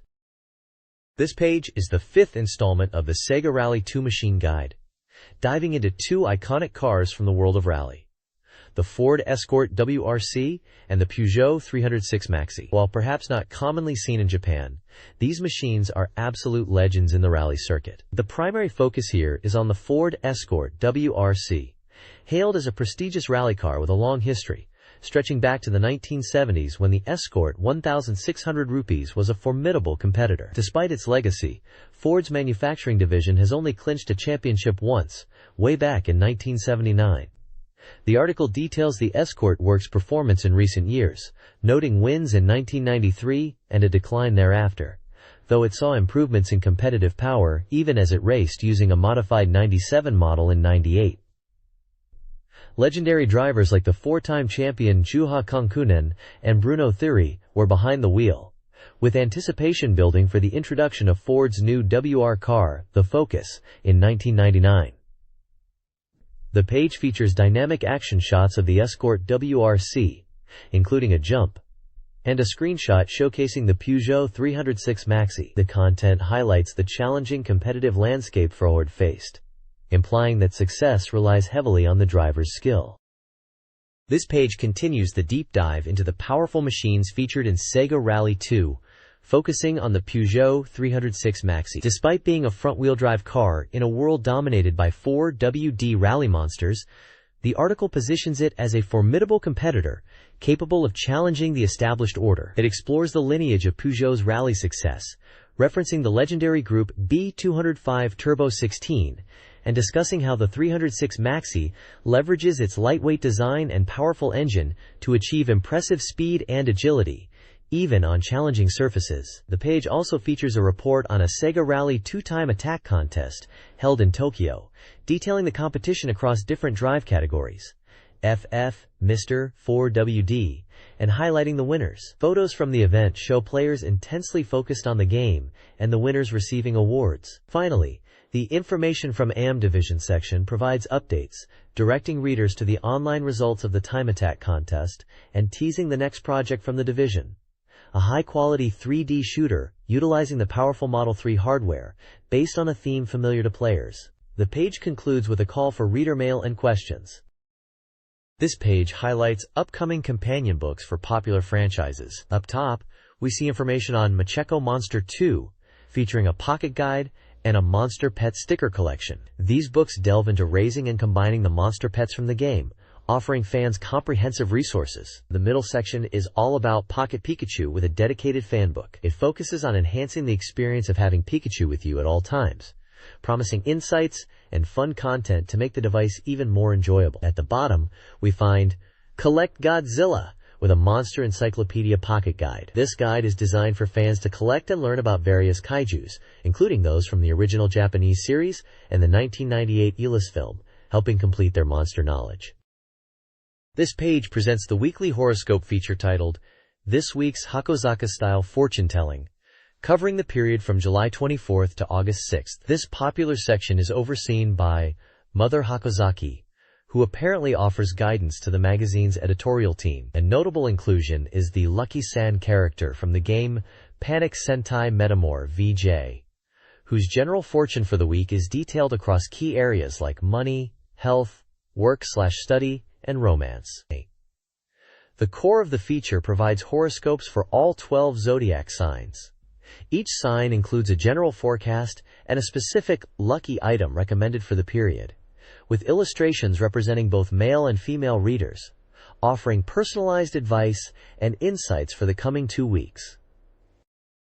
This page showcases player-submitted secret techniques for SEGA Saturn games, with prizes awarded for valuable contributions. The first featured game is Machi, a visual novel. Players can unlock the Chapter of the Green Worm by completing all 8 main stories. A hidden fireworks scenario, featuring Takamine Atsushi, can be accessed by specific button inputs on the character select screen. Next, Langrisser vs. the End of Legend reveals hidden commands, including a special shop, scenario select, and sound test, activated by specific button sequences. Lastly, Tantei Jinguji Saburo, Yume no Owari ni details unlocking special graphics by collecting 1,000 coins in minigames and repeatedly interacting with specific characters. The page encourages further reader submissions, offering rewards for successful contributions.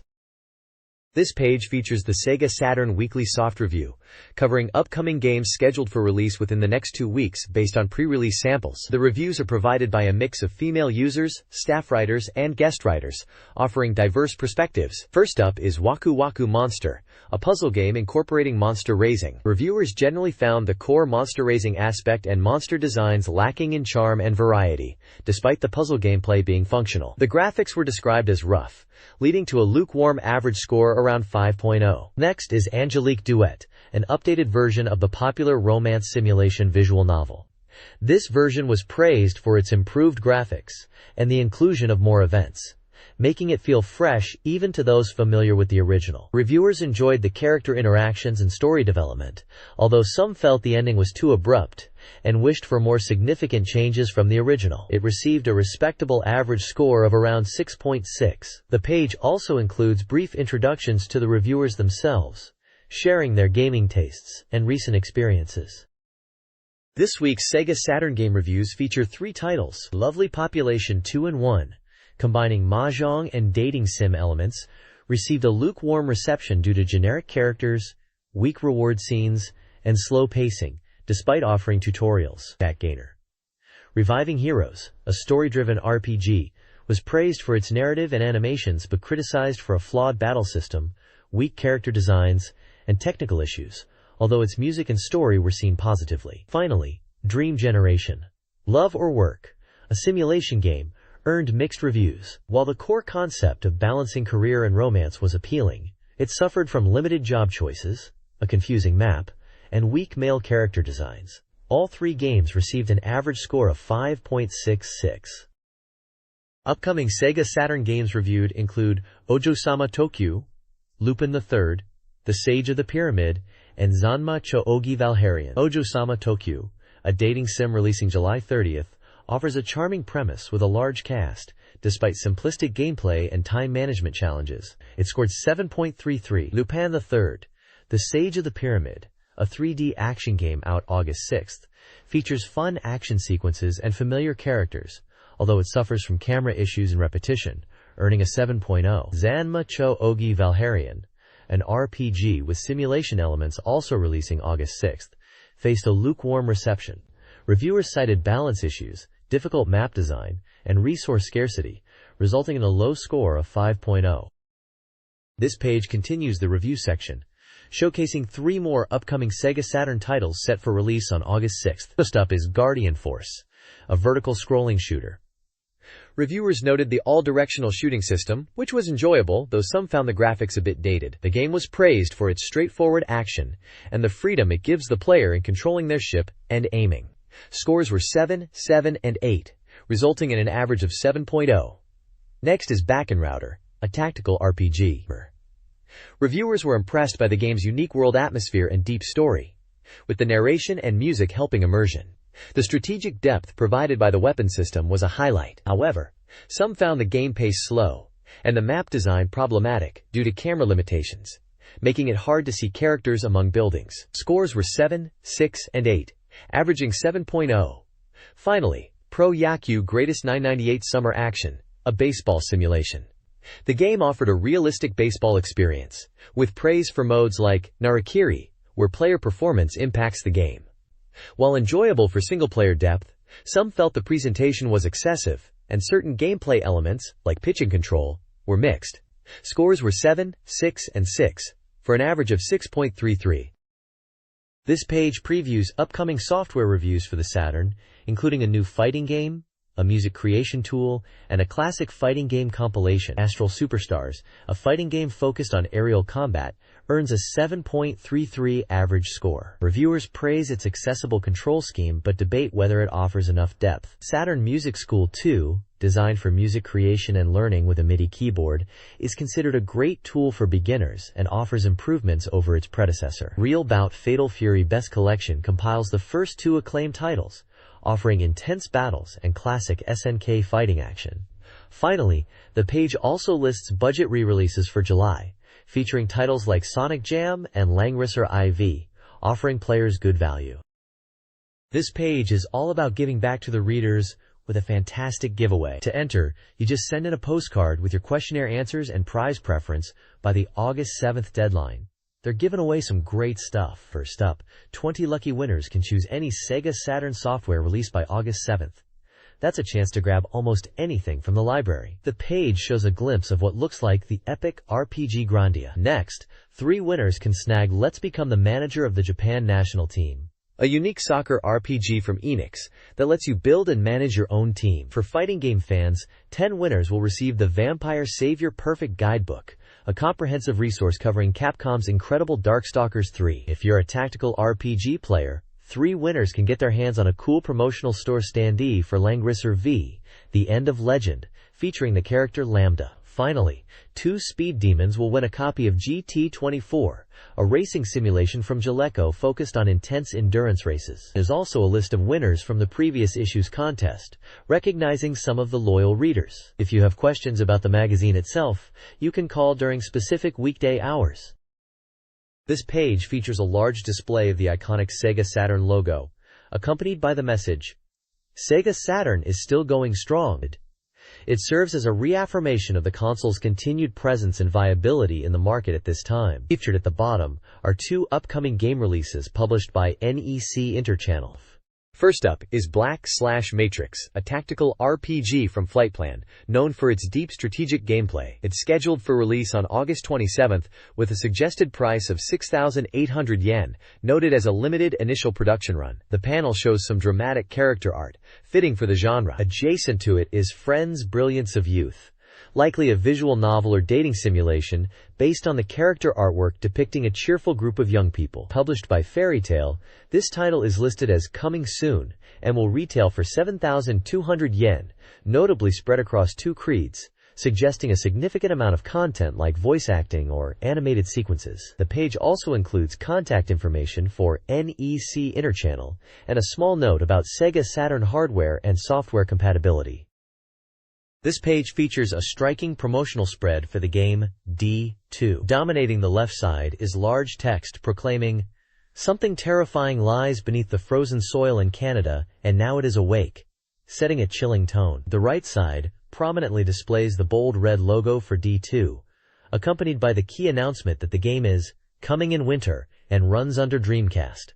Below the main title, a narrative description unfolds the game's premise. Set in Canada at Christmas 1999, it follows Laura, whose aircraft has a terrifying encounter with a meteorite and apparent terrorists, leading to a crash landing. Rescued by a woman named Kimberly, Laura awakens in a remote mountain hut only to confront dreadful mutants and monsters. The text poses questions about the cause of the accident and the transformation of people into monsters, promising a horrifying story as the mystery is revealed. The page also includes the developer's information, Warp Inc., and their Tokyo address. Along the right edge, vertical text confirms this is from SEGA Saturn Magazine, issue volume 23 dated August 14, 1998, and highlights the Dreamcast Special Report feature, explaining why a Dreamcast game is covered. The magazine's special price is listed as 480 yen, 457 yen without tax.